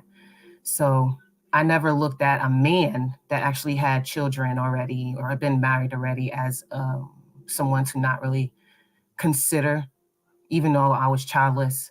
But when it comes down to women, when women are being that they do walk away, now we're going on the statistics here, women always walking away from the marriages of the men that they actually chose to say, I do too. That's and then a they fact. have the children involved and everything like that. For them to have an opportunity to get a man from a man that they already walked away from devalues them already to have a divorce, because it shows the disloyalty that they can have for a man. You know, if your woman actually chooses to walk away from a marriage, makes her discreditable for another marriage. Okay. You know, when it comes down to a man that walks away, then I can understand those situations. I can understand a man that's like, you know, let me put, for an example, the type of, you know, Lifetime movie stories that a lot of women claim that happens when a man walks away from a woman to be with another woman, or his secretary, so to speak, or something like that, and she's left without, you know, and it gives you the vision of, okay, that I'm supposed to be supported by this man still, aka alimony or whatever. Those little minuscule situations that can actually happen, I can understand. But being that we have statistically the highest rate of of divorce being initiated by the women, which means these are the women that actually said I do to the man. And it is within a large amount of invested time. A large amount of invested time. I don't think it's necessarily the pookies. I think these women are the ones that are actually pookies, you know, because the pookies I see is with the baby mama issue we have. That's crazy. You know, the baby mama issue we're having with, for example, that rapper, I don't know his name. He has like maybe 13, 14 baby moms and stuff. Obviously, they chose him because of his wealth and not necessarily for his fatherly character. You know. Talking about Future. Oh, that's his name. Okay, I'm sorry. I don't listen to music. I think it's Future or Kodak Black. Kodak Black trying to have all his baby moms. Or Little Wayne. We could talk about Nick Cannon. You know, we got a few of them. That too. Nick Cannon. Yeah, he is another one. Thank you. You know, and if I was a father, which I can never think I can actually have the mindset of what a man can actually have, but I believe a father doesn't want his daughter to ever wind up with those type of men. You know, and having fathers in homes is supposed to be the preventative structure for daughters and sons. The discipline comes within that to keep them from actually picking these types of men. So even if this woman chose to pick with a pookie and then she divorces him after even being with some time with him, does she deserve to have another option? It shows disloyalty to her to a man because she's willing to walk away all of a sudden now, and it's usually about on a case of her unhappiness, you know, and I think a lot of men out here look at that. And I think that's why when it comes down to divorcee women, it is hard for them to get back into the dating market. And some of them actually wind up dying alone, so to speak. R.I.P. Kevin Samuels. I think it winds up coming to that because a lot of men actually internalize that and see that, you know, you marry, you walk away. I see the statistical things. I highly doubt that you are that small percentage of women that the man actually walked away from you from, or it was an actual mutual divorce or whatever the case may be, you know? So I don't know if you're credible enough for me to even take you on because you'd probably do the same. And you have many women that actually been married multiple times. Okay, so I'm gonna park you right there. Good break. Respond to that. Oh man. I was just listening. So you know what I mean? I was listening, so I was trying to pay attention. So I don't have nothing to say, you know. Me either. I was had to pass you the ball. You know, I was listening with the intent to learn, not to reply. No, so all right, so let me kind of segue it then, because what was the original comment? Basically, Good Brett said a woman who chose a pookie and ended up in the wrong situation and got up out of that because she realized or recognized the wrong situation. Does she deserve to be chosen by a man who's traditional or whatever the case is? That's not for us to really say. As long as she got the fuck out of that toxic situation, then she deserve a blessing because she didn't stay in that toxic situation. Same thing like I tell my dudes, you know what I mean?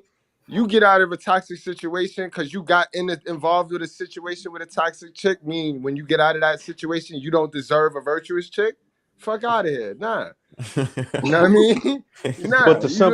But the subject of Pookie and all that, we don't know what the circumstances of her divorce was. You know what I'm saying? Right. Because she said, so we don't know. She said that she was divorcee, and then she said, widow. That's two different things. We thought at first that these were widows until I caught that divorcee. And then, you know what I'm saying? Like now I'm thinking something different.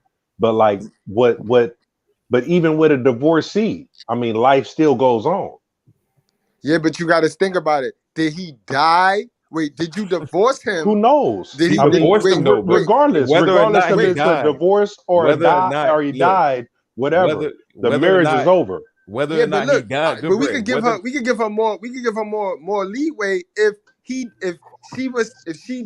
died first. Good Yeah, whether he died or not. Whether or not he died, she divorced him already. So he could have died the next day. She already divorced him. That's what I'm trying to get at. Is she a widow? Is she a widow? Did she word it up? Did she word it wrong? Or did they get a divorce? Then like 2 months later, he died. Now you're a widow. They didn't even explain that. I don't even know if that's in the video. I just see the title and then I heard divorcee come out of her mouth.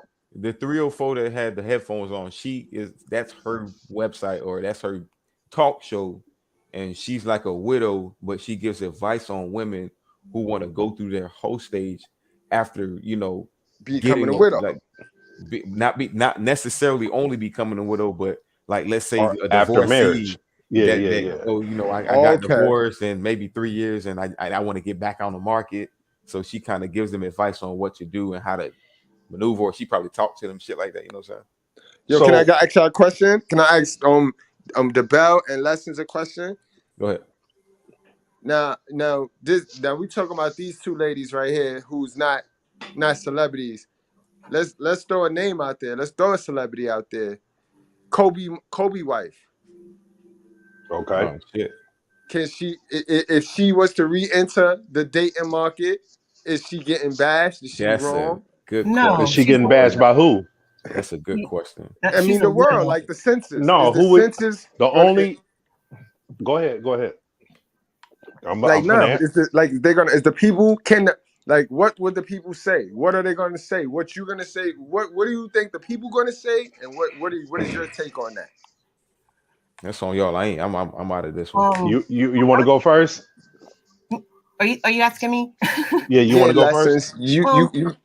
Yeah, I honestly think, okay, Kobe's wife, I don't know the backstory on how she presents herself as being his wife. I do remember one thing about him cheating, I think, and he bought her a really big ring. That's the only thing I can remember about that relationship. But being that she is actually a widow, she should have the opportunity. She showed a lot of loyalty with that man, even with that story coming out of him cheating and she sticking by his side. It doesn't show any disloyalty or discredits her as being a wife. She had to lose her husband to be freed.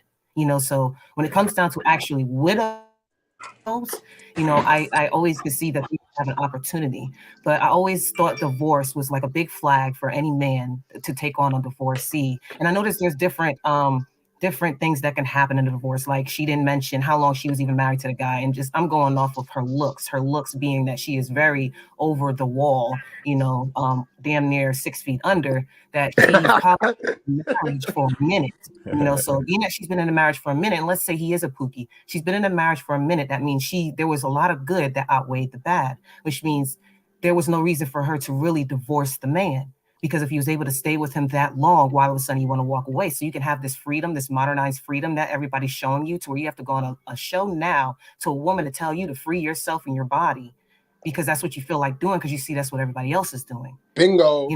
That's the thing that I think I have an issue with a lot of these older women that's starting to get divorced and everything. And now they're saying, I'm so lonely. You had a chance. You had a chance to die with someone, and you're walking away because you think that you have a better option out here. And that's why it's women that are divorced are discredited, especially in this time. But widows, I think, should have opportunity, because that shows the upright loyalty that they have for their husband, to where they had to bury their husband before they could be free from him. Good. I like that. Traditional Bell, what you got, thinking. Bell? Okay. Now, as far as Kobe and his wife, now she's somebody that needs a big up from everybody, as far as classy, stand by your man. He's been gone for what, over 2 years? Yeah, 2 going on 3. Oh yeah, and has it been that long? You can say 3. You can say 3. Yeah.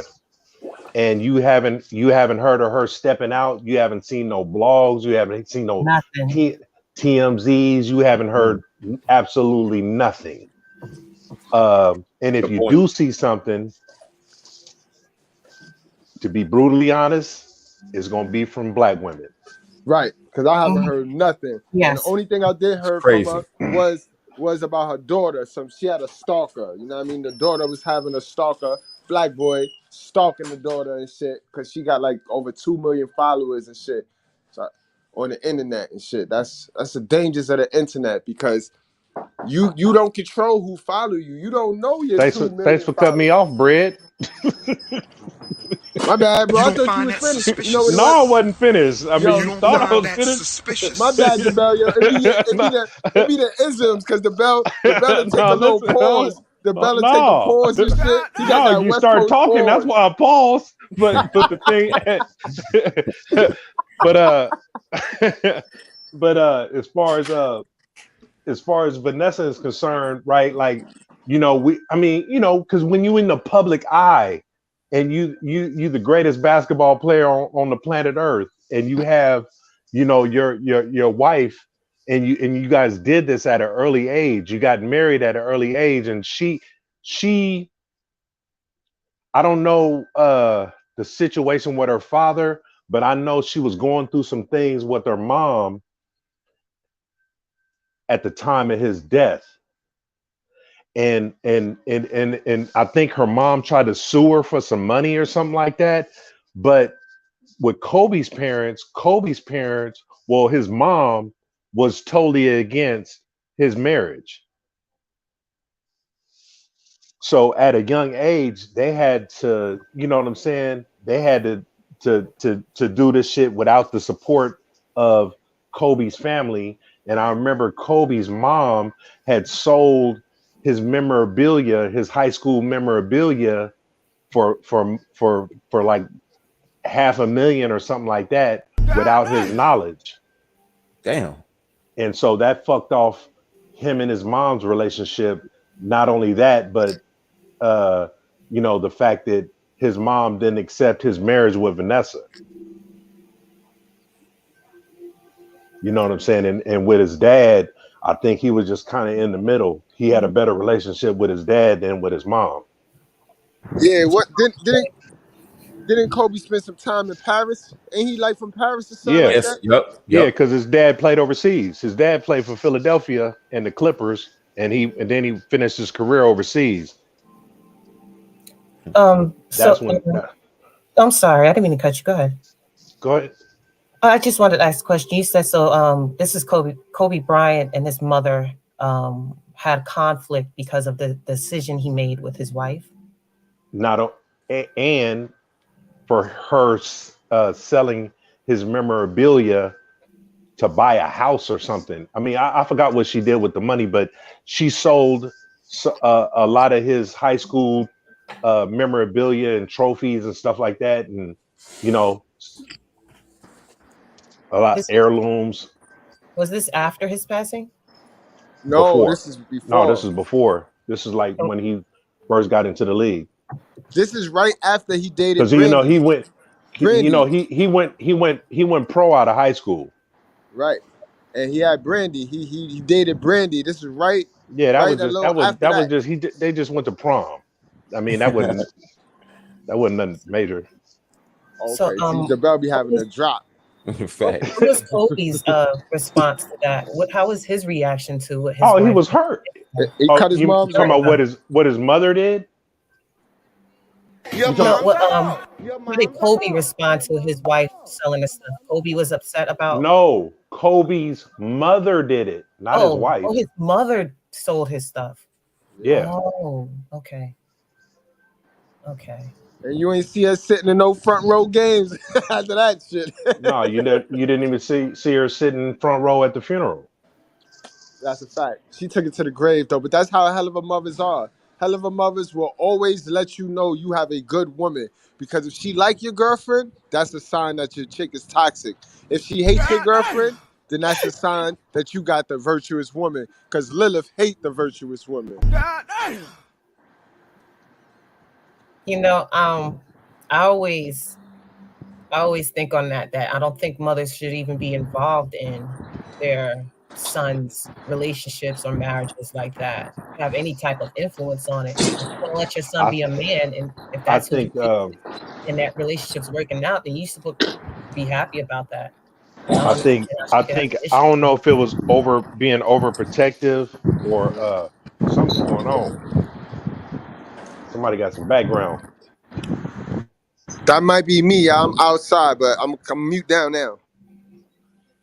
For sure. I think it might have been, because they knew that Kobe was going to be a star, and he was going pro out of high school, and I think they might have been trying to be overprotective and thinking that, a woman, and especially being in LA, that a woman was going to take you for your money and derail your career. You know what I'm saying? That's the she only. sold his stuff off to say that No. I'm talking about. No. Two separate incidents. Oh, okay. I'm sorry. I'm talking about the marriage of Vanessa. They married at an early age. Okay. Yo, hey, There's DeBell. two. Yo, Do you think, you see now, his moms could have put Kobe at risk because remember, NCAA, well, he didn't go to college. That's why he was straight out of high school. Because if she's selling his memorabilia, that shit could have got him kicked out of the league. Like he could have got. Because remember, you can't make no, money. he was already in the league. Oh, okay. I mean, he didn't go to college, so he couldn't have got kicked out of nothing. Right. Guys, check it out. Check it out. Let's complete the video. It gets better. All right. Yeah, it gets better. Well, we got 5 minutes on it. We good. Marker that we're still alive. Yeah. We're still alive and we're living in our bodies, and our physical body is still here, and our hearts are beating, and we're meant to be connected to other humans. So I started to plan for, am I a widow or am I a widow? Wait, so you actually you planned a night with your friends. Yeah. You told your friends all about this plan. Yep. Okay. And my counselor is supportive. And okay. Okay, real quick. Okay. Go ahead. Now see, I'm gonna tell you right now. According to the Bible, this is not a God-fearing woman because she's succumbing to the flesh. The flesh. That's one thing our God hate. He hate somebody that can't fight temptation, bro. I'm a bitch from the streets. Go ahead. Okay, that's what I'm gonna say. Go ahead. We all doomed. I even went to my OBGYN who knew me and said, I told her, and she said, okay, well, let's make sure you're safe, you're protected, and I go, well, how does it work? And she goes, what do you mean, how does it work? And I said, I've been married to the same person since I was 17. I've been with them. What do you mean? She goes, well, you've had 2 kids. Okay, so it was a longevity marriage. I wanted to ask lessons of a housewife. She said she's been married to that man since 17. She looks fairly over 33, 34. What do you think about that? I honestly think she looks older than that. Does she deserve to have a whole stage? Do she deserve it? I mean, that's what she wants. You gotta get what's coming to you. But I mean, I don't understand how she walked away from a marriage like that. Like what DeBell was saying, we don't know what the incident is about her divorce is. She's considering herself to be a widow because she's divorced. Like, I don't even understand how that makes sense. But she's not even aware of how to even go about being in this 304 phase, and being married to somebody that's that young, which I honestly think it's the way it should be, because you grow into one another better and you learn each other better and everything like that, and you're at the most purest of your times. But being that she don't even know how to even do that, it means that it's an influence that she's seeing. It's something that's normal to where she thinks that's the next step. That's what she's supposed to do now, instead of actually just sticking to the marriage that she already had. I don't know. I'm starting to see that there is a lot. I think statistically, as I looked it up recently, that it's been recently that a lot of women in their 50s or 60s or something were actually starting to walk away from marriages, and it's gotten more common now than it did. What? That's 50s and 60s. I thought it was younger than that too. Yeah, I mean, even older women actually 20s and 30s divorces now. Even older women. I did a video a while ago about a woman walking away from a marriage, but it's because it's a trend. It's a trend. That's what I see, that she's looking at it like, oh, well, this is something everybody else is doing, so I don't even know how to do it. She's going to her OBGYN for crying out loud, asking for advice about how to go and be a whore. So this is not something she's used to in the development that she had in her marriage. Why did she walk away for something that she dedicated her life to for so freaking long? But let me ask you this though, like a lot of people are gonna argue and they're gonna say, well, you know, she's single, she's divorced, she probably ain't had sex with somebody or felt a man's touch in like a year and a half, 2 years or some shit. Does she is she wrong for going out there and trying to find that touch?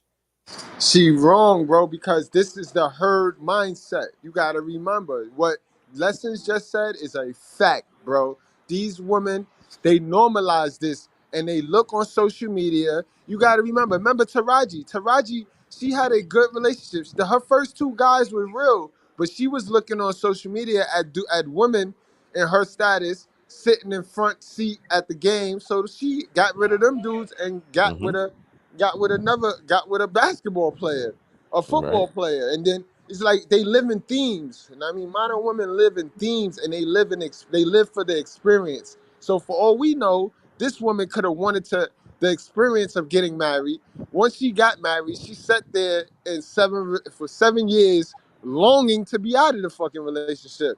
You know what I mean? Because once the experience is over, women are on to the modern women are on to the next. They're on to that next experience. You know what I mean? So she had the experience, she got married, then she wanted the experience to have kids, she got the kids, and then it's like it's always more. And then we in a society that pushes more. It's never an end for these women. I gotta ask Tabell that too. Do you think she deserved that? Oh, go ahead, Tabell, my bad. I don't like speculating like that and over speculating like that because I don't know what her husband did. I don't know what she did. I don't know what ended the relationship or what was the circumstances behind all, because I mean, some things end for a reason. Okay, all right. Let's say this, But the thing that she's longing for, she had. Well, in all our exes, we had companionship, but they're exes for a reason. Right. See, the thing I just don't understand is why somebody invests so much. And this is the issue that I have with everything when it comes down to the men. Men's value is in time, and it takes a lot of time for them to even gain their value. So for a man to put his time into a woman while he's still trying to find a time to make himself even more value, they don't want to let that go to waste, and I can understand that she got married young. Since 17 or whatever. And that was the choice that she made to get married young, or maybe it was forced upon her parents. But for that to have happened for such a long time to where it has to be a recent divorce because she's just now thinking of these things. Otherwise, she would have already been doing it. So all that time that she put into a guy that could gave her all of the longing and touching and feeling stuff, obviously there was so much stuff going on in that marriage that made it last that long already. And that's the thing. Like the overview of everything about that marriage, her getting married young, all of this time she's had with this one man, where the only thing that she's concerned about, it's not like she's saying I'm looking for an actual real marriage and her husband, that can actually do this instead of what I dealt with in marriage. She's saying no, I'm looking for a whole phase. That's all she's concerned about. That's she got rid of the longevity for something of quickness that everybody's on a trend of right now, when she could have just and the whole phase. The whole phase is trendy. It's a trendy topic or whatever right now. But but the thing is, as far as what you thinking, men have value in their age, right? And then there's a thing too that's trendy as far as high value man. Now, just think if her man was a corporate guy and he had a mistress, or he was sleeping with a secretary and she found out, would she be justified in divorcing him? I don't think you want to hear my thoughts on how I feel about I do fidelity in marriage. Okay, I do. All right, so honestly, we're two different creatures. Women has women's purity and chastity is more valued in a marriage for a man. When a man takes on a woman, he's expecting to have that purity and chastity. As in a man is totally different. And when it comes down to it, if a man's still providing for you, protecting for you, and doing everything he needs to you, and for you to actually be his wife and be in the position of his world, he steps out and make a mistake, doesn't give you the right to walk away. And that's just how I feel on it. You know, so well, I'm even gonna say I know as a fact that marriages could last longer if women got over the idea that cheating was such a big issue. Because honestly, statistically, when I looked it up, that cheating was actually the smaller percentage of why women were walking away from marriages than it actually is. That is the major thing that we always talk about when it comes down to even modern day relationships. A man got to make me his number one. Well, if you want a man that's going to be able to do everything that you expect him to do, especially at a high rate, he's going to have these options. And a man has a right to exercise his options because we are built different. We are. So if he was can I and she walked can away, I ask you a semi-personal question? Yes. Okay. You said you're a stepmom. Yes. Okay. Was your husband previously married or he just had a baby mama? No, he was previously married. It was his first marriage years ago. Long time ago. Why did they divorce?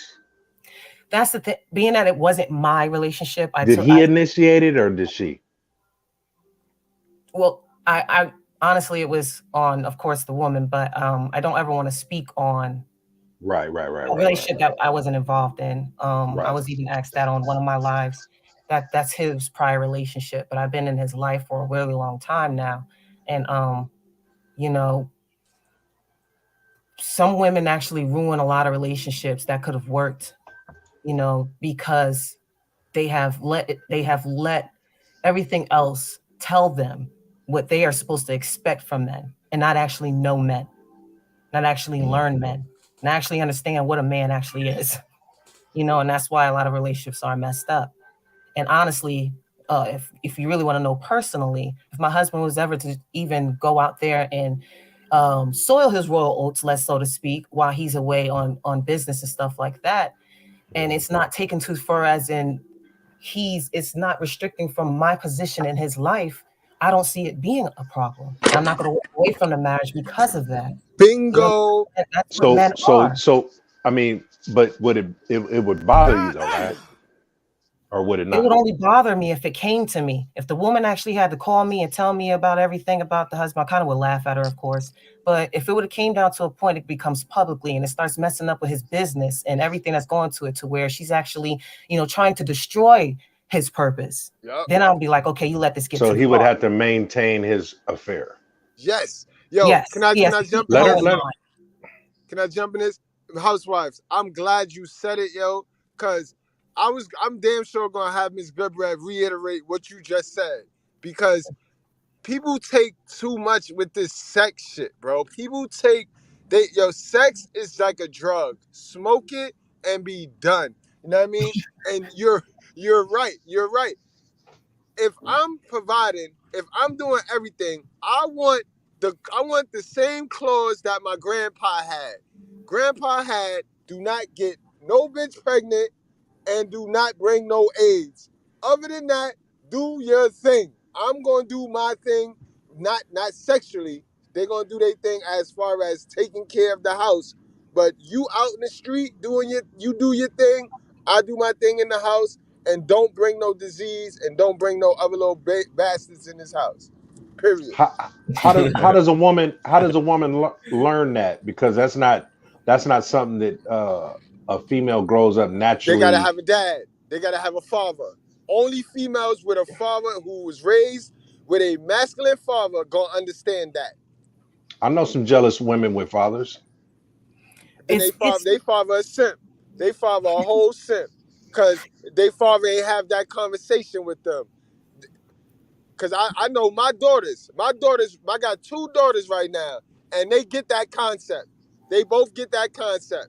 And they also get the concept of, if you don't like it, you leave. Simple. Don't sit there and play dumb. Don't make the dude, don't date off potential. See, right. What you see in front of you is what the nigga is. So don't go putting no motherfucking, extra points on the motherfucker. What you see in front of you is what it is. Yeah, men show by their actions a lot, and I think a lot of modern women don't study a man's actions. They go by they fall in love with what they hear, and they fall in love of the chivalry or the spending that comes along with the man actually saying. They never actually watch his actions, and then they got to sit there and say, "Oh, I've been bamboozled," or he led me astray, and all of this stuff. It's all a freaking lie, because you can honestly see if this man is capable of being the person that you want in your life by everything he's doing. And you have to walk in his world. You can't just walk in your own world and expect him to do everything for you. You have to understand his world. Take a step into what he's doing. Actually look at what he's doing. If he's a career man or if he has a job, go up on his job and see how he's doing and how he conducts himself, how he speaks to people, his whole persona, how he carries himself. With you as a woman, what would you give a man advice to look for that type of woman that is traditional and that has the same mind frame as you? Goodness, people ask me that, and it's my big focus, even on my own platform, is trying to create the girls of tomorrow to have my mindset, because I know I cannot save the women that's already way past the wall or about to hit the wall to understand my mindset. If you were talking to a young female. Okay, if I was to talk to somebody that's maybe 18 or anything like that, I will let her or know in their 20s or whatever, in 20s. the dating scene before they hit the whole phase. Right. I would suggest her to understand the makeup of a man and that we are totally two different creatures. I want her to understand that what a man provides you is not just what he can sexually and financially, but it's more of him actually being able to be the bulletproof vest for your life. And with that, understand that he does have ways that we don't, that we are different. And the only thing that can make the man bad for you is if he's actually bringing you down. A man that cheats is not necessarily bringing his wife down if he's still doing everything that he's supposed to be doing in that home. If he's still providing for everything that he necessarily has to, and the kids are okay and everything like that, you can still follow a man in that type of leadership. And all women are aware today that are these modernized women that want the top 1%, understand that they can fall in line when it comes down to be dating these millionaires, that they have to fall in line. But you can't understand that you can fall in line with your own husband. So that's the thing I want them to understand, is that the guy that's actually going to take a bullet for you should have the same respect as a man that's in these top tiers that really don't care about you. Right. And I think Bread and OK would agree that on these spaces, you have women that have these manosphere talking points, and they're talking to men and they're regurgitating the same thing that men talk about, but we don't really hear women giving other women advice on a positive tip. Like Facts. they'll give a woman advice as far as how to be a hoe or how to be this and how to be that, and just like the white girl earlier trying to give girls advice on a hoe phase, but they're not giving women advice on how to be with a man. Right. Or you know how what I'm to saying? make rice. In a healthy sense. Right. You know what I'm Or how to saying? Like cook. they're trying to How to do laundry with $20 shit. Like, those are the videos you need to make for the $20. You don't need to make modern women, because modern women gonna do this, because modern women gonna do that. We need women to know how to be women. We don't need them to know what bad women are doing to the weak men. We need women that's gonna be women. Right. Did I say it right, good Bread? You damn sure did, bro. Thank you, I was brother. gonna drive it home for you anyway, boy. I hate that shit, yo. I hate all of them. The Nika, the Crimson, I hate all of them bitches. I see they scam. They taking advantage over weak dudes. Like, they looked over, they said, hey, it's some weak men over there, and they giving their money to men. So what about pretty things or pearly things or whatever? I don't fuck all of them. Pearly no. Pearly no. Don't play with us. Don't play with us, bitch. What about Candace? What about Candace? Nah, don't talk about my Candace. Don't talk about my fucking Candace. She just got out of punishment. You don't find that dog. suspicious? She just got out of punishment, boy. Get him. Chill, Get him. chill. Leave Hey, her. hey guys, let's close out the video real All right. quick. Yo, I was so depressed. I had to call the bell. Like, yo, the bell, man. My fucking girl, son. My email getting hit up. Yo, they hit me up like, yo, what's up with your girl? What's up with your girl? So it works the same way as the 2 times you had those 2 kids. Well, you've had 2 kids. So it works the same way as the 2 times you had those 2 kids.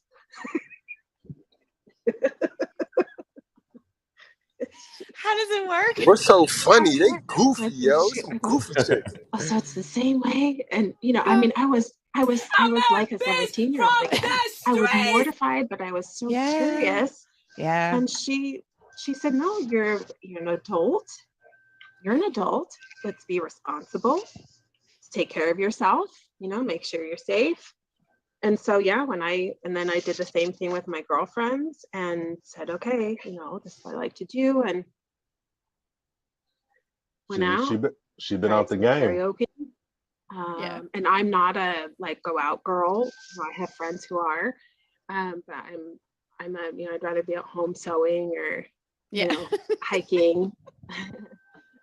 So you crafts or staying class. went to a karaoke bar. We went to karaoke bar, and I'm looking and see all these other people my age and older, and was just looked at my friend like, "Are you serious? Like this is what I'm doing. This is what I got. This is what my life is." Oh, she thought she was gonna get a young bud. She thought she was gonna get a young dude. Her friends, the influence right there. Her friends takes her out.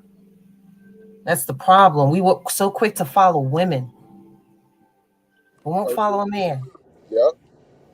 Yeah, you called that out too. That was a perfect call out. You said the influence, and you can tell it's the herd mindset, y'all. You gotta remember, the women are following what the consensus is saying. Whatever the consensus is doing, that's what 80% of our women is doing, bro. Because they all benefit from the playing the victim. They all benefit from man owe me this, man owe us. They run around here with this man owe him type complex. And we don't owe them shit, bro. We don't owe our mother nothing, and we don't owe modern women shit. Our mother made the choice to bring us into this world and fuck her body up, so we don't owe that chick nothing. And then our women, they already get enough shit and encouragement from society that you don't need to go adding on extra encouragement. She needs to encourage your ass because her encouragement comes at your expense. Society encourages women at the expense of men. It's a fact.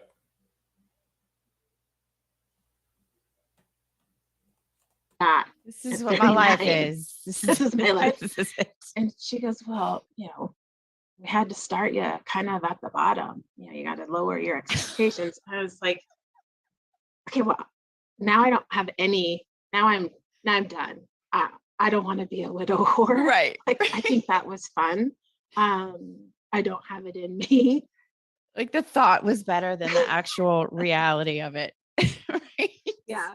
So I had a great night out with the girls, and came home and but at least I explored, and now I knew something about myself that, I think I might be blossoming alive again.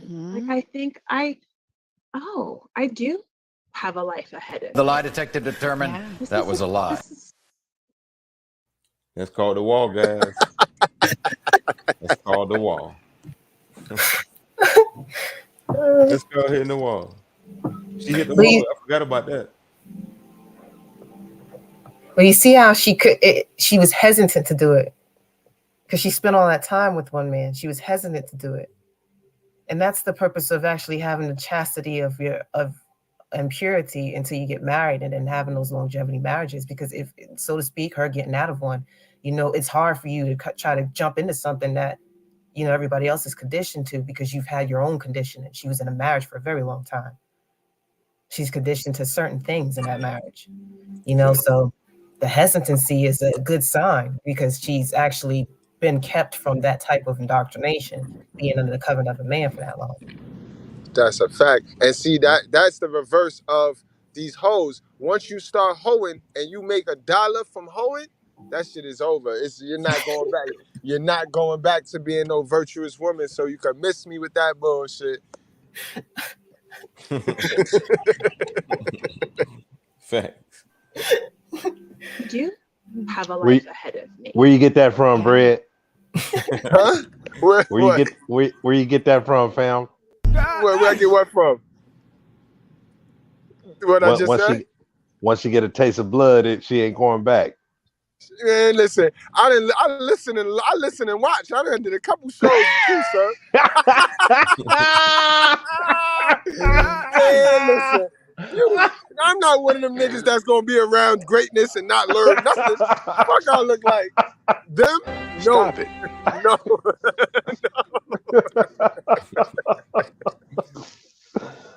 Oh shit. I do have a life ahead of me. Yeah. This is okay. New information, mental note. Yeah. If you're starting to feel something, that's what's important, right? Get some help. Yes. And to be an adult about it. But so that night did not work out for you. Mm-mm. And so your next thought was, okay. Yeah. Gonna be a nun? I'll become a nun. Lessons of a Housewife. Is this a wholesome white woman? Me? Oh, you're talking about that lady there. Is that a wholesome white woman? I would say she has some wholesomeness to her because she gave her best years to it, and her hesitancy for trying to even want to be part of something that she wasn't used to where she's like, okay, you know, I don't think I could do this. Maybe being a nun is better. You know, it just shows that she has been shielded from with the modern society, and she had friends to try to influence her into that modern society.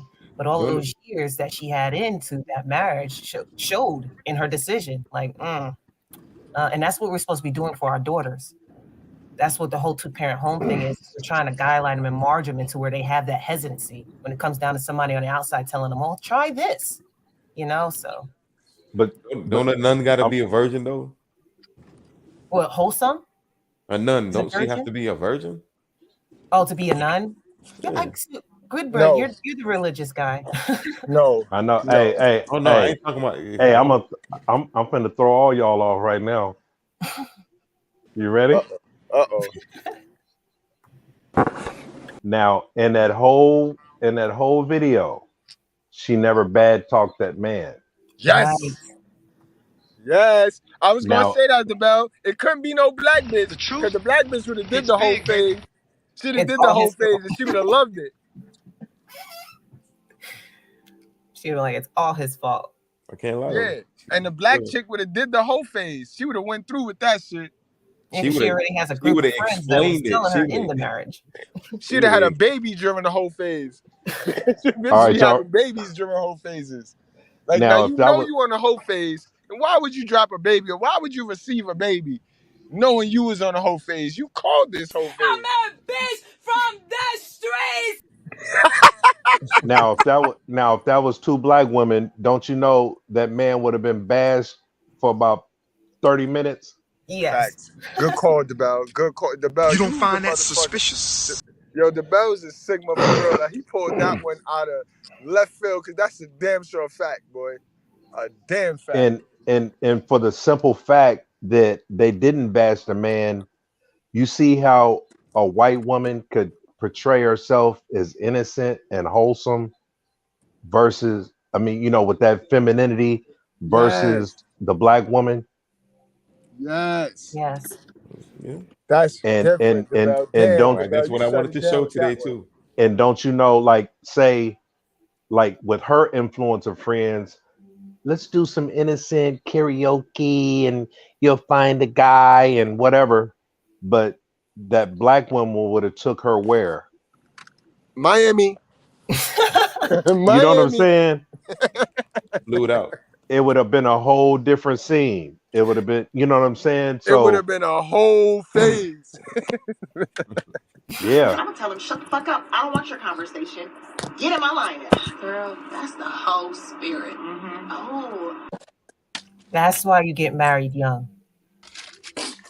That's exactly why you need to be in the covenants of a man in your most purest parts of your time as an adult, as a girl. Because when you're in the covenants for that long time and stuff happens, just like for her, divorce happens, you're way too conditioned being in a role that you must for. But for this to happen young, wouldn't it have to be traditional? I believe that when a woman gets married at a young age, especially to a man of a nice difference in age, let's say about 5 years, she's going to fall in the lines of tradition. And I believe this because she's automatically telling them to follow him. You know, she's very young. She don't know the world. The man knows the world because he's out there every day working. So how old is she supposed to be? What, if the he's woman? 5 years older. Well, I'm saying like within the time, I would say minimum of 5, but within the age phrases of 20 years old and stuff like that, or 18 to 20 years old, if they're getting married that young, you know, I know that's not going to be common today. 18-year-olds. No, I'm just saying. I'm just saying. Realistically, if she's 20, he's 25, right? Or you know, like at what age is he supposed to be courting her? Because at a 5-year difference, some parents would be like, he's too old for you. At 20? 20, a 5-year difference. Yeah, but if the girl's 20 and the boy's 25, I don't know how that would be such a problem. She's pretty much an adult. Right. So, but I mean, you know, but they probably had to date for a while. I mean, you know, unless they started dating, because you said you said marriage early. So if she's 17, now he's in his 20s, now that's statutory rape. You know, I see what I'm saying? How these young girls are now, you know? Oh, they fast as grease lightning. Fast as heck. And if you look back in history and stuff, they gotten men and women got married, of course, a lot younger. But there's even states, I believe, that actually have a certain age. I think it's even 16. I think even in Florida, it's 16 or something like that, that they're legally able to start dating or somebody that's 18 or something like that. I think it's in a lot of them southern states. Yeah, it could be in a lot of the southern states. But if it goes down to a child, you know, she would be a child, almost 18, actually dating an older guy, I would want her to want to marry this older guy. Than actually saying, hey, just, you know, don't date somebody your age. And then they're not getting along because they're both young and they're both not unaware of the world because neither one of them has the worldly experiences. And then she goes into that whole phase because she's dating somebody right around her age. But if she's dating somebody that's up of a higher, you know, within a certain amount of years, that's actually out there working and dealing with the world already, she's going to fall in the line of wanting to follow him. Right. But see, that's a mature mind talking though. Mm-hmm. What you're saying. Yep. Like as far as like a lot of these single mothers, a lot of them are competing with their daughters. Bingo. Especially like in her teens. So it's like she's not gonna get that kind of advice because you're not gonna tell your competitor how to be better than you. Right. That is the biggest problem we have with the single mothers is the weakening of the men with the single mothers and the competition they have against their own daughters. It's ridiculous. Your daughter and you are not supposed to be in the same club, same circles, dancing and twerking together. It's crazy. I just don't understand how they think it's okay. And I'm tired of hearing that. So for that girl to date an older guy, do you know how many tramps and how many you fast and all this type of shit is going to happen? I mean, you know what I'm saying? She's going to get called a lot of names by this mom. By her mother, right. Right. That's where the worst names come from anyway, from your mother. They You know, that's who talks about you the worst and the most, That's it. That is and sad. I think get away with disrespecting the shit out you too. But man, oh not man, the- guys. yeah, the fatherless homes, these single mothers with daughters, it's bad. That's why we got all these little lost souls walking around right now. You know, there was a video, I don't know if you did it, OKL, but I seen it where the mother was arguing with her daughter on how her father wasn't nothing. And I guess her daughter had a child, and she was like, well, if my daddy ain't, you slept with him, so obviously you ain't nothing. And they're actually arguing on a live. And she's saying that how her dad has a little D and everything like that. Well, he's a little D, it didn't count or something. And I'm like, I think I've seen I that. remember that. I we get remember to a that. point that they don't see this as a problem. You're on a live, smoking a blunt, I think, or something like that, tatted up, yelling at your daughter, saying how she's the troubled one. When you're talking negative about her father and who she slept with. She was like, if I slept with a crackhead, you slept with a crackhead, and all of this stuff going on. And I'm like, this is ridiculous. This is why a lot of these little girls are lost. It's sad. There would be no issue like this with masculine structures in a home. Men don't take that type of mess. They don't. My husband is full ruler here. Soon as my daughter's only 6, but soon as she actually starts getting out of line, she has a healthy fear in him to where she straightens up quick. She'll try to baby me with the little puppy eyes and tears and the quivering of the lip because she knows that mommy want to kiss boo-boos. But she won't do that in front of daddy. Why? She knows there's structure with him. I can't play that. And that's why we need home. We need homes like that. That's a fact. Yeah, but And you know what's sad about this whole situation, guys, is what I'm starting to notice is the strong masculine men are single. They're single with their own crib. And the 80% of weak dudes, they don't gotta be Pookie and Ray Ray, but the weak dudes that's scared to speak up, that's absolutely scared of women, those are the dudes that's in the house, or the dudes that's being alienated. You know what I mean? But a lot of the masculine guys that have the strength to speak up and put their foot down, they either single, they're paying their child support, they done already ditched the baby mother. But you know what I mean? It's just unbalanced. It's unbalanced, so. And part of the reason is I think the women just be picking these little beta males to entertain the crib, so that they could be independent, and that the beta males could be the house husbands. Yeah, that's the only reason why they want them. That's the only reason why. But yet they yearn for the alpha. They yearn for that masculinity. They yearn for it. It's in our DNA to actually want a man to tell us to shut the heck up. Right. But they're a whole phase with us. They're a whole phase with us because they don't want that. They'll give up submission for 2 hours in a hotel, knowing that they don't want to start no relationship and give it up all the way, but they'll give that submission up for 2 hours or 4 hours stay in the hotel, and then after they get it off, they'll go right back to beating up the beta males. You know the thing about the Black community, we are so sexually motivated, but a lot of it, we don't know how to be parents. Yes. That's because again, we all came to that lack flesh. We parenting skills. No, I'm talking about just the act of, I mean, most of these kids come out of the act of sex. They're not coming out of the act of love, because there is no, you see what the marriage rate is in the Black community. We just, a lot of it is just a product of, a lot of kids are a product of sex. And the thing is, and a lot of kids are coming out in this world where the parents aren't even prepared for these children. You know what I'm saying? They don't have a foundation. They don't have anything. So it's like, that child is growing up through the parents' struggles of trying to figure things out. You know what I mean? When things aren't figured out already. So that right there is already going to cause some kind of trauma when you're dealing with somebody that's frustrated with life, and you know what I'm saying, just the trials and tribulations of trying to figure it out anyway. But Yeah, I agree. but in the midst of that, we don't have a lot of healthy parenting skills.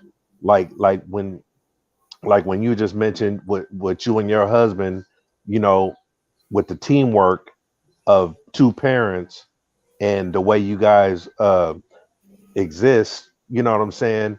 And you know what I'm saying? We don't have those examples in the Yeah. black community because the majority of the black community is goofy, and those are the yeah, ones we don't. doing all the talking.